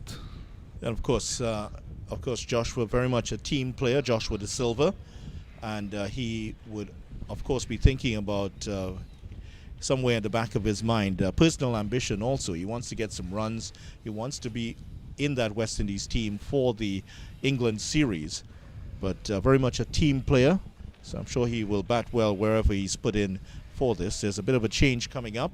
Demba is off the attack, and it looks like it's going to be Larry Edward, the former St. Lucia and Windward Islands St. Lucia under 15 captain, and he did move on to becoming their under 17 captain. He also captained the Windward Islands at under 17 and under 19. Had a good game against Guyana. Took 3 wickets in that second innings, and he's in with his slow left arm orthodox bowling. And give you a chance to analyze what he has to offer here. Good move to bring on the left arm spinner to these two left-handers. It is going to be taking a risk. These both batsmen are set at this time. I really haven't seen this bowler before. Straight away, he has pitched on a decent line and length. A bit quick through the air. Yeah, that's what we've seen from him all the way through. That's what he's going to do. It's outside the off stump there, just tuning it into the left-hander. As you would imagine, he was far more effective against the right-handers in the Guyana team. But all of the top-order batsmen were left-handers. I've never seen that before. 5 top-order left-handers for a team. I believe I've played against a Guyana lineup like that already. Oh, you have? Yeah. Those are the days of It's a Guyanese thing. Chattagoon, Chanapol, Johnson. Quite a few left-handers footed in. You must have had a lot of fun against Guyana with turning the ball across those left-handers. Yeah. And always producing some fine batsmen and very good players of spin also. That one striking him on the pad. Big appeal. But the umpire Lyndon Rajkumar saying not out. It appears to be heading down the leg side. Maybe extracting a bit of turn. Maybe the replay might be able to show. Slightly short of a good length that time and played comfortably back. And Solozano stays on 61, 117 for 3. And the Trinidad and Tobago innings has now gone past 300 balls they've faced, 117 for 3. It's been slow going for this team, just going along at 3.4 and over. I've also noticed that 2.34, excuse me. I've also noticed that prior to Edwards being brought into the attack, Lewis has been bowling from the northern end here. Being the bowler that picked up the 3 wickets earlier in the first hour of play. He not being brought back from the same end which he picked up those wickets from is a little bit concerning. I mean, he may have settled well in that from that southern end. So I'm uncertain as to if he probably requested on his own to come from on this end. Which itself would be a bit surprising.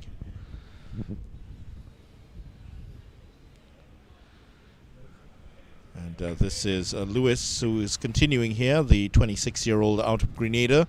He and Max Sween, fellow Grenadian, of course, both of them have formed a very good partnership. And they're the same age, basically, so you could see this bowling attack on for several years for the Windward Islands. And I'm sure within the Windward Islands competition, which is something that doesn't receive a lot of media attention in the wider Caribbean, it's always going to be a good bowling attack for Grenada itself. Yes. And here's the replay of that LBW.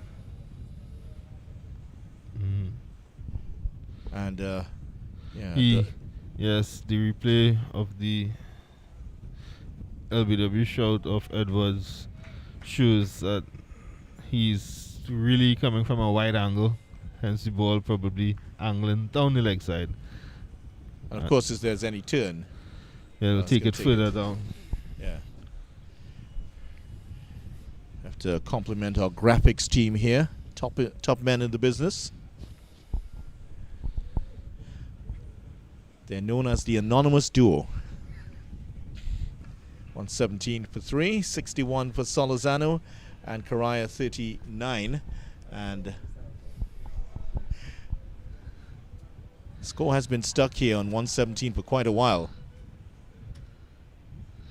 Whoa, he allowed that to go through. I'm not sure where that passed.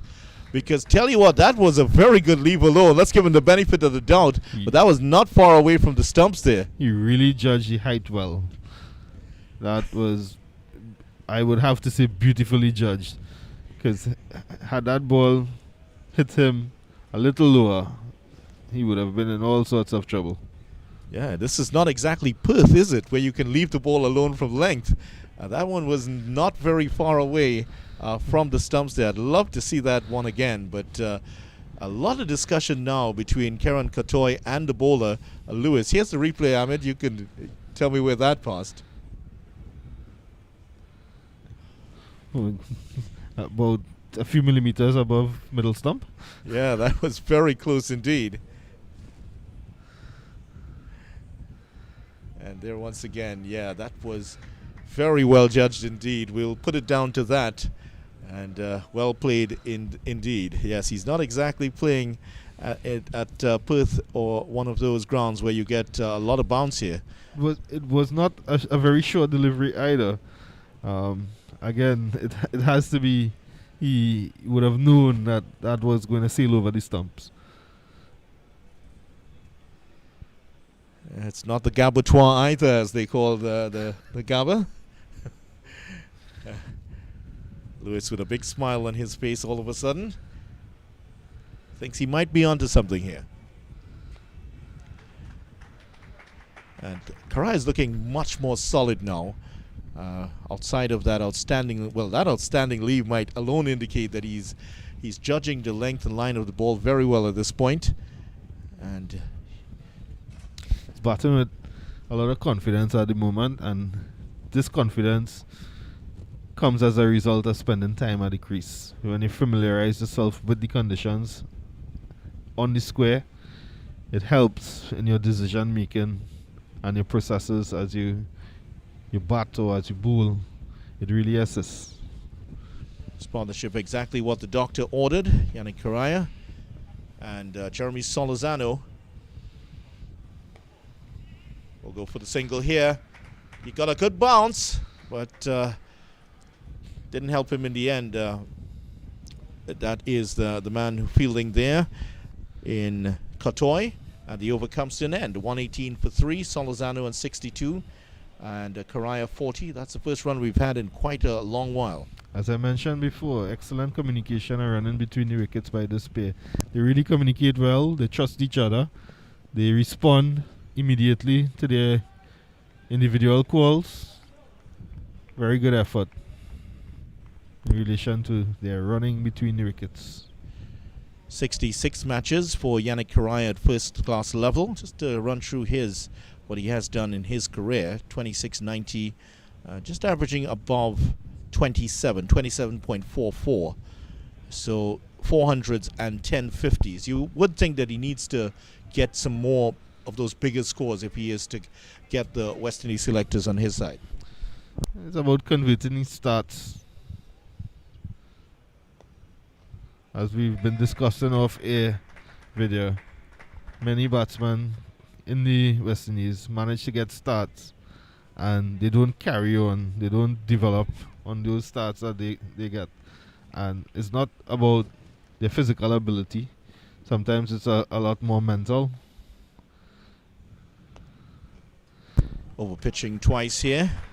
And some more runs as the partnership now moves up towards that 100 mark here. It's just about the mental strength there. There's been a lot of talk about developing the mental side to the game at the higher levels. Yes, and each individual is a facet of the game that they need to work on. There are various methods, various ways in which they can develop their mental ability and gain experience from past players, coaches.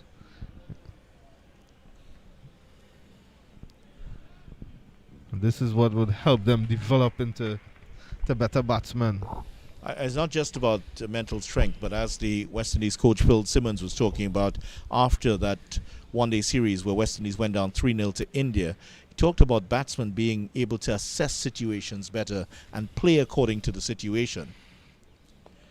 If you want to put it as a cricketing IQ, so to speak. Well, that is critical, and that is something, a skill I believe that is developed during your developmental years. It's something that players, as an individual player, you're supposed to develop as part of your skill in trying to climb or make the ascendancy to the higher levels of cricket. That's right. In fact, I was reading about the young Indian captain Yash Dul. More on that in a moment. 121 for 3 at the end of the over. 99 runs are now the partnership. And that is going to take us to the tea break here. So these two have carried on through. This has been an outstanding partnership indeed. They don't get the 100 just yet, but from 22 for 3, these two came together, Jeremy Solozano and Yannick Correa, and 99 runs they've added. Solozano on 62, 42 for Correa, and they have come into tea in a much better position than than what was expected. But here are the wickets. 3 for Lewis, who has now been switched over to the northern end. We're still trying to figure that one out, but nothing much else doing for the Windward Islands Volcanoes. Yes, Demba was very economical in his spell, but not effective in picking up any wickets for the Windward Islands. Bowling 15 overs for a meager 28 runs, no wickets. Edwards, just the 2 overs for 3 runs. John, 8 overs, 24 runs. And pick of the bowlers, Lewis, 3 for 19 of 13 overs. Trinidad close at goes to tea at 121 for 3. Solozano not out on 62. And Correa, 42. So that is the latest score here. Join us in just about 15 minutes' time for continued commentary after the tea break. The news is TNT Red Force 121 for 3 at tea on the first day of play here at the Brian Lara Cricket Academy.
The T period, and the score is 121 for the loss of 3. This represents a really good fight back by Trinidad and Tobago. Just before I switch across to Ahmed Jagannath, just to bring you up to date with what's happening at the Queen's Park Oval, in case you're not looking at the other stream.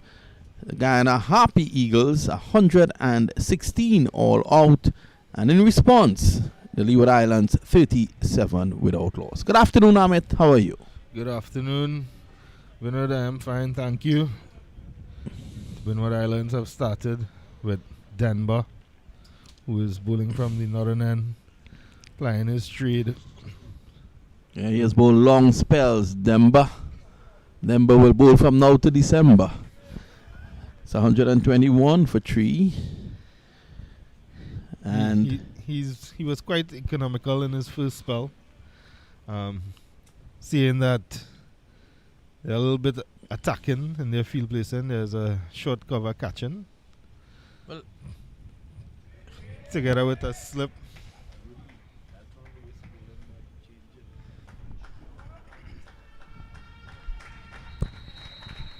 That would be the 100-run partnership. Yes, and it's meted with tremendous applause from the small contingent of fans here at the northern end. And it's a second century partnership that Karaya has been involved in this season. He had 116 with Isaiah Raja in the first innings of the first match last week. And now he has found an able ally in Jeremy Solozano. And they are really prospering for Trinidad and Tobago. Demba.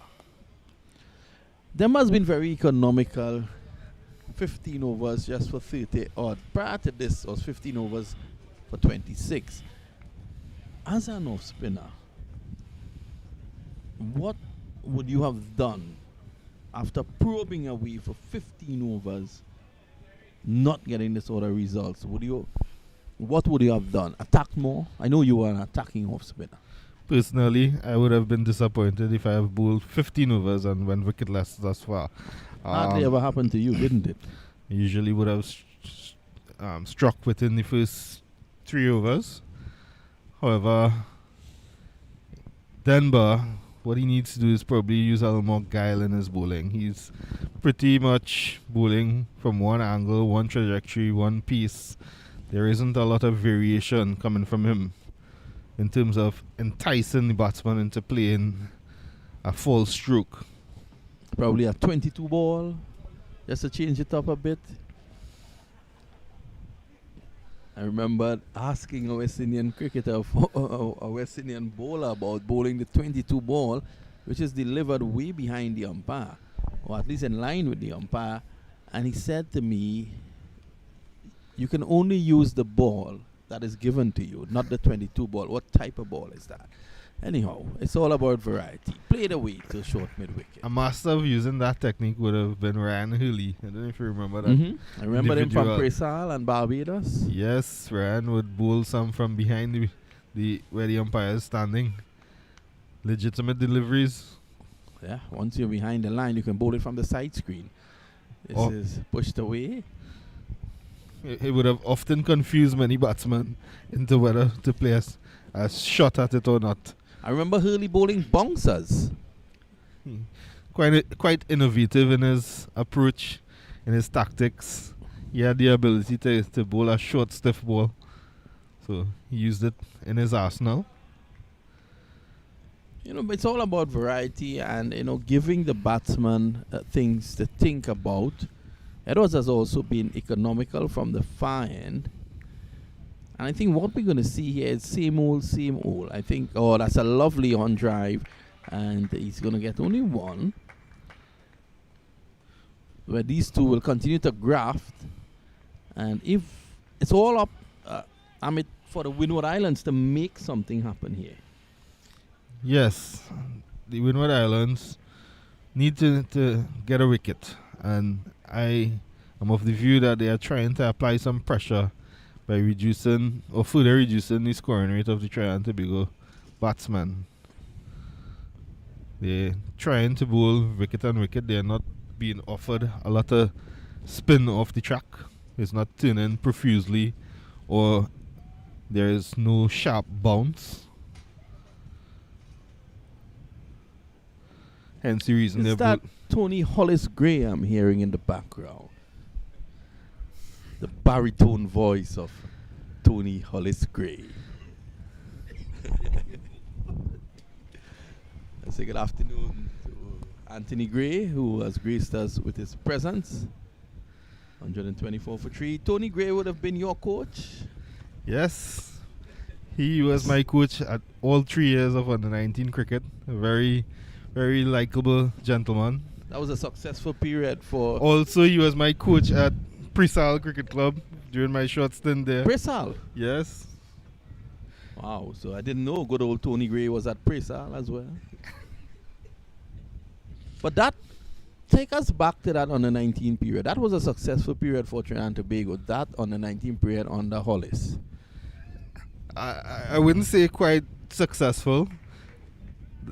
The years were 2000, 2001, 2002. Those were the 3 years that I would have played youth cricket for Trinidad. I was just a mere kid. That's why I didn't get it right. We weren't successful. in the tournament. We managed to reach the finals in one of the calendar events. That would be 2002. But we were defeated by Barbados. But nonetheless was a very, very good learning experience and developmental period. I remember Tony Gray being down there with Bechan Buchun, I think was the manager. And I remember they were doing very well at the under 19. Probably it was probably after your time. Yes, immediately. I believe the Trinidad and Tobago youth team would have been successful in the 2003-2004 tournaments, where they would have brought the trophy home on those occasions.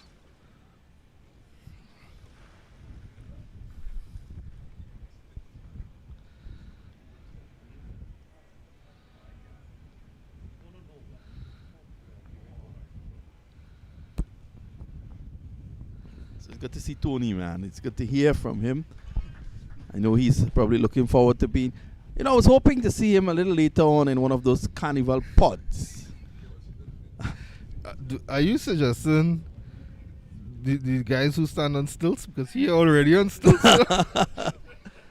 Tony Gray will get a discount. He's already on stilts. This is driving through the onside. Lovely through the offside. Lovely bit of fielding there on that occasion. And Demba is keeping it tight. Excellent partnership again. I cannot re-emphasize how important this partnership is for the Trinidad and Tobago team. Some pressure being applied here now. Amit, forward short leg, is in spot. Well, that's a good run. Good calling, and they're off and running. Very good running between the wickets. As I spoke of, these two batsmen communicate well. They appear to communicate well because there aren't any hiccups, so there haven't been any hiccups. Well, they're both from Queen's Park. They would have probably batted a lot together. That could account for the very good communication between the pair. Windward Islands trying their best to apply some pressure. Slip, short catcher, in that of a short extra cover. Silly mid-on. However, I still think that they would need to do something differently in order to bring wickets here. These batsmen appeared set and pretty much up to the task of setting Trinidad and Tobago up for a good score. Yeah, the score is just meandering along. As I said before, Amit, for something to happen, they have to make it happen. The Windwards, they have to make it happen. There's now a peculiar field setting. There's a short mid-on in place. He's helmeted. Probably they would have spoken at the tea break about Solozano driving operationally on the onside. He loves the on drive. Yeah, I think that fielder with the helmet on that short mid-on position is there for a catch.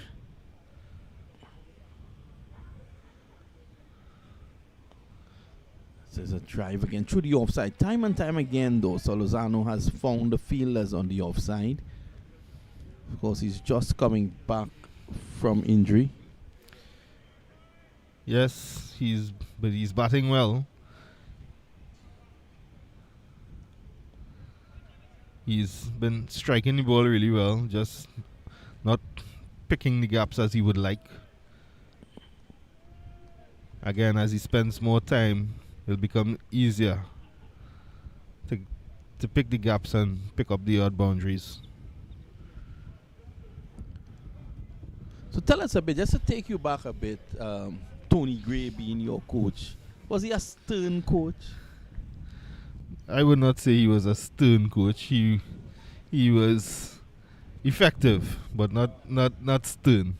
I know he's a very knowledgeable. I think he's one of the, with all these grades and levels for coaches, I think he's probably at the top in Trinidad. He was one that would share his experience and share his thoughts. And he always shares his thoughts. He loves to express his views on many things, whether it be cricket or not. But as I mentioned earlier, Very knowledgeable, likable guy. Tony's a friend to all of us. It's the end of the over 127 for 3. Karaya just 4 short of a half century. And Tony Gray is doing something I've never seen him done. I've seen him topple Australia at the Queen's Park Oval. But that what he just did in presenting you a gift, I've never seen him that. I always know Tony Gray to be a very thrifty man. Is it the local term a pigfoot? Well, at the end of the day, we're just having a little fun with Anthony Gray, the former West Indies fast bowler.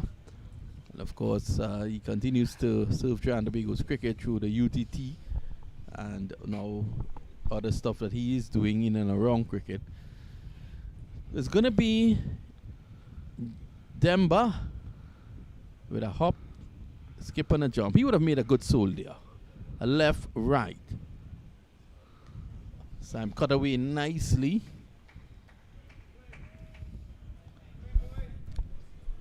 Interestingly, Demba in his earlier spells, he was bowling from around the wicket. I'm seeing that he's now returning to that around the wicket, having bowled that last delivery from over the wicket. A little bit short. Maybe it's an attempt to try and lure a false shot out of either of these batsmen.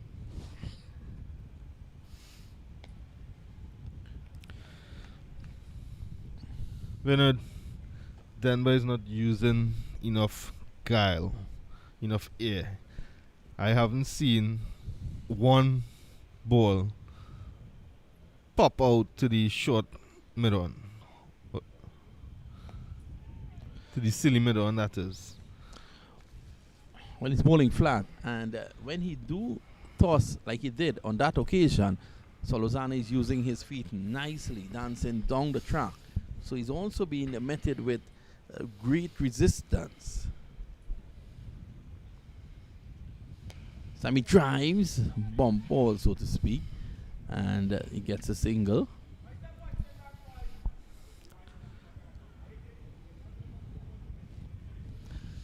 Is there value in using John at this point in time, just wicket to wicket, looking to build pressure?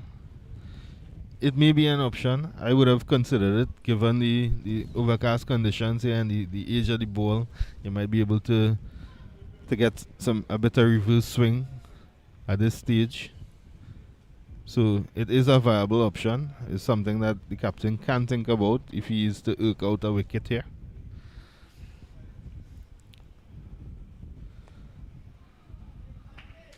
Karat takes 1. He's looking for 2. So it's a weighted shot. The both spinners operating at this time haven't really created a lot of opportunity in terms of spinning past the edge, luring the batsman out of his crease. So it may be well worth the captain bringing back one of the seamers and have him bowl wicket to wicket. So the offside is very populated. Whereas that one beat a short mid-off.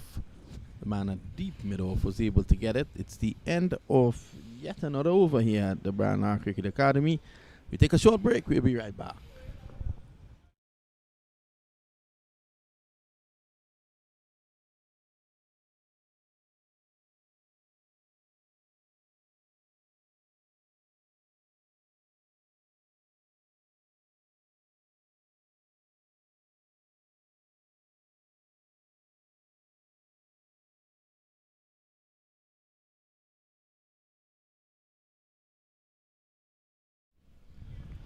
So the bowling figures you can see there.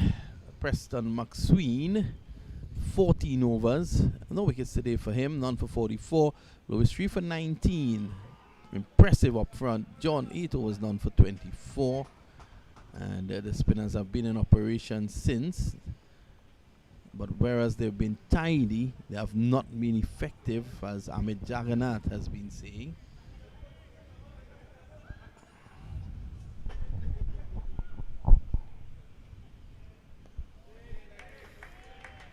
Amit Jagannath would have made his debut against Australia. And that was at Sabina Park in Jamaica. Am I right, Amit? 2008. 2008. Your manager at the point in time, Umar Khan, is at the venue. And he was very happy to know that you're in the comments position.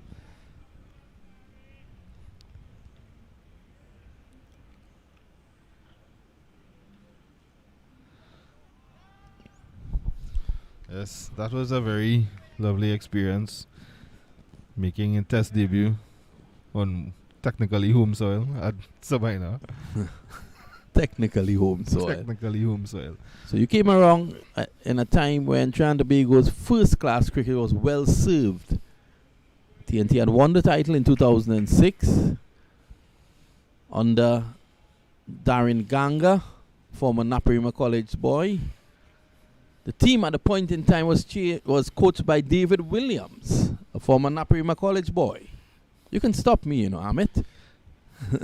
I hope I get all this information right. 130 for 3. I say good afternoon to the man from Innovative Construction Company Limited, John Michael Chady. They call him JMC, like a big truck, you know. JMC or GMC? JMC. Similar. So made Nova the last over. And Demba is going to continue from this end.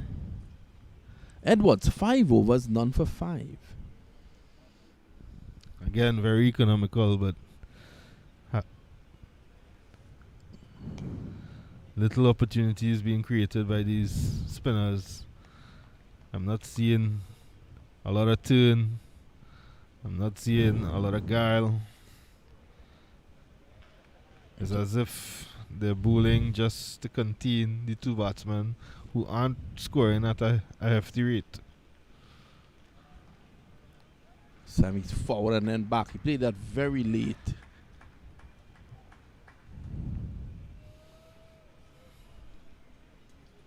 Had he played that later, he would have never played it. Almost a slip.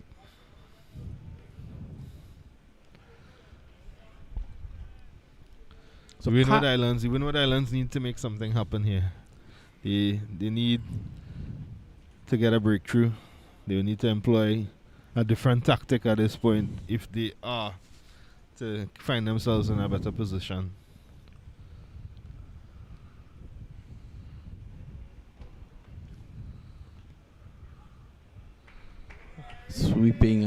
Sweeping well. Iskara is going to go very close to the boundary, and they should have gotten 3. Now there's a ripple of applause around the ground, and that's his half century. Yannick Karaya, his second half century this season, 134 balls, and he goes to greet his fellow partner, Jeremy Solozano, 133 for 3. Well played inning, really well constructed, took his time, and only recently started to pick off the bowlers at a slightly faster rate. He did the job as was required, a situation dictated on his arrival at the crease. Very well played so far.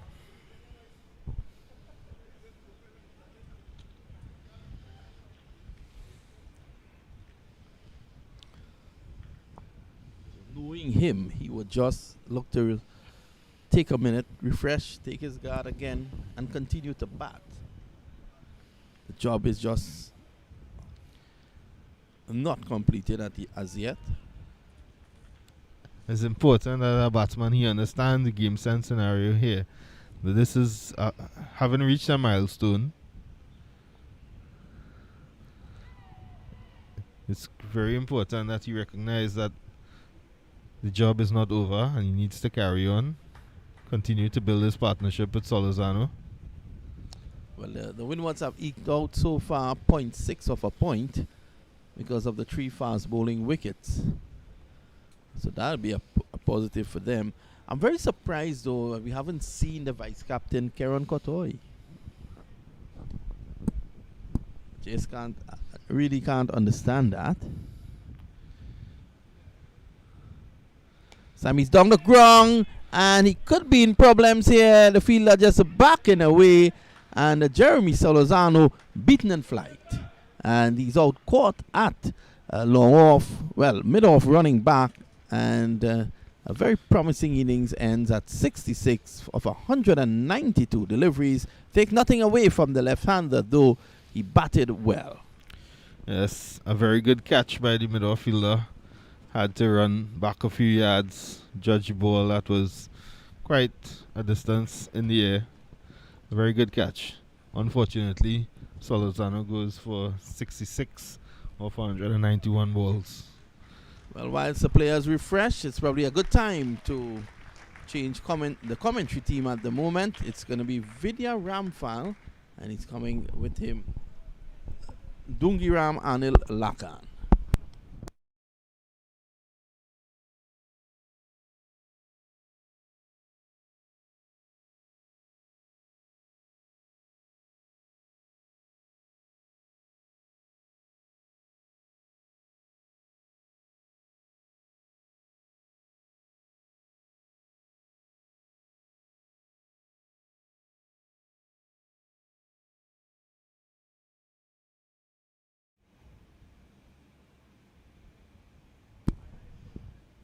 Thank you very much, Vinod. Red Force 134 for 4. And we just saw the wicket of the fourth TNT batsman to go out. That is Jeremy Solozano. Didn't get to the pitch of that delivery and was out, caught by Bishop of the bowling of Demba. So that's Demba's first wicket and his 10th for the tournament already. So Demba getting the wicket there. And the Windward Islands Volcanoes striking after a partnership of 112. 112 is the partnership between those two, and a second century partnership that Karaya has been involved in. Hello, Anil, how are you? And of course, finally the partnership broken by the Windwards. Pleasant good afternoon to you, Vidya. I must admit, Vidya, totally unnecessary at this time. Having done the bulk of the work in building the partnership, I felt that it was a soft dismissal on the part of Jeremy Solozano. Well, it has brought Joshua De Silva to the crease. Joshua De Silva, who has played 11 test matches already, but in terms of first-class matches, he is now playing his 30th match, 1,360 runs, batting average just under 29. So some work to do for him here to cement his place. Not to cement his place in the West Indies team, but certainly cement his place at the higher level in the West Indies team. Here's Demba. Wicket finally for him here at the Brian Lara Cricket Academy. And Karaya has batted well. 51 he is, and he has rode the storm well as the over comes to an end. 134 for 4. And your thoughts on Karaya's batting so far? Well, he's been a rock in terms of building his innings, and together with Solozano, they were really charting a way that the Trinidad and Tobago Red Force would have been in a commanding position. Unfortunately, Solozano on this occasion not getting to the pitch of the delivery and just succeeded in hitting that ball to that deep mid-off position. Teddy Bishop, good catch by him, stepping back. And the 19-year-old celebrated his 19th birthday during the Under-19 World Cup, in which he scored 100 against Zimbabwe. Teddy Bishop moving back well and settled himself and took the catch expertly in front of the eyes. So first wicket for Demba. So De Silva now will face up for the first time here. It's the left armour in action. Left-handed Edward. And some stifled appeals. So all of a sudden, bit of excitement here in the game for the Windward Islands Volcanoes, because there is finally something for them to celebrate after a protracted period of defense by TNT. Well, they just seem to get to life with the dismissal of Jeremy Solozano. And De Silva, the right-hander, mentioned his average just under 30. Needs to do some more at the first-class level. I'm sure he will want to take that average between that 35 and 40 area. Well, after De Silva, it's Imran Khan, Brian Charles. Still to come, and he's sweeping that one behind square. That should be 4. Fielder's coming across. He's not going to get there. That is a boundary for Joshua De Silva. And that is a nice-looking shot there. Sweeping against the turn, but good contact and picking up a boundary to get off the mark. So confident start from Joshua Da Silva. Badly lined delivery on this occasion, but he played that sweep shot expertly down to that backward square region.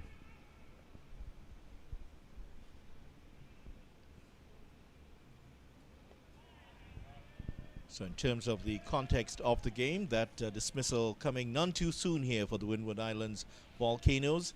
That partnership was looking very, very dangerous indeed. And certainly was an energy-sapping one for the Volcanoes. On drive, but I'm not sure that's exactly where he wanted it to go. He's aiming more with the shape of his body towards the offside. Over comes to Nan, 138 for 4. And that was the first over for, after a while there, for Edward. Now we're going to see Demba in action once again. So the 2 spinners in action. Would you continue with the spinners at this point, or would you want to see the Pacers come back in close quarters? I would want to see one of the Pacers come back, preferably from the southern end. And which one would that be? I would like to see Maxwin take up the attack from the southern end. Maxwin 14 overs, none for 44. He's gotten the ball to swing away from the left-handers from this end, but 1 or 2 close calls. Big edge that flew through the vacant third slip position off the bat of Koraya and went to the boundary for 4. So a rather costly miss already for these Windward Islands Volcanoes. Yes, Demba.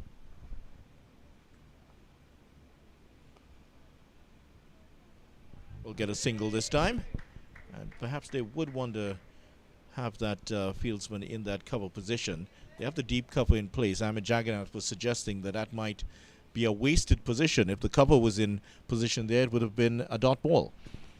Well, I would say if the scoring rate is really running away, then I would be tempted to have that cover, that deep cover video. But scoring has been at a premium, and I'd be very tempted to bring that fielder into a run-saving position and create that ring of fielders on the offside. Many would agree with you there. Stamber continues bowling over the wicket this time to the right-handed De Silva.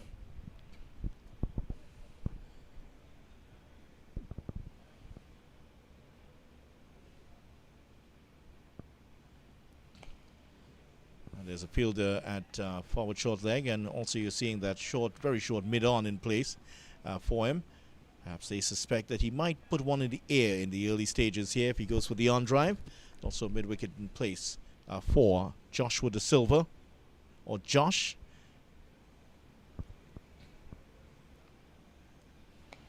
Back to the bowler again. An aspiring footballer. He once had ambitions to play in the Premier League when he played for St. Mary's College. Very boat-footed, I understand. He could have used the left foot also, but deciding to train his ambitions on cricket. And one could say that he's made the right decision. A test player now, of course. He has made the right decision. He is plying his trade at the highest level. Made his debut against New Zealand back in December 2020. That was the second tour for the West Indies after the COVID-19 pandemic was negotiated by governments all over the world to restore sports. Not sure if he's a Liverpool fan though, but I can tell you that yesterday the Christian Eriksen, the player who's now signed with Brentford, remember he had that awful incident last year where he suffered cardiac arrest last year during the Euro 2020. I'll tell you in a moment. He returned to action, Christian Eriksen, yesterday for Brentford as the over comes to an end, 139 for 4, and set up a goal. He played 60 minutes yesterday, and the name of the scorer was Josh De Silva. Now, I'm not sure if it's this Josh De Silva. I'm sure it's not. But Josh De Silva scored from that cross by Christian Eriksen yesterday for Brentford in a reserve game. We need to do some research video. Unless he has a doppelganger, you know, you must have some English version of him that's across there. But he's talented. I'm not sure if he's that talented to be in two countries at the same time. Yeah, great to see Christian Eriksen back. Very talented player. Tottenham and, of course, for Inter Milan. But it was tragic, and great to see him out and playing football once again. But here at the Brian Lara Cricket Academy, the action is very tense here. It's been an attritional day. Easy single here for Karaya. Well judged. They picked the fielder well. And Demba was coming across. But he's had a lot of overs in the last game. 29 overs, I believe. And now a lot of overs today again. So he might be feeling the effects. And this might carry over into the later part of this game, given that some of these guys were in the field for a very long time against Guyana. Well, when you look at the turnover in terms of the amount of days from the last game, video, it definitely will have an effect on these guys. Yeah, they are very good athletes. They train very hard, but it may not show up now. But within the next few days, given that the turnaround, in fact, between the two games was just 3 days or so, it will start to show up later on in this game. And they have been training very well, according to their manager, Shirley Clark. And they've been very enthusiastic. They put in the hard work. See how they will last throughout this period. Swept away, and that is going to run away for 4. Swept it in front of square. There's a man behind square on the boundary, but that was in front of square between that deep backward square leg and the man at mid-wicket, and bisecting the two, and an easy boundary for Josh De Silva. So he's pulled out the broom handle here. 2 sweeps already, 8 runs. So he's oozing with confidence when it comes to that sweep shot, and it's really great for him to have this start so that he could start to really motor on and build a really huge innings for himself and consolidate the position for the Trinidad and Tobago Red Force team. So Silva looks around. No changes in the field here. Mid-wicket stays in place. There's that deep square leg in place. Bishop is out there. And he works it past the forward short leg and picks up 1. So there are singles on offer, and De Silva is good enough to pick up those singles. And he continues to move on well here.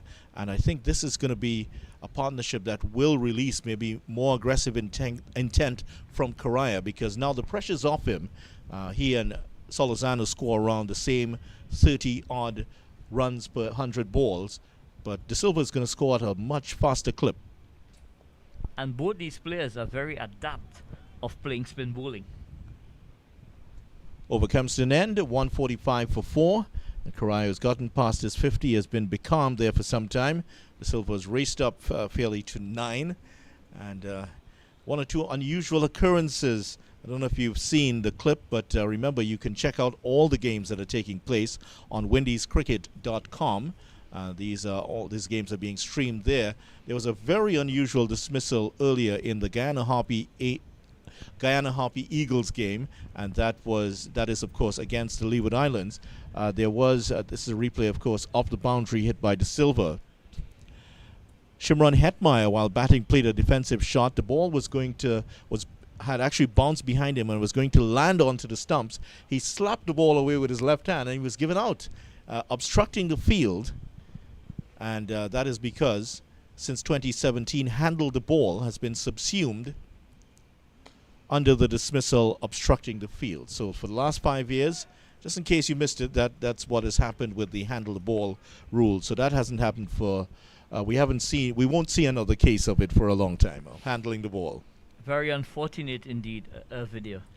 Yeah, he was very guilty, because as soon as he touched the ball with his hand, he immediately knew he was going to be out. On drive here from De Silva. Yeah, so there was an element of guilt as he slapped the ball away, immediately pulled his hand back. As you know, when you touch a hot stove, if you've ever been like me, touching it all the time.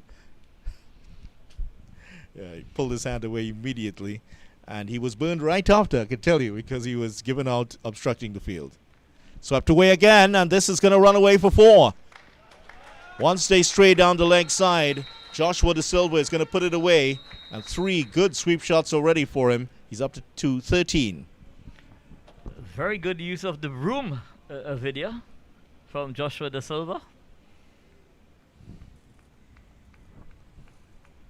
So there. It's not the first time that we've seen a Caribbean player involved in a handled ball. Desmond Haynes was the 4th man in Test history to be given out in that fashion many, many years ago. But it must have been an instinctive reaction video. It certainly was. It was a very much an instinctive one. And yeah, his reaction just told the picture completely. You can see that clip online if you want to check out that game also.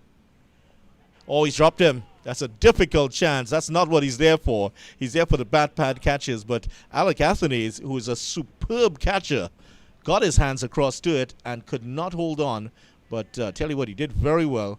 And he's reminding Joshua De Silva, I almost got you there. Yeah, those catches video has to stock. With the pace that is coming off the bat, the reaction time is very, very little. If anybody could have caught that, it would have been that man in front of the bat, Alec Athanaze. Saw him take some superb catches. Also an excellent batter.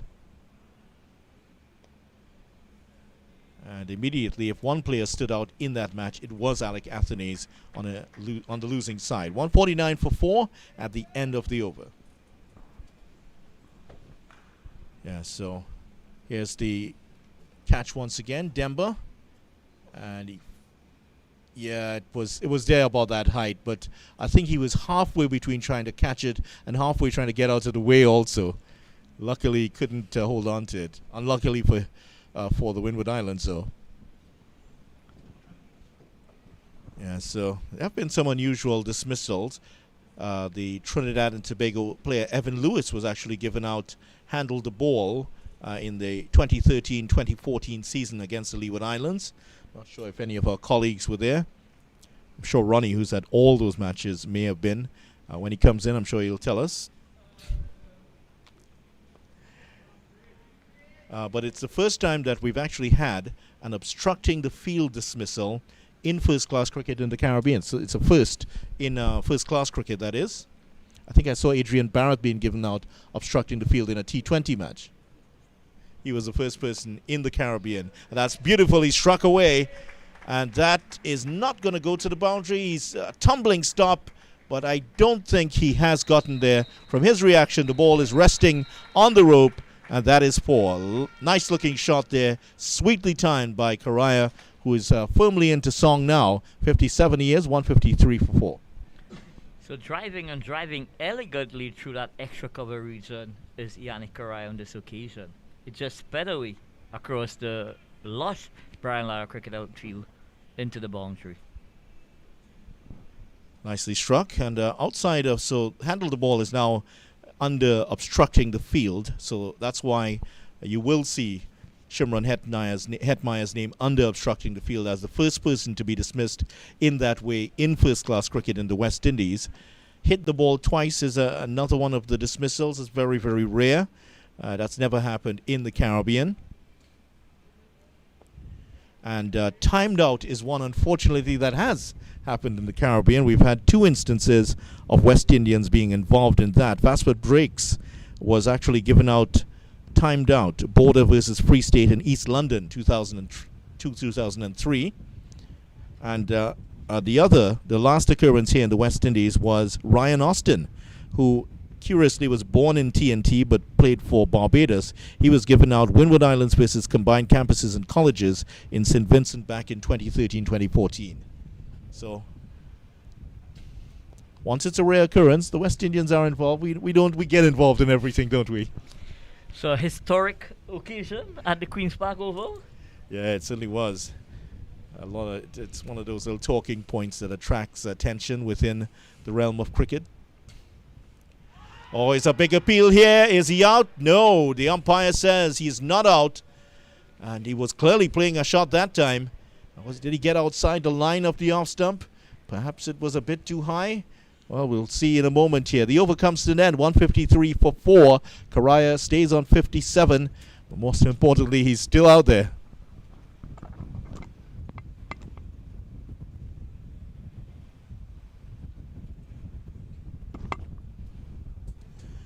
Yeah, so here's the replay.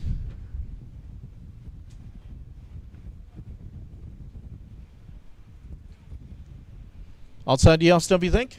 Yeah, definitely stuck outside the line of the off stump, playing a shot. Yeah, he certainly was playing a shot, but just got outside the got outside the line there. It maybe it would have kept a little bit low. That's what defeated him there. But very close call. Yeah, close call. The Windward Islands might take some heart from that. 153 for 4. Nice conditions here through most of the day. It was very, very hot this morning. It's very cool and very breezy. Just seeing the trees swaying away to our right, just out of your picture.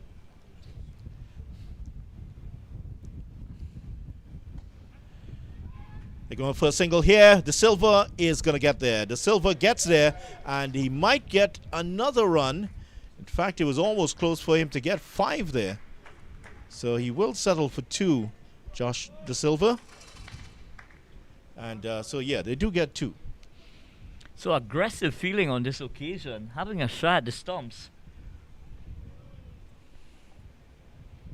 That is the man, the substitute, Cyrus. The young man out of Grenada, leg spinner. He's in the 15-man squad for the Windward Islands Volcanoes. So we're trying to work this one for a single straight to Kotoy. Just to remind you, the players left out today. Melius was the main change. Struck in the head in the last game against Ghana Harvey Eagles. He's out of the side, replaced by the man who was the concussion substitute, Teddy Bishop, playing in his second first-class game.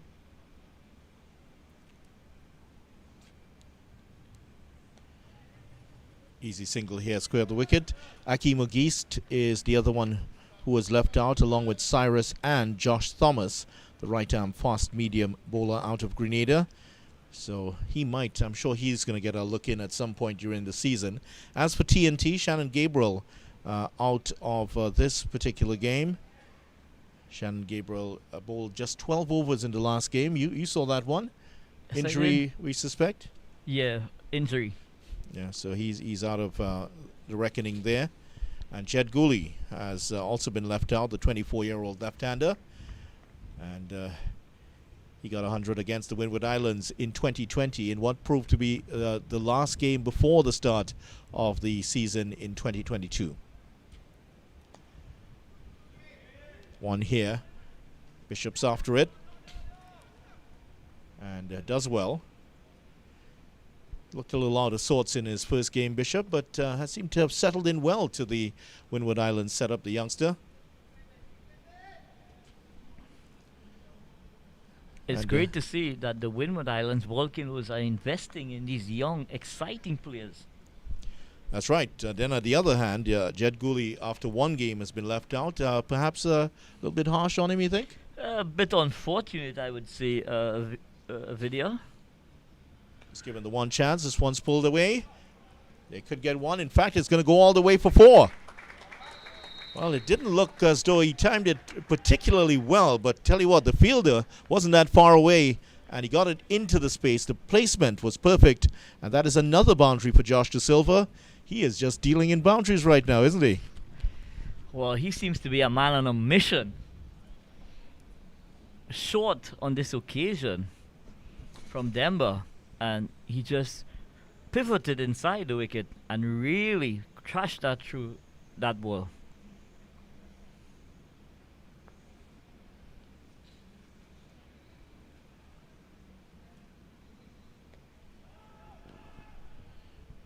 So good start here for De Silva. Over comes to an end. At the end of it, 161 for 4. Karaya passed that 50. And De Silva looking good at the start here. And we've seen a change in the flow of the runs already since he's come in. Well, he's with De Silva coming to out of the middle. He has definitely changed the entire tempo of the innings. And it shows clearly video when you show intent, and that's what he has done. He's shown intent, and that has really helped him to motor along. Well, he's shown a lot of intent. He might find himself in a court of law with that amount of intent. 161 for 4. And Josh De Silva, a lot of focus on him, in fact, because of his position within the West Indies team. Hasn't done a huge amount with the bat with the West Indies. He's had a couple of half centuries, but you feel that he needs a big innings here at first class level. He scored quite a few already, but you feel that he will need another one. Bigger innings here if he is to cement his place, especially when the man he replaced, who is Shane Dorridge, got a good score against for Barbados in their last game against the Leewards. Yeah, Shane Dorridge got 86 in that encounter. 350s for Josh De Silva at the test level. Already played the 11 test matches. And Ryan John, who's back in the attack, just pulls out of it. So in terms of the glove work for De Silva, were you impressed with how he handled himself in the last game? Well, he had a few blemishes.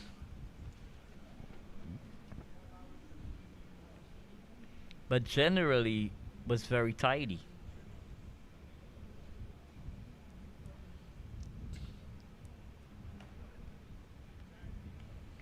Well, there's a saying I've seen in one of these many social media posts that nobody's perfect. You're not roti, for instance, addressing what is the famous dish here in Trinidad and Tobago, which we all love. Sure you love your roti, don't you? Every morning, video. I'm seeing a few roti fans around in the commentary box, none more so than the man who's going to replace me in a few minutes.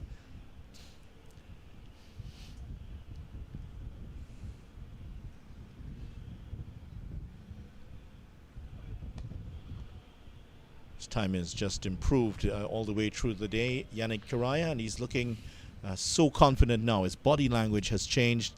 He's looking more like himself. I think finally his season has started off where he's left it in some of the previous times. Maybe a bit scratchy in the earlier games, just taking a long time to play himself in that Jamaica game. But tell you what, this is looking close to Yannick Karaya getting to his best year. Would you say that Joshua De Silva coming to the crease has also give him that luxury that he could play a bit freely by assisting in the rotation of the strike? Yeah, certainly that has happened. Joshua De Silva has rotated the strike a bit better. But it was Karaya and Solozano who absorbed a lot of pressure from these Windward Islands bowlers.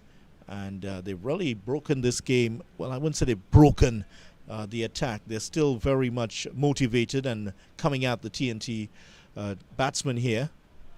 But it did dent their confidence in no small way, that century partnership between Karaya and Solozano. A good change by Calvin Hodge on this occasion to bring back Ryan John.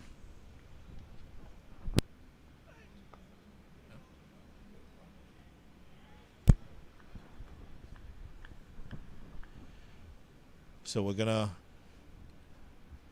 watch some more here of Ryan John. Brian Lara Cricket Academy, this wonderful stadium that has hosted so many exciting matches. Perhaps one of the best CPL matches was staged, finals in fact, was staged here. And that's not me talking, that's Pete Russell, the CPL CEO, who yesterday in an interview in Port of Spain did talk to us about that. Oh, it has just close to the edge here. Driving away from his body. A lot of space between the bat and pad. But well taken by Smith, because that passed between the bat and the pad and was heading down the leg side. Yeah, so a very smart take from the wicketkeeper on this occasion. But Yannick Karaya was guilty of playing loosely outside the line of the off stump on this occasion. Yeah, CPL confirming yesterday, Pete Russell. CPL will be played in 4 different countries this year. 2 of them already decided, St. Kitts and Nevis and St. Lucia. Those are the two already. He did not rule out the possibility of TNT not being part of the competition. In fact, when pressed, he did say that perhaps the best venue for the final would be the Oval. He said it creates the best atmosphere, but did say that the best final so far in the competition has been here in Tarouba. 161 for 4 at the end of the over. So exciting times ahead where the CPL is concerned. Yeah, CPL will return at the end of August, from what we're told, to the end of September. And the Caribbean Premier League, the top T20 league in the Caribbean. St. Kitts and Nevis Patriots won their first title last year, and the Knight Riders will try to take it back.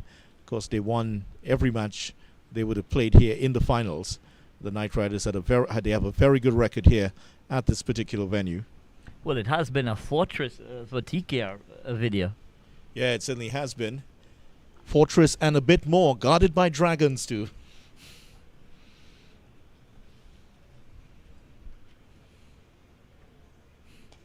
Pulled away, that kept low. Yeah, he's signaling that immediately, Josh De Silva. That one kept low, but his concentration was good and still got a fair amount of bat on that. But what we have seen is the pitch has settled down quite a bit, and I must admit, it seems to be a very good batting track as we speak. It has been. There was that nervous period for TNT where they lost 3 wickets for 4 runs, but since then, it's looked like a completely different track.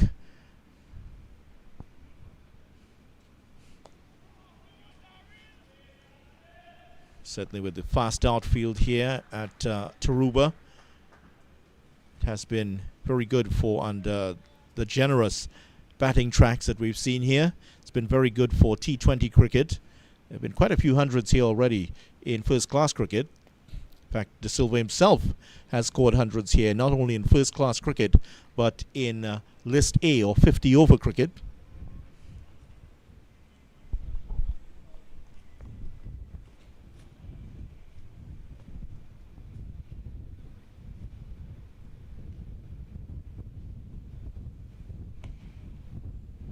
Straight to the fielder again. That's why he's there.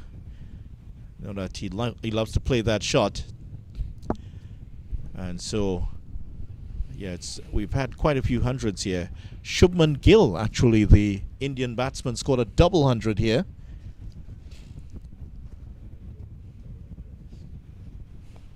Brandon King also, I'm told, got a double 100 here. So it's been a venue that has produced a lot of runs. And Ryan Hines is also, and we've also had quite a few. Just lost my train of thought there. Sorry about that. Yeah, quite a few hundreds have been scored here. That Shubman Gill double 100 was something to see.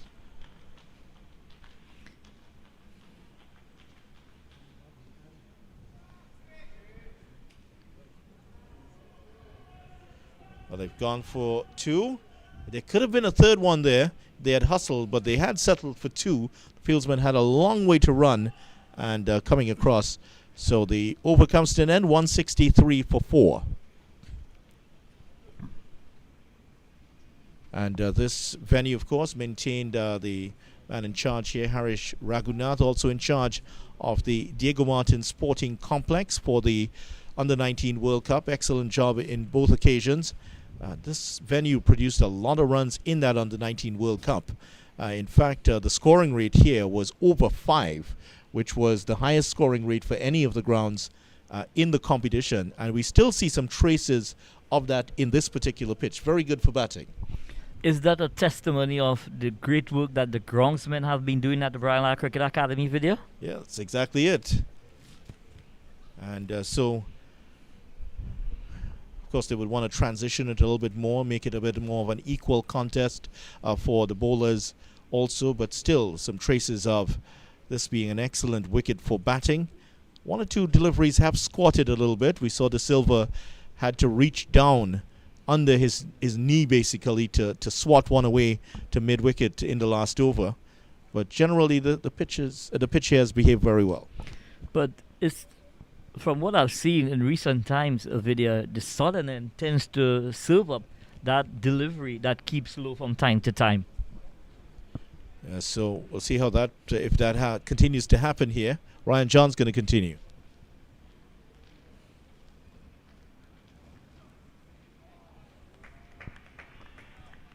So I'm sure that Trinidad and Tobago fans of their T20 cricket will be happy to know that we might see the return of the CPL to TNT here, as well as St. Lucia and St. Lucia and St. Kitts fans would also be very happy to hear that it will be coming to their country. And one or two lessons have been learned over the years. The last two CPLs were played in one country, St. Kitts and Nevis last year, and of course TNT the year before. But as Pete Russell said, they've learned that focusing on one country does not mitigate exactly against the disease. So once driven, straight to the fielder. So having it in 4 countries is not going to multiply the risk for players. And it's great to see the foresight of the CPL management looking to spread the games where the CPL is concerned as well. Video.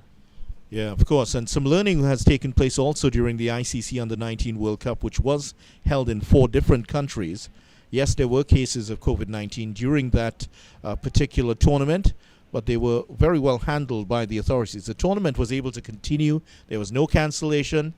And eventually, I guess the best team really did go on to win. Nicely struck there by Josh De Silva, and Ryan John does well to stop that one from getting past him. And 164 for 4. So I guess that gives, with the success of the ICC Under-19 games, what a transpired video. I'm sure it has given the CPL management ammunition that they can host the games in 4 different territories and be successful. It certainly has, and that's what has happened cumulatively, the learning of how to deal with the virus in terms of the tournaments has increased as each tournament is staged. Should get one here, De Silva. And Katoy on this occasion is feeling smartly.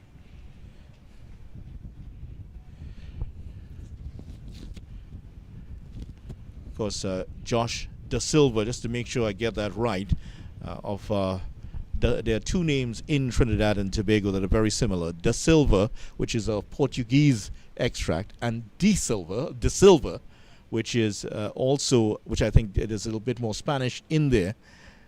There's another prominent player with a similar name, Sean De Silva, who plays football for Trinidad and Tobago and also futsal, represented TNT in futsal last year. Oh, that's another good delivery here by John. This one coming back into Correa. Didn't know too much about that. Past the off stump. Yeah, so, of course, TNT, one of those cosmopolitan societies. And Josh De Silva, well, representing himself here over the last few years. So Ryan John is probably asking himself, video, what does he need to do to pry out a wicket, having come close on several occasions? Yeah, he's been very unlucky in this tournament. He's had several close calls in the last game and in this one. Still yet to take a wicket here.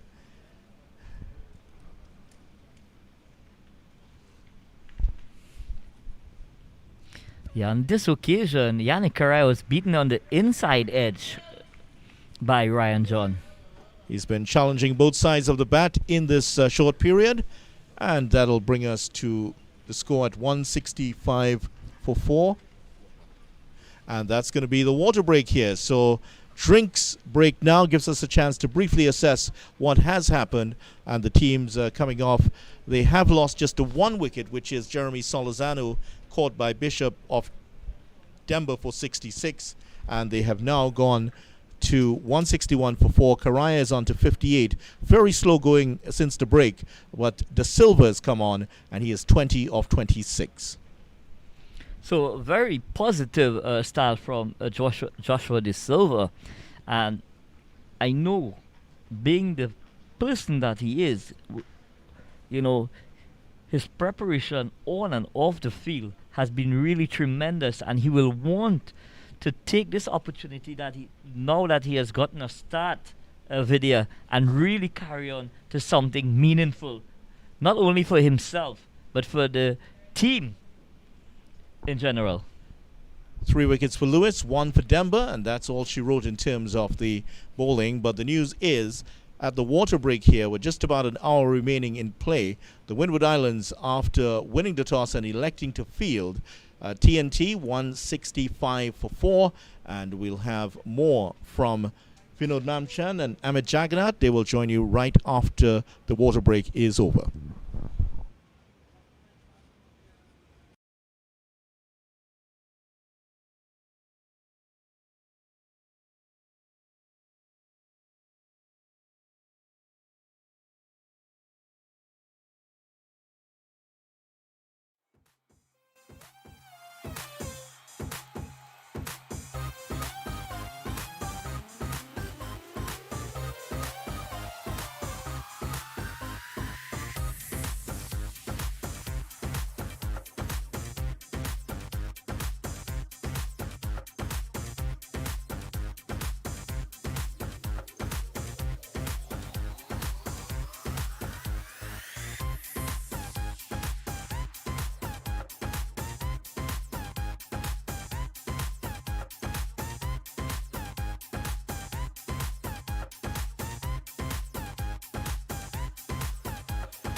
Back as we continue coverage of this 4-day regional championship match for Cricket West Indies, and it's Preston, and that first delivery just back of a length, slow bounce as I welcome again Amit Jagannath. Thank you, Vinay. Indeed, some slow bounce there by McSween. First delivery after the break. Joshua De Silva solidly getting behind it. Well, Jackie, we were speaking earlier on about your test debut against Australia at Sabina Park. And Ronnie Bikram Das was able to go through the file footage and took a still of a photo that I think would have been a very proud moment for you and your family. I think and that's the moment there. Receiving your cap from Omar Khan and applauded by your teammate, Shiv Chandapal, I'm seeing there.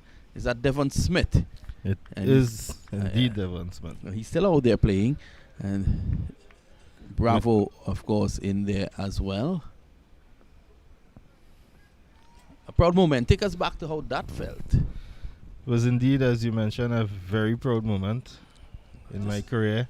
It was always a dream to play or represent the West Indies. Having the Trinidad and Tobago manager prior, being the West Indies manager at the time to present that cap to me was indeed very special. Fellow Trinidadian Dwayne Bravo was very happy that I had been given an opportunity to represent the West Indies, and all supporters back home, family, friends, they were all indeed very happy. It was a proud moment. And I think all of Trinidad and Tobago would have been proud of you and the hard work of your family. The sacrifice of your family would have paid off on that day at Sabina Park in Jamaica. I see Omar Khan so Omar would have been presenting that hat to you many years ago. That's played away on the onside. There is no run. It's 169 for 4. And there's a funny story with that. I remember doing an article in the newspaper, Newsday at the time, on this young spinner from Central who at that age was already bowling the Dustra. And so I reached out to Rukam Jagannath and went across. I was invited to do an article in Leonard Street, Bank Village, Karapi, Chima. I found my way there, and I think you guys were just preparing. Your dad was actually ironing your clothes. You were about to go to Barbados, if I remember. Or was it? To play for Trinidad and Tobago under 15? No, it would have been in preparation to go with the presentation college team to the Sigari Sobers Youth Tournament. Right. And I remember at the age of 13, you told me that you would make the West Indies team and you will give me the first interview. And it might have been the night before or 2 nights before you received that cap. I got a call from you and you asked if I was ready for that interview. And, I was really appreciative of that. For that, I must thank you. It was indeed a very special moment. Again, I would have made a certain commitment, and I'm an individual that likes to honor my commitments. And you've been very kind to me over the years in your coverage of local cricket, to which I have probably played a good part in many of the stories that you would have written. Mm-hmm. You did. And it would only be right to honor my commitment that I had given. Talking about domestic cricket, I think you would have featured in limited overs finals here in Trinidad and Tobago for about 6 or 7 years straight with different clubs. That is dominance. I honestly believe it's more than 6 or 7 years. I would have started playing limited over finals from my very first club at Comets. I played one of those finals with my dad. Mm-hmm. And then each and every club that I would have represented thereafter, being Powergen, Presal, and then lastly Queen's Park, we would have been involved in the finals, whether it be the 50 over or the 20 over competition, each and every year. Your former manager, Chitram Ramjit Singh, was just downstairs and he had called out to you, remembering those good old days. Yes, those were some fun days during my developmental part of my career, playing cricket at Powergen. This is a lovely shot through the onside. He should come back for 2, and he does. Just straying there in line. On that occasion, there was John, and they come back for 2. So Trinidad and Tobago continues to bat well here, 171 for 4. Carrago's on to 62, and the silver has been very pleasing on the eyes. He has been smooth since coming in, getting 26. Yes, his rate of scoring has been quite high. 26 of 41 deliveries. Very good strike rate. He's looking to be positive in his approach, punishing any loose deliveries.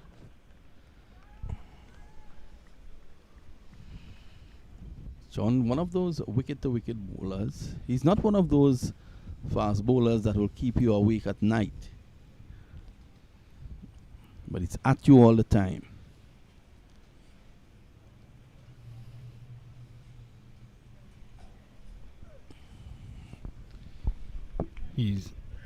John is attempting again to maintain some pressure by bowling a consistent line outside the off stump, trying to induce a fall stroke by Correa.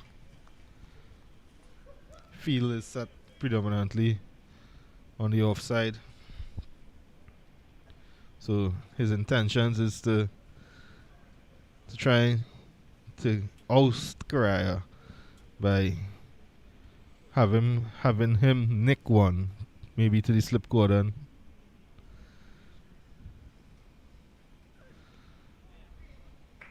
Strays a bit, and Correa turns it to the fine leg for one.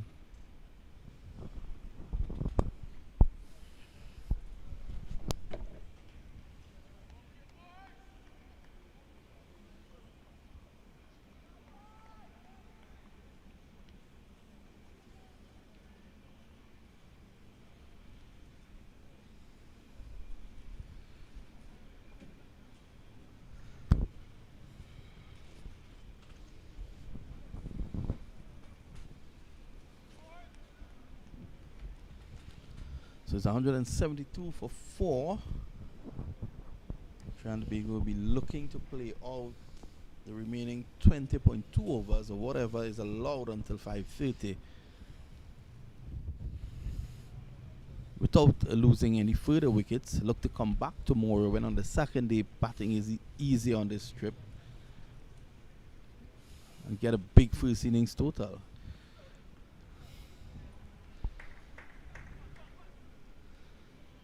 That would not be the line the captain would want John to be bowling, having a 7-2 field without a fine leg. But just not getting hold of it as he would have liked. There was Da Silva. Your thoughts on young Joshua Da Silva? Da Silva is a hard worker. He's been working very, very hard on his game. He has been successful in his Test career so far, had a couple of 50s at the international level. He's still very much in his developmental stage as a cricketer.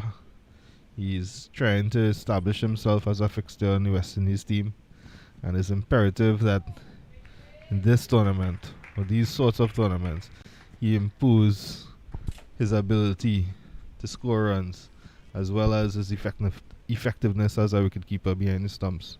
He has a lot of potential, a lot of talent, and he appears to be willing to work hard and go the extra mile to achieve the results that he wants. So just to run through the scorecard of what has transpired today, Solozano in his first innings back after injury caught Bishop bowled Denver 66. Simmons was caught by Atenes of the bowling of Lewis for 8. Isaiah Raja LBW to Lewis without scoring. Jason Mohammed caught Smith, bowled Lewis without scoring as well. Karai is there on 63 not out, and with him Joshua Da Silva was just coming on 27. We've had 70 overs today, and the total is 173 for 4. It represents a graft, and Trinidad and Tobago really toiling and fighting. Maxwin bowls and nice pleasant drive through the offside. Silva middling it nicely. It'll be interesting to see that line Maxwin is bowling. I'm seeing a leg slip in place. A vacant cover.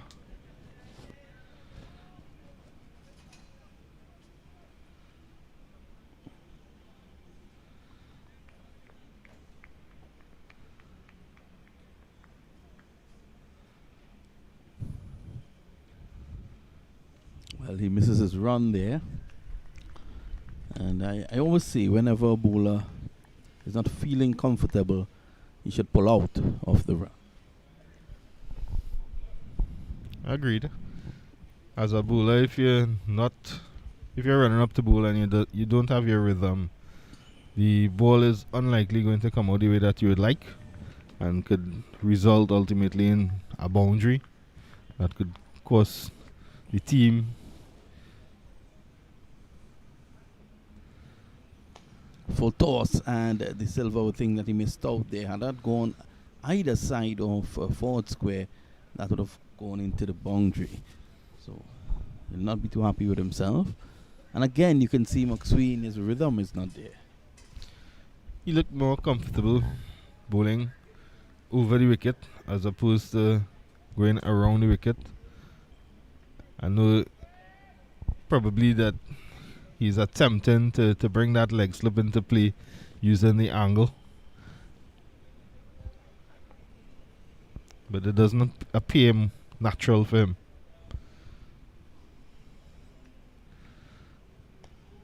Sam De Silva gets it away from forward square. They take one. This is good running here. De Silva motoring along. He gets back in for two. He's looking very composed at the moment, Joshua De Silva. He knows that there is always competition to don that wicket-keeping gloves for the West Indies.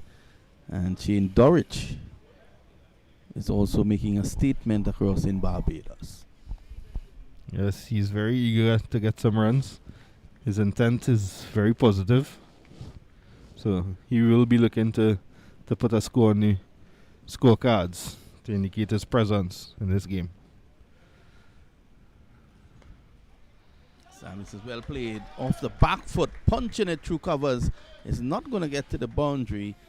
And they take just two. But that was a lovely shot. Just on the back foot, punching it through the gap. Yes, McSween missing his length, short and wide, giving a lovely opportunity for De Silva to capitalize on some runs through the vacant cover region.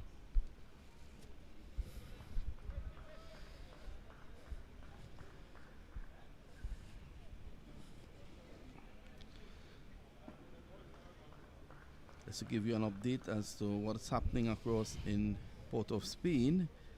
And 116 all out. The Leeward Islands responding well. They're 87 without loss. At the moment, Monson Hodge is on 37 and Kieran Powell 31. So just 29 runs short of Guyana's total. Surprising.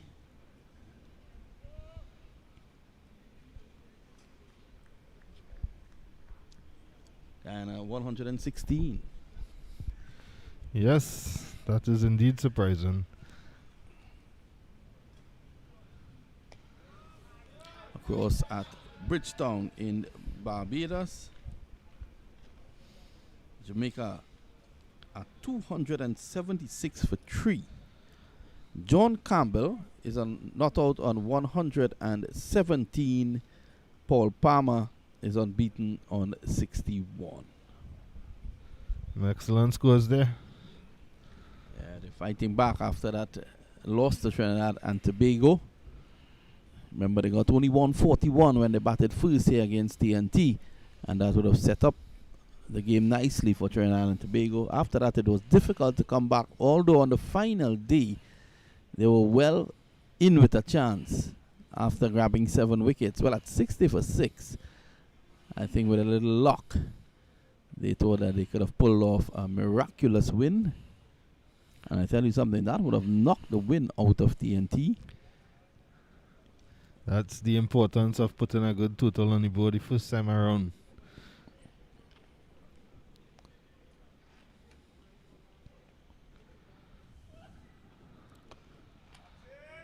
On the walk, really, coming forward nicely. And Karaya has really battled well here for Trinidad and Tobago.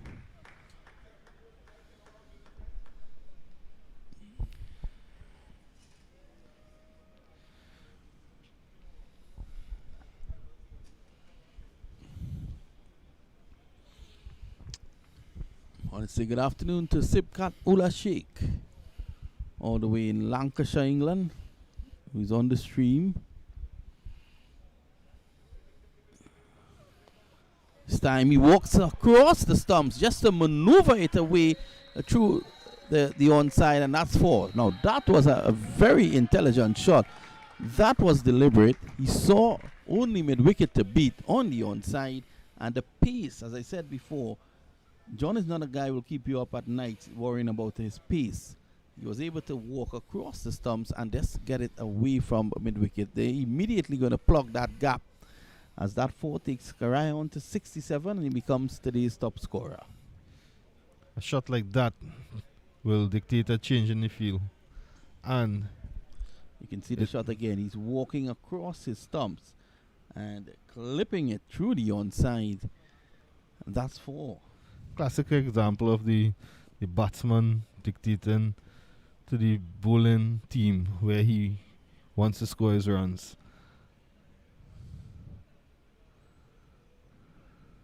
Down the leg side, it eludes the keeper, and it's going to come into the boundary now for 4.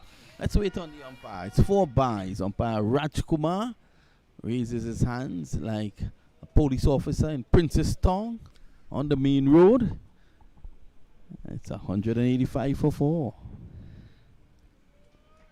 Trinidad batsman putting some pressure here on the Windward Island bowlers.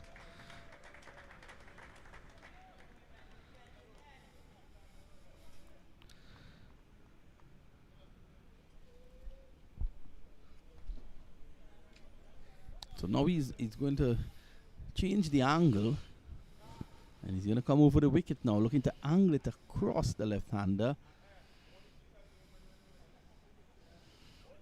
So he's back and cuts down to backward point, angry with himself. That was short and wide. And he probably missed out there, Amit. Definitely disappointed. You could see a little bit of frustration that he did not get to score a boundary, which he would have liked off that last delivery. It is important, however, that he focuses on the next ball.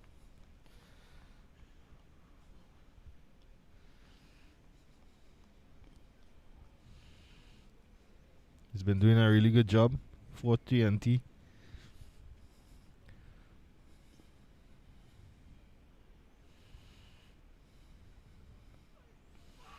Sammy struck on the pad, falling away on the offside, but I think that might have pitched outside the leg stump. I would be of the opinion that that would be the umpire's concern, whether it did indeed pitch within the line of the stumps or outside the line of the stumps. Well, John is not looking happy. The entire Windward Islands team is not happy. They know the importance of a wicket at this stage, especially Karaya, who's set. Let's see if we can make sense out of it from this shot. Well. That actually struck him right in front of the stumps. Amit Jagannath. It appears to be plumb on middle stump. The height is not an issue.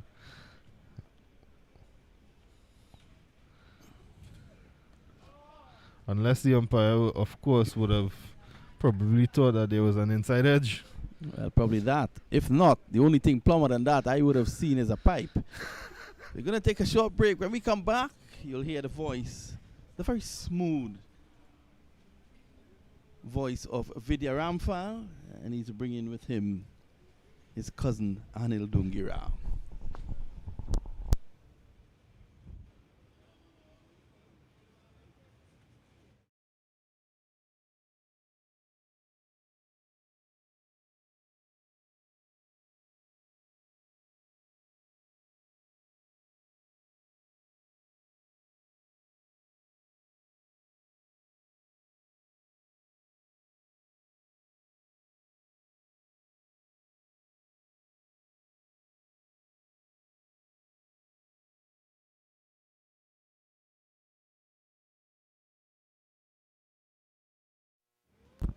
Thanks very much, Vinod.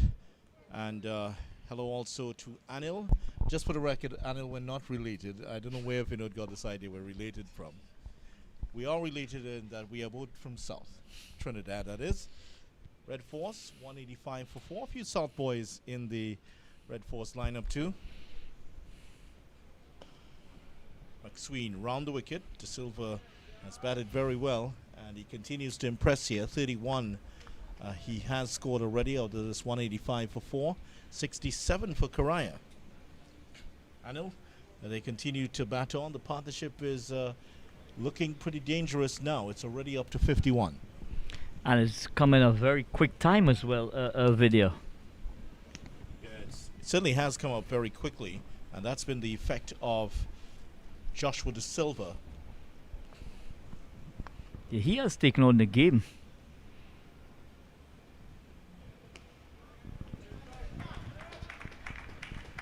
Former St. Mary's boy, Joshua De Silva, and he is in at number 6.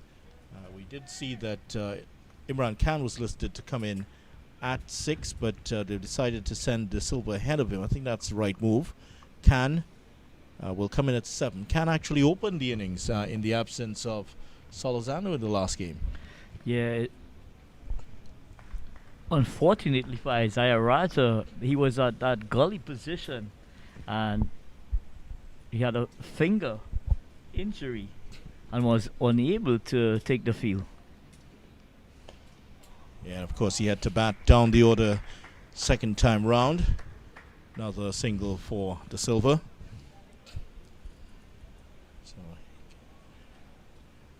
So quite an interesting first day, and it's been slow going here for Trinidad and Tobago. But you suspect that TNT will try to bat at least once in this game, at least bat deep, come back tomorrow and put up a score in the region of 300. They haven't gone over 300 for the season yet, Trinidad and Tobago, and they'll certainly want to put up a big score here and really overwhelm this Windward Islands team. They will definitely want to put up a formidable total, because batting is going to become increasingly difficult as the game progresses. They go for a single here. Karaya could be run out. He's missed it.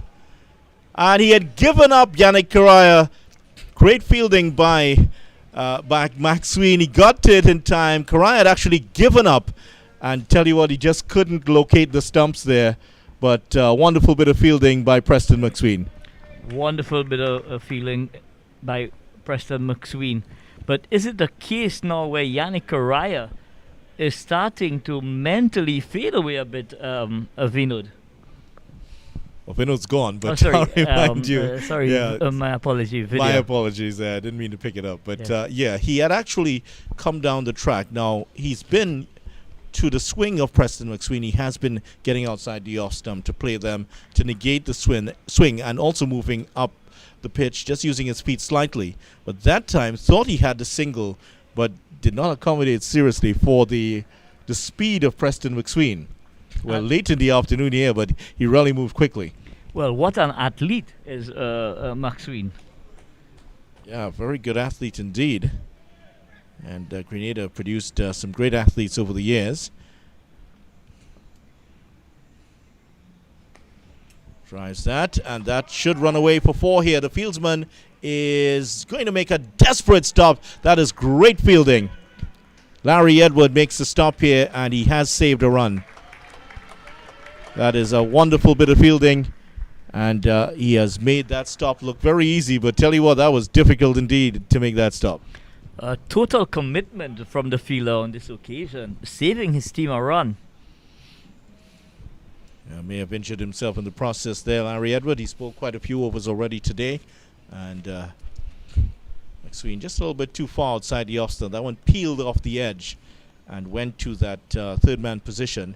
And Edward had a lot of work to do in getting around to it. But there's been great commitment. There's been great team spirit in this Windward Islands Volcanoes team already in this match.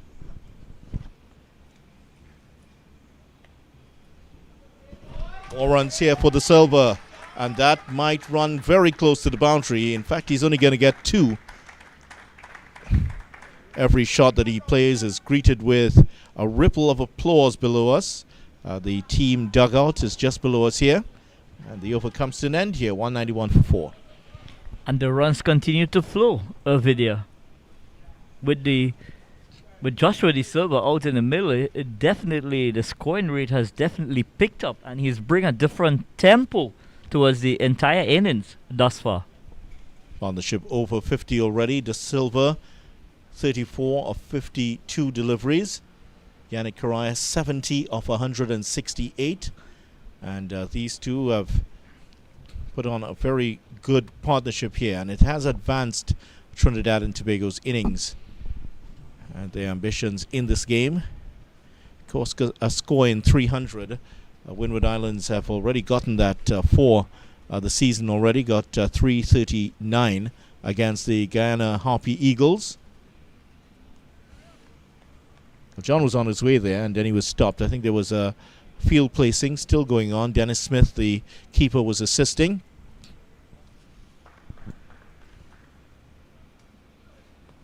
You often see the keeper involved in some of the field placings because of their position.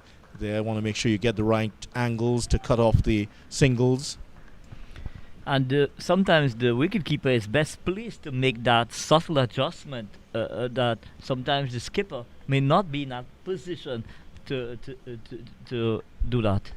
Yeah, in fact, the skipper is at that extra cover position, which he has been. Likes to field in that extra cover position. Sometimes he fields at mid-wicket. It's a good closing fieldsman there, Hodge. And with a pickup. And it shows that he wants to be involved in the game at every opportunity by being within the circle. Oh, you do see some captains, especially in T20 cricket. Captains go out in the outfield. Often we see Kyron Pollard lurking somewhere at long on or long off and pulling off some spectacular catches. I know some of those catches in some players in Major League Baseball would be very impressed by that, because he's doing these catches not with those gloves. Who needs that? Cricketers can take those catches without them.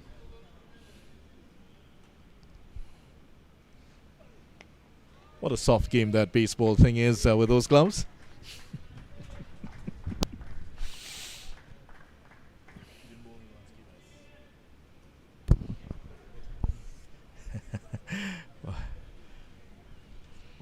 One of our technical staff, who shall remain nameless by request, has told me they are mitts, they're not gloves. Sorry about that.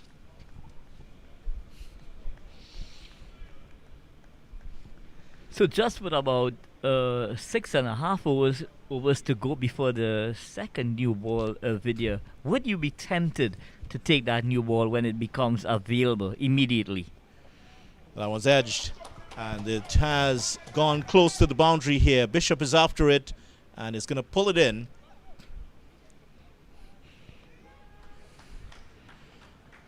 And of course, with the new ball coming very closely, we did see this in the last game also. They didn't waste too much time. Guyana actually, in fact, Guyana didn't waste too much time in taking the new ball. However, the Windward Islands didn't take the new ball in their, I don't think they took the new ball in their first innings at all. In fact, they kept their spinners on and they were able to take the wickets, if I remember correctly. So, but if they are to take the new ball, Preston McSween is in action and Ryan John is at the other end. They would, I'm sure, give their other opening bowler a chance, a shot at that. Well defended by Correa again. Sherman Lewis might come into the picture.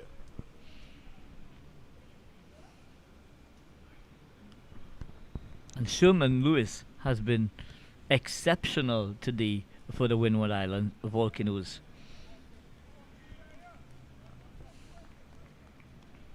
John has been very unlucky, though. He's had some close calls. In fact, I'm sure he felt that he should have had a wicket in his last over. There have been some edges that have dropped short, a few catches that have been close to fielders, but just hasn't gone for him. Struck him on the pad again. He's appealing for LBW, and this time he's gone. That is out And John has he's gotten his first wicket here. And Yannick Correa has gone for 72. He is LBW. And surviving the appeal earlier from Ryan John. This one in a similar delivery. Maybe a little bit dicey here, but Correa has been given out. He's out for 72 off 173 deliveries. And the TNT Red Force are 193 for 5. So Ryan John doing exactly what Captain Hodge would have been asking of him, and that is to pry out the wicket, and he has gotten the wicket of Yannick Correa on this occasion, breaking that impressive partnership that was developing into a dangerous situation for the Windward Island Volcanoes. But it would be interesting to have a look at the replay video. Certainly would be, and here it is.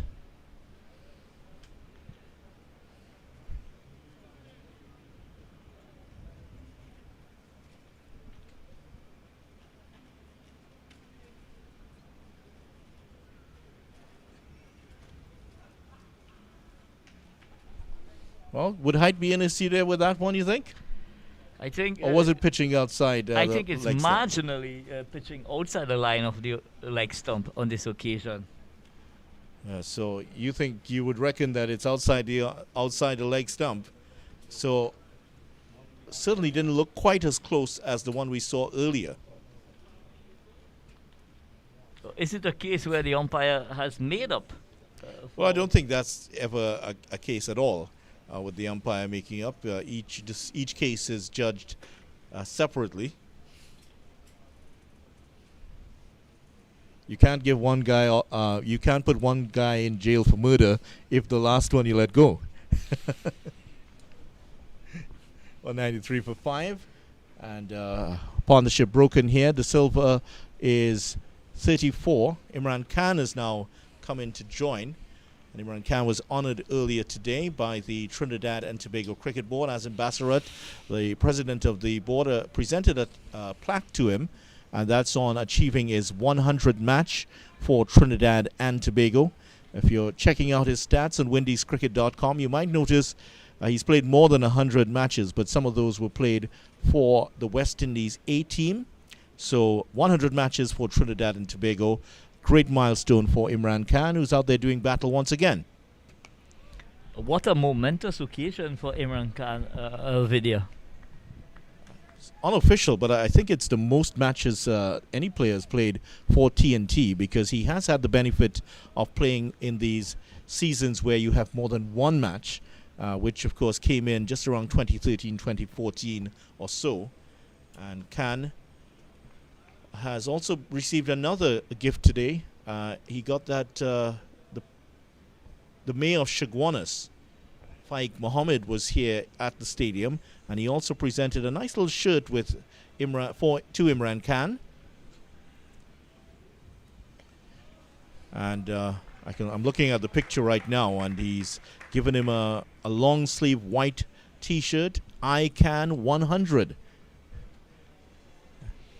Very impressive indeed, a video, and a very good gesture by the Chaguanas mayor. And the mayor, Faiq Mohammed, in fact, played some cricket, doesn't he? Yeah, he played for the Alescon Comets. And Rudy is telling me that he has a National League 100 also. So he knows a bit about cricket, the mayor of Chaguanas here in Trinidad, Faiq Mohammed. And we've had a few politicians end up playing cricket. Yesterday, I think it was 2 days ago, I saw that it was the birthday of Dr. Tim Gopi Singh, who did in fact play a couple of games for TNT at List A level.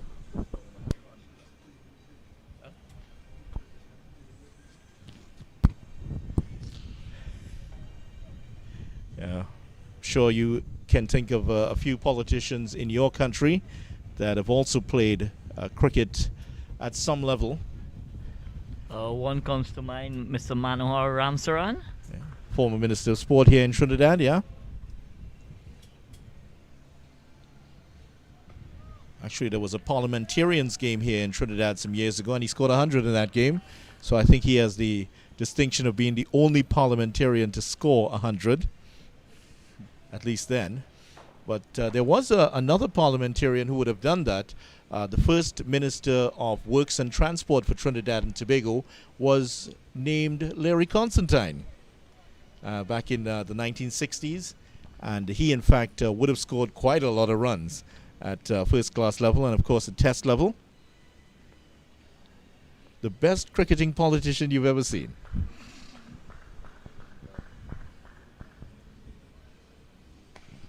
And this is lovely from Da Silva, but he's not going to beat Bishop, who moves across and makes the stop. Don't think he has any ambitions to go into politics, Joshua Da Silva.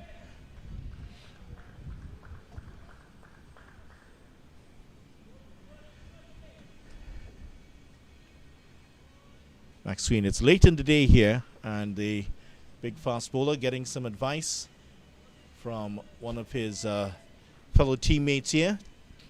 In fact, the advice is coming from Kenneth Demba. And I'm told here that Larry Constantine and his father, Lebron, they're the only father and son combination that have scored hundreds for Trinidad.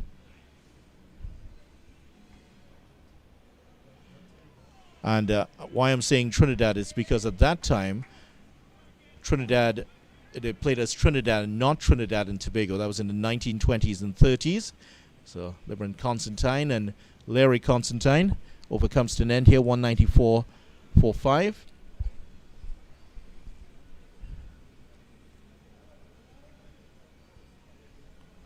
And there it is. That is the picture of Imran Khan. That's Faik Mohammed, the mayor of Chaguanas there on the left, and of course the Trinidad and Tobago captain Imran Khan, who's out there doing battle right now. Nice looking shirt there. I think it's just about his size, you think? It looks a little bigger. He's not going to wear it though. I know that he's going to frame that and put that up in his wall in his home out in Charleville. The man they call Sharky, and he deserves all the accolades that he gets here, Imran Khan. He's been a great servant for Trinidad and Tobago cricket.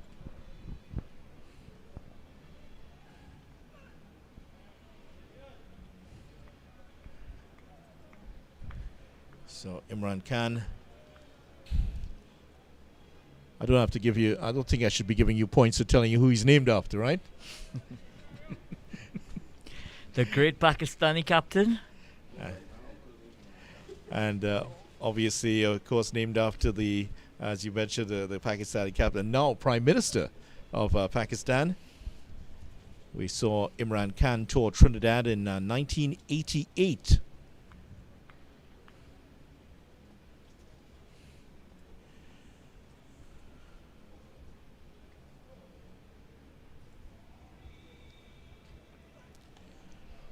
Plays that, and that has gone past gully. That could run close to the boundary here. And just inside, they will get two here. And he decides to go against getting the third run.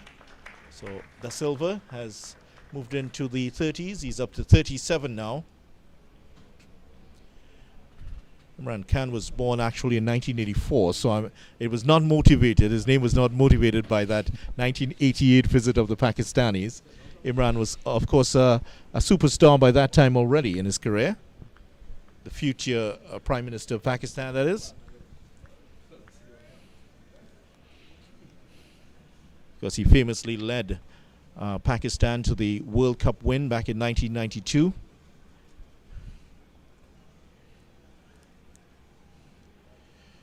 What a team that was, that Pakistan team that lifted the World Cup title in 92. And they were certainly outstanding. It's a huge grunt every time Ryan John runs in, and he delivers, putting a lot of effort in these deliveries.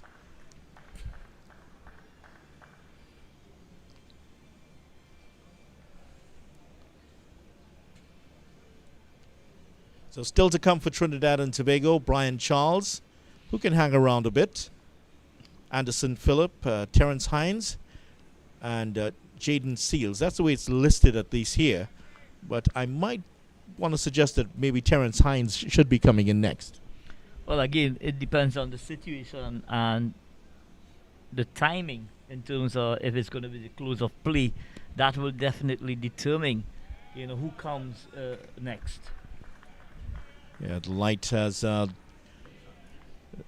light has definitely not been quite as bright as it was during that period earlier today.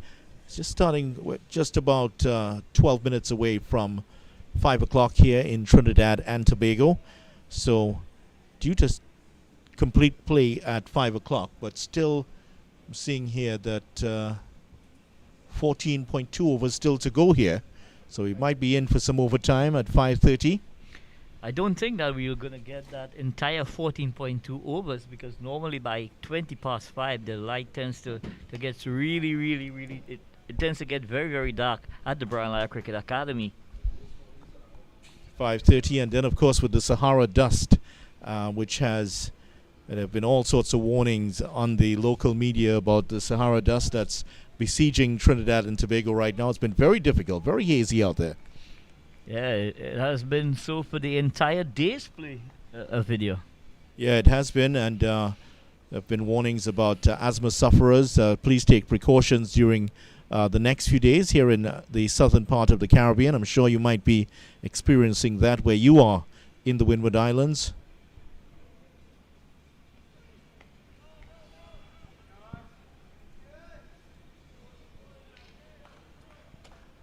And that will end off the over. 196 for 5. Joshua De Silva, 37. Can still yet to score. That's not looking too bad, is it? Flags of both countries. Eastern side of the ground. Yeah, very impressive indeed, with the flags fluttering out there. Yeah, it's one of the stadia here in Trinidad and Tobago, where the eastern and the western side of the grounds, these areas are open. People can set up their beach chairs off the edge, and that will run close to the boundary here of Imran Khan's bat. And they've decided to stay for one. In fact, Khan has pulled up here. Oh, he's pulled a hamstring, it looks like. Joshua De Silva was on his way back down to complete the second run, and then all of a sudden saw that Imran Khan had gone to ground here, and I think he's pulled a hammy. Let's hope that it's nothing too serious, Vidya. But he's grimacing in pain at the moment. Well, it looks like it's a bit more than just that. Yeah, it looks like maybe he's twisted the ankle, but I would suspect hamstring. But let's see how they treat this here. And the physio is taking a look at, yeah, it looks like it's the hamstring. Now, you really have to be, it is the hamstring, in fact, and you really have to be worried. When a player just goes down like that, it's got to be serious. It means that particular muscle group was under some serious strain already. And the slightest bit of intense exercise, well, it looks like it has been pulled here. Yeah, I'm not an expert, but it looks like it is the hamstring. Well, let's just hope that, it's not as severe as it looks at the moment. Is it possibly cramp as well? Well, he's just come out, so if it is cramp, that must have been some warm-up. Yeah, they're stretching it out right now. They're hoping that he can continue. And if you did not believe that Imran Khan played 100 games for Trinidad and Tobago, you could believe it now. He's just run the one single there, and he pulled up immediately. And tell you what, that does not look good at all. I don't think he can push off and run here. And the thing is, he's batting with very young and very fit Joshua De Silva, who is going to run singles. So this could be very interesting to see what happens here. But it seems like he wants to continue. Whether that's the right decision at this time will be based on the physio's advice.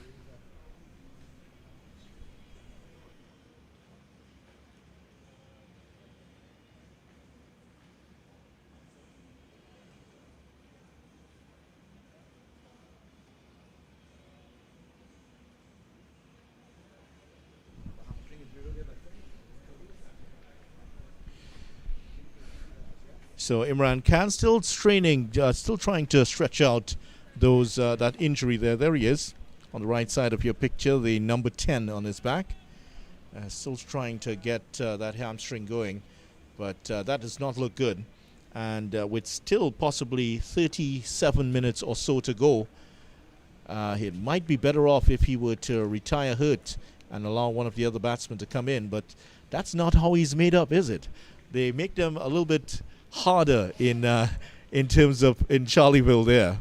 They're tough people in Charleville here in Trinidad. In central Trinidad? Okay, let's say central Trinidad then. that TNT people do lack gumption, but especially in that part of the country. Nice shot there by De Silva and well fielded by McSween. Good cricket all round. Let's see how he adapts here, because Windward Islands will certainly be aware that if Khan is going to stay around with that hamstring injury, that there could be a possibility of a run out here. But batters are no longer allowed runners. That's gone out a very long time ago.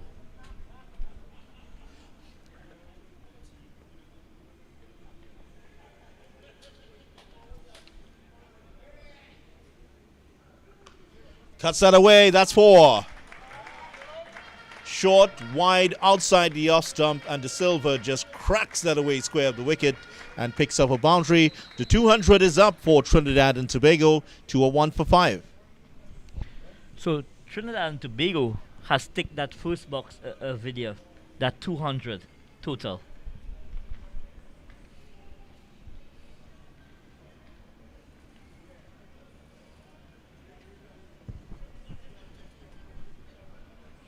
So short and wide on this occasion, and Joshua De Silva really climbed into that one through that back 1 point region. And I must admit, he's looking more and more assuring as this innings progress.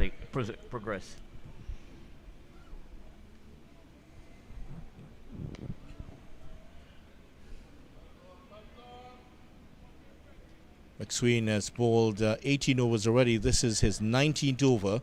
No wickets for him just yet. And really should have had a wicket earlier, where a big edge from the bat of Karaya went through the vacant third slip position, went down to the boundary for 4.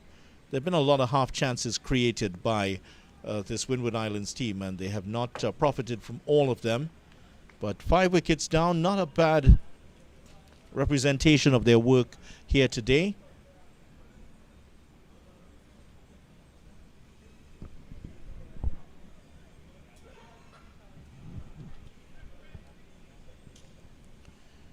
And so they're not a bad representation of their work for the day so far, but they could have had maybe a wicket or 2 better in terms of their position. They would have been happier if TNT would have been maybe 7 or 8 wickets down at this time. Well, they have been a bit unlucky on a couple of occasions with their 1 or 2 decisions also didn't go their way. That LBW decision, which didn't cost them too much because Karaya was out shortly after. McSween just pulling out of it at the last moment there. Yes, at the end of the day, he's feeling a little bit jaded here. He also bowled quite a lot of overs in that game against Guyana. It does stay in your legs there if you don't have in a case like this where there's a quick 3-day turnaround between games. But he is showing how mentally and physically strong he is, because he's into his 19th over. And to be bowling 19 overs in a day's play is really a big ask from a big fast bowler. Full delivery and driven very well and powerfully by De Silva. Another good knockdown there from McSween. And I tell you what, if that had gone past him, that could have gone all the way for 4. So oozing with confidence is Joshua De Silva, as he continues to battle on out in the middle.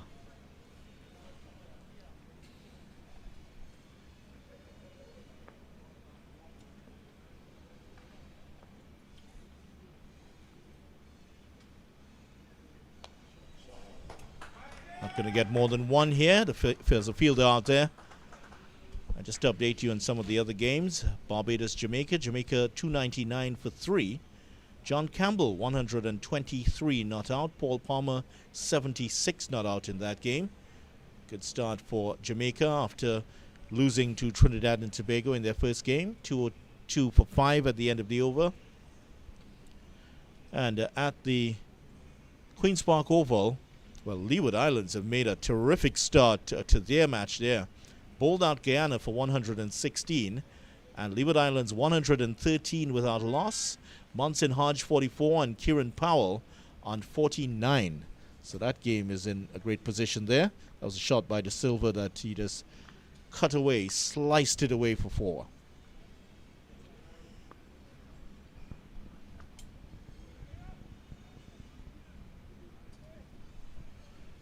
So Leeward Islands forcing themselves into a good position here where they can force perhaps bat once in that game and get a victory against Guyana. Disappointing from Guyana considering that they won their last game. But it's going to be very interesting to see how these teams handle that quick turnover between games, because many of the teams on Sunday, for instance, is just a recovery session. On Monday, it's just a light practice session, so there's not much, perhaps, nothing more than tactics or being discussed during those 2 games, those 2 days, in fact. And most of the time will really be spent with the analysts doing remedial work if necessary and highlighted areas that they can improve on. Pulls that away, and that may go to the boundary here. The field is after it, and he might just pull it in. He does. McSween does very well to pull that one back, and that is 2 more runs for Joshua De Silva. He's up to 44 now, and De Silva has looked very positive since coming out there. These are good signs here. The 2 batsmen in this match, perhaps, who do have ambition to play in that first test against England, have done well. 66 for Solozano and now 44 for De Silva. You suspect that he wants to sign off here from this part of the competition with a big 100. He will want to score big. He will want to go big and establish himself in that West Indies setup. And this innings could be that. Well, it looks like Imran Khan is going to come off here. He's had enough here, Imran Khan. And it looks like that injury has taken him out of the game, at least for now. And he gets a pat on the back from Devon Smith, who is at least 3 or 4 years older than him. And he's heading off. So, yeah. And the fielders are calling on the new batsman who's already out there. And it looks like Terence Hines who's going out there. Yeah, it is Terence Hines, who is a very strongly built man, and he can hit the ball very hard. And he's a confrontational figure, Terence Hines. Look at the way he's walking between the fielders, having a bit of chat with them. Oh, it's like a gunslinger he is as he comes out there. But Imran Khan, not sure if we'll see him coming back out at least until tomorrow if TNT survive the last bit of overs here. So I'm sure he's going to go to have some immediate treatment on that hammy.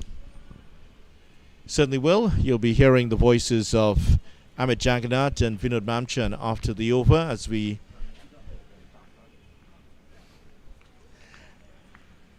see Ryan John, who had that long chase in the last over. He's going to be bowling here.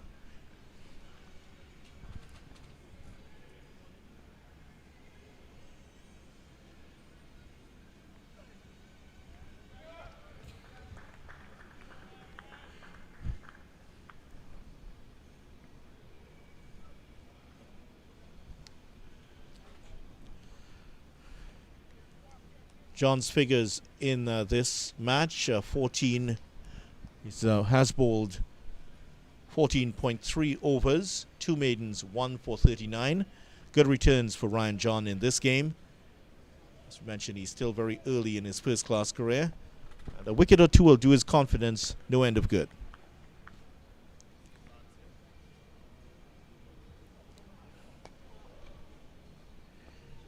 Tried the slower delivery there that time. Seen a few of those from him.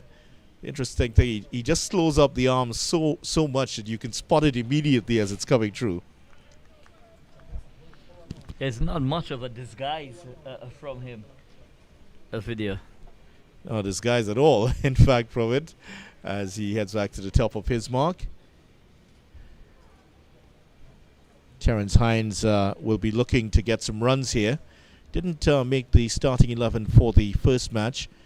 And if he gets some runs here in this one, could find himself staying in the side. It's a long break in between, though. Silver playing it back to John. Now, with such a long break in between this round and the next round, which is coming up in May, does the form of the players at this time mean much when you get to May and look to select another team? It's a difficult situation. Because are you going to go on current form or are you going to go on history? I think there might be some practice games, of course, in between that time when the teams, just before the teams come back out. Another appeal here from John, and that will end off the over, in fact. And at the end of it, TNT Red Force are 204 for 5. Well, I know we're going to make way for Vinod Mamchan and Amit Jagannath, who will come in at this time to replace us. And that is the situation here at the Queen's Park Oval. At the Brian Lara Cricket Academy. I was sorry about that. I was at the Oval last week, so the record is stuck for a moment.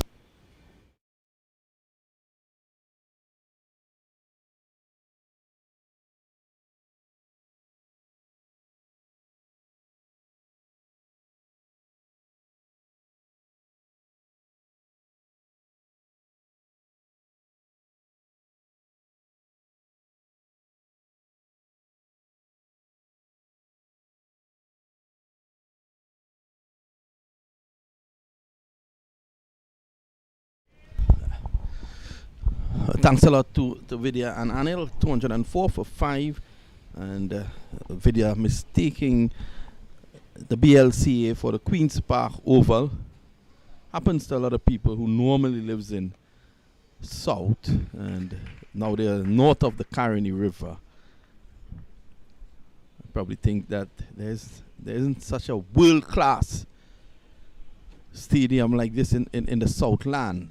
A stadium that will host India versus West Indies in a T20 match a little later on this year.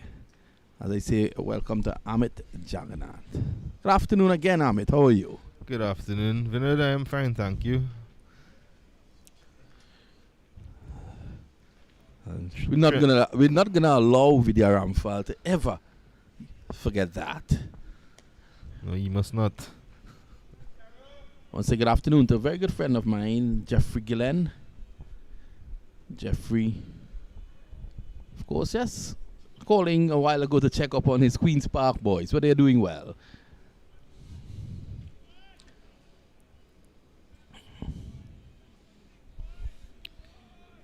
Is there music I'm hearing from the stands there, Amit?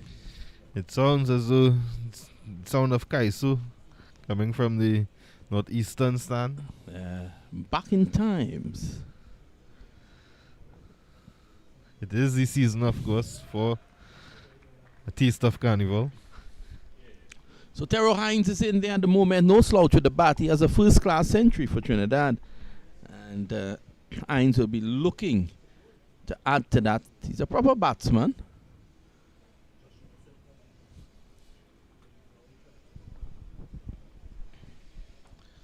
So there seems to be a serious jam going on the northeastern side. Of course, there's social distancing, so you don't think the jam is going on there, Jason, in the ambulance. Simon says a push drive down the ground. It beats a mid-off and should run very close to the boundary. We lose sight of it there now. And they take 3. Good shot there by Terence Hines. Yes, well executed. Down the ground. Very confident.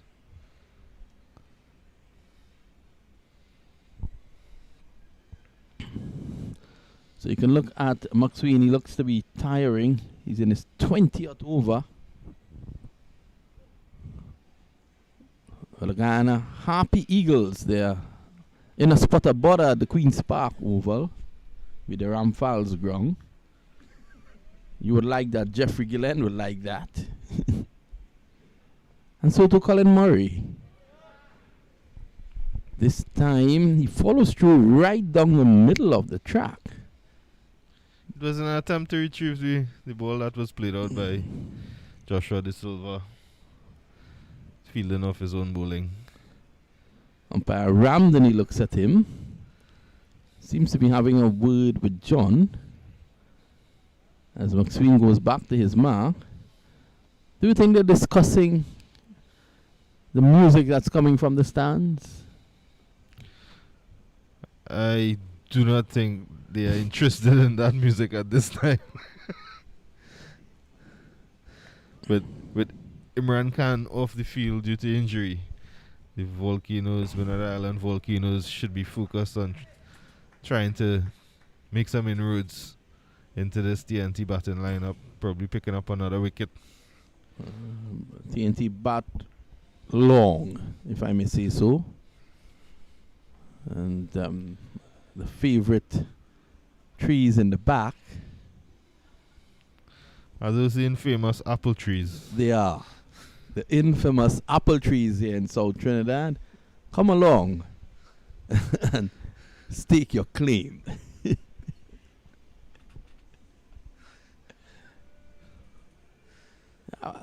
Actually, a former national cricketer asked me during the lunch break if they're already bearing.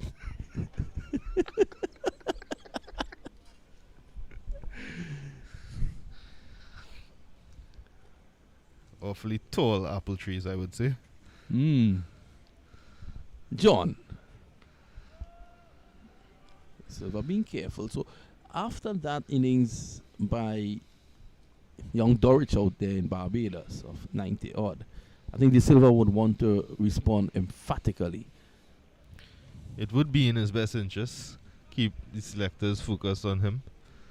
A big score, a century in this game, would definitely keep the attention on him as is required and probably influence his selection in the upcoming series. As we look forward to the domestic season as well, coming up, a lot of cricket for a lot of cricketers to stake a claim. I see Stephen Katwaru, wicketkeeper batsman, has been chosen in the franchise league to come up at the end of this month. That's the Dream 11. Silva drives. Can't beat mid off. Then there was young Leonardo Julian, who kept wickets in the trials. And Daniel Williams, the nephew of David Williams, he was also on trials. In the event that De Silva plays against England, which more than likely he will.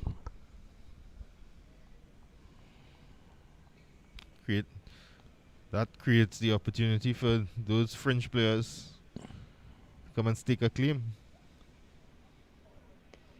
Sammy drives, down the ground. And it doesn't have the legs. De Silva wants 3. I thought that Hines could have been a little more efficient between the sticks there. I believe that they misjudged the speed of that delivery. The ball going across the outfield, they probably thought it would have crashed into the boundary line on mid-on at the long-on boundary. Hence the reason for their slow pace between the wickets. You would have played here, Ahmed, but not competitive cricket. You would have played here when they were testing out the pitch. I guess that would not have been too much of a good experience. That was many moons ago.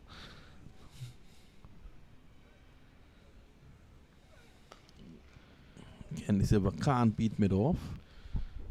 Those games were played after the facility was completed, and the last thing was to test the pitches before the reopening, and then the stadium was never open for quite some time. Well, the stadium was actually due to be completed in 2007 for warm-up matches during the 2007 World Cup, ICC World Cup in the Caribbean, and as a result of it not being completed, UBSpec became the venue of choice.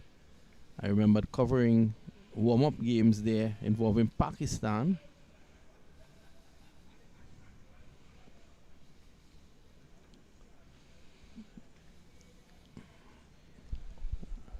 And then many years after the stadium opened, and since it has opened, it has really been a blessing for cricket in this country, also for South, because Guacara Park seems to be no more. And last have you taken a look at Guacara Park? Actually saw it about 2 months ago, and it was not a pretty sight. I took my son to play lawn tennis at the academy there. As you see those youngsters there looking to play cricket on a slanted piece of land. Not as slanted as the turf at Lord's, but yeah. I took my son there and I was aghast at what I saw. The courts were still in action. The courts were still pretty decent. And it was sad to see the press box, which is just next to the tennis courts, where I would have spent many years there. Fellas like Rudy Ramesa would have been there as well. Rohit Balkisoon and all these guys. And it was sad to see that even the steps leading to that had rotten away, and the grass as well. It's pretty tall. Not as tall as our famous apple trees, but it's tall. Sure, the sight wasn't as pleasant as it used to be back in the day. Never. There was a certain vibe. There was a certain spirit at Guacara Park, especially for local cricket and those limited over finals. They Yes. brought as you mentioned, a very nice vibe. Spectators would have looked forward to attend games. And I think one of the reasons, Ahmed, that it was so populated for cricket, it was just along the Southern Main Road. So those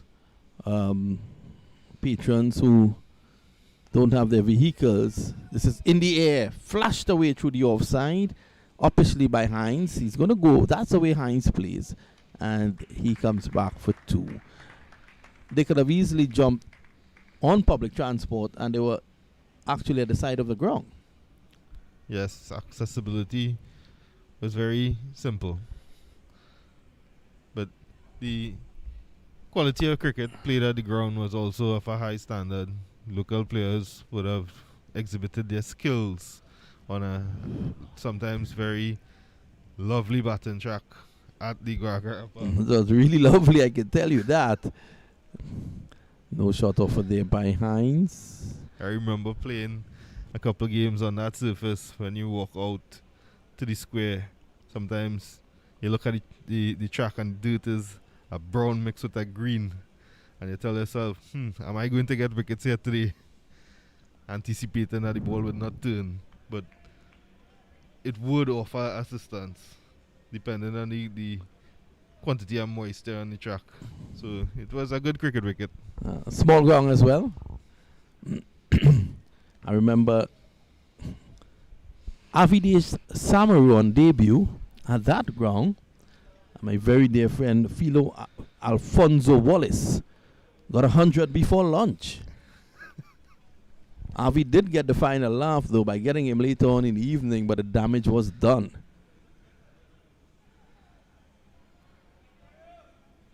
I'm sorry, I missed that innings. I heard about it. I was in school in those days. Yes, well, Wallace racked up a century before lunch, and he plastered the place with 6s.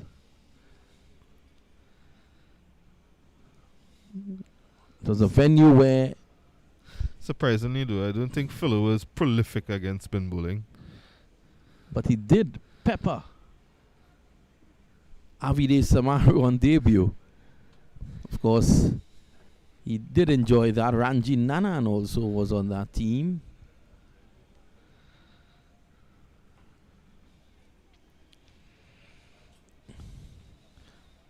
Philo Wallace always said that he enjoyed the battle with Tony Gray and Ian Bishop. He said Ian Bishop was just back of a length moving away. Tony Gray was just back of a length coming in. And he enjoyed those battles. Wallace scored a ton of runs against Trinidad and Tobago. He was a very powerful batsman. Yeah, you would have played against Philo Wallace. Did you? No. I don't Before recall your playing time? against him. Yeah, just before my time. Probably would have played the odd game against Sherwin Campbell if he was on. Yeah, that was Philo Wallace's opening partner. Yes. I remember many years ago there was a match at Bank Village in Karapichaima,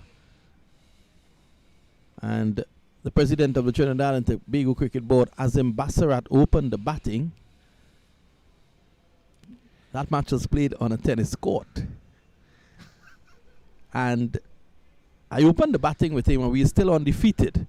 I remember Bassarat playing some flashy drives and he said to me that night, "You just hold one end, I'm Greg Chappell." You will remember that, Amit. I vaguely remember it. I'll say good afternoon to Avinash Jagannath. He played in that match. Good old Avi.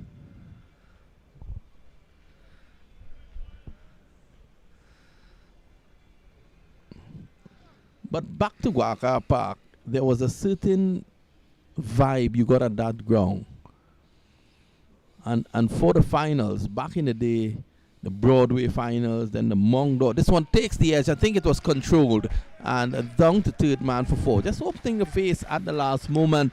It brings up a very popular half century to Josh De Silva. And the score goes on to 216 for 5. A word on De Silva's innings. Very, very impressed with this young man. He's batted really well. Came in, played some positive strokes. His intent was signaled early on in trying to push the score along. Well played. 51 of 84 deliveries. And I'm sure he would want to continue and convert this half century into a century.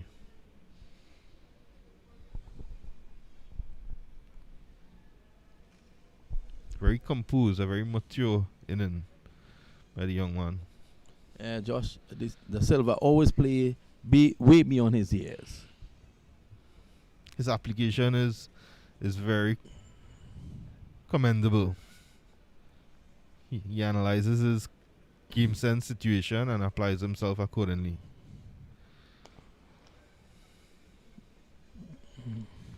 Looking to beat mid-on. It's not possible at this time. The shadows are now lengthening.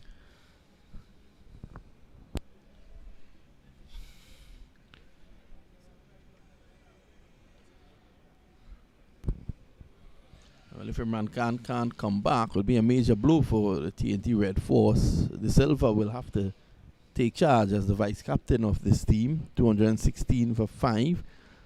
So you're looking to marshal the troops. Get over 300 here. But the inning he's played so far, he's leading by example.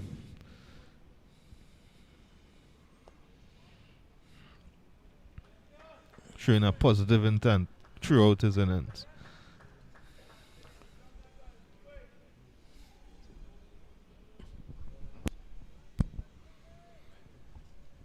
Well, as the clock ticks over, we're now at 5:30.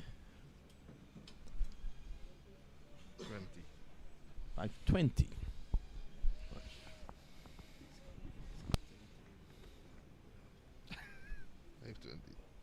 In fact, it's 5:21.42. Pushed away on the offside, and there is no run. It's 216 for 5.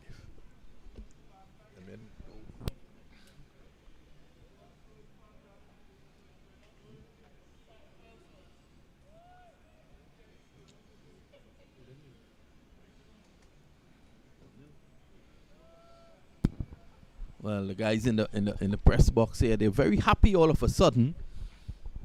Not because they're celebrating Josh's 50. I think Ronaldo has scored for Manchester United against Brighton. You know, sworn Man U would have won the World Cup the way these guys are getting on. 216 for 5.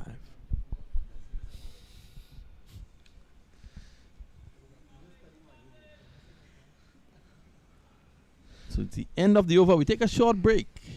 We'll be right back.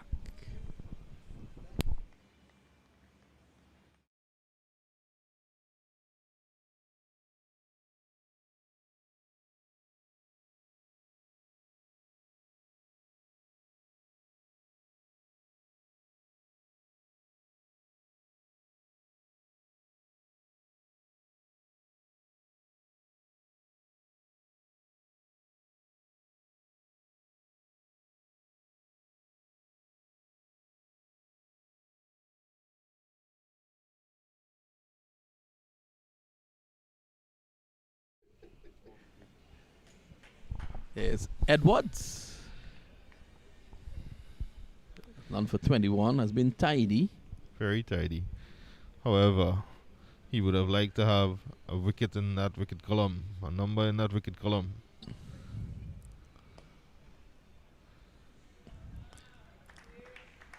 I think if we're closing towards the end of the day's play, might be ideal for Hines to take more of the strike, just to ensure that the Silva is there to continue proceedings tomorrow morning.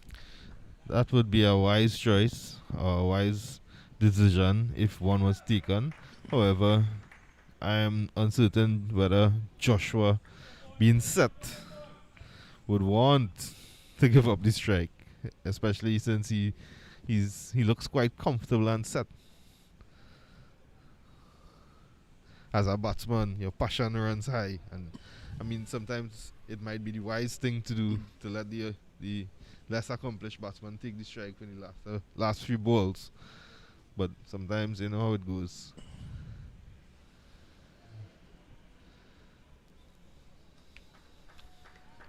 I've seen it happen. I've experienced it.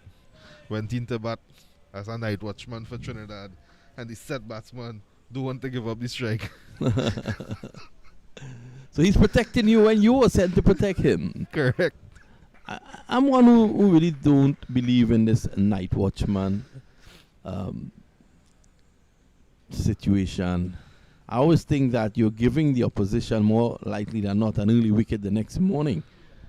What's your thoughts on using the night watchman? To be quite honest, Vinod, I was quite happy. I got opportunities to bat early in the lineup for Trinidad at times, sometimes at number 3 or number 4, depending on how the wicket would have fallen the evening before. So I remember you I had a couple 30s. Yes, I remembered. Yeah. As a night watchman. I was very disappointed that I didn't convert those into half centuries and more. Yeah. But it is, if the batsman is really up to the challenge, the night watchman that is, he can frustrate the opposition. Yes, it's all about. I won't ask you who was the player farming the strike from the night watchman. Don't want to get you in any problems. It's a good move here to get from that end. It would be the better decision for Joshua to have a look at the last few deliveries and let Terence take the strike. I think what happened here is Hodge is asking Lewis for one final big effort here in this last, what should be the last over. I mean, being the most successful bowler for the Windward Islands for the day's play, having picked up 3 wickets for 23 runs. It's really bowled well. He has bowled some very good areas. Been attacking the stumps or the outer edge of the bat. So I'm sure you'll be looking for opportunity again in the morning on this track at the lower order especially. We're winding down play on this the first day. How has it been for you, Amit? Your first day behind the mic. It's the longest you have lasted in cricket. A lovely experience. Not the longest I've lasted in cricket. I'm not speaking about bowling. I'm speaking about bowling. I remember I had a game, Trinidad versus Guyana at Albion, Guyana. And I bowled non-stop from lunch break on one afternoon till lunch break the next day. 40-something overs on the trot. Wow. 5 for 120 something. Very good indeed. So I know a little bit about the long haul. Imagine that. You've lasted 3 sessions.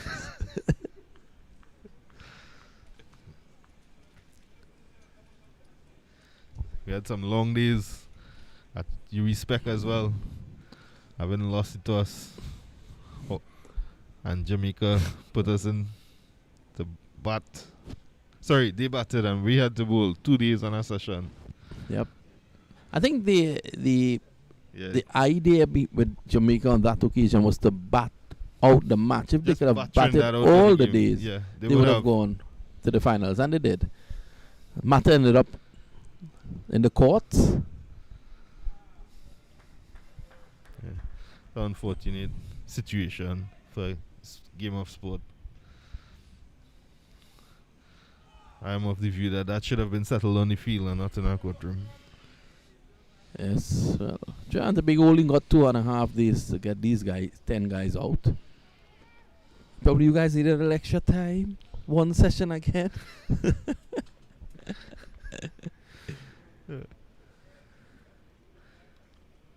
On an occasion it was. Yeah, it was.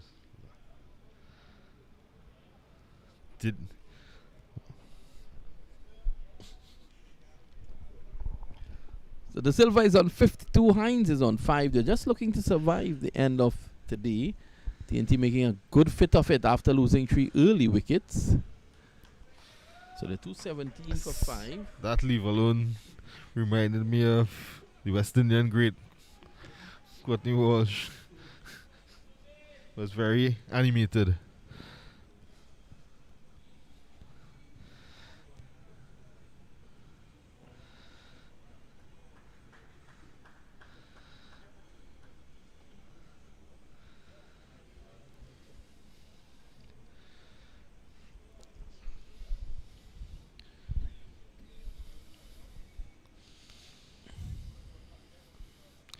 This could very well be the last ball of the day's play, possibly.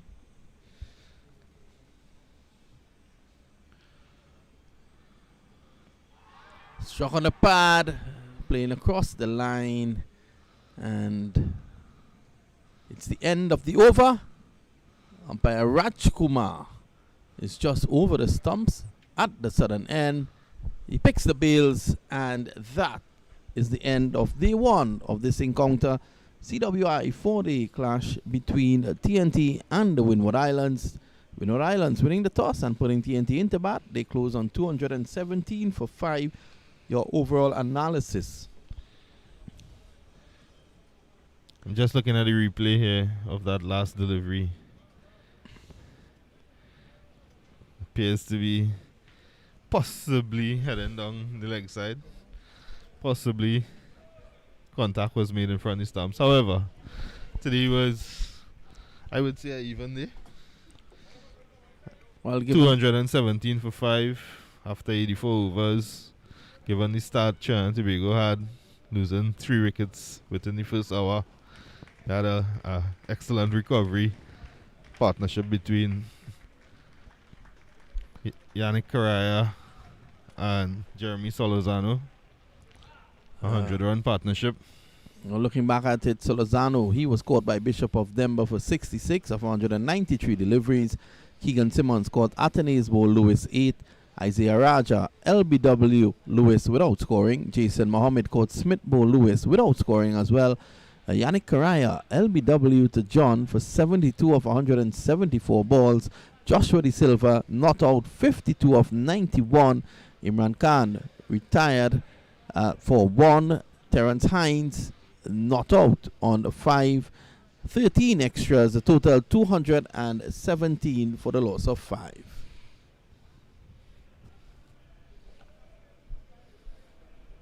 We wait for the bowling figures now.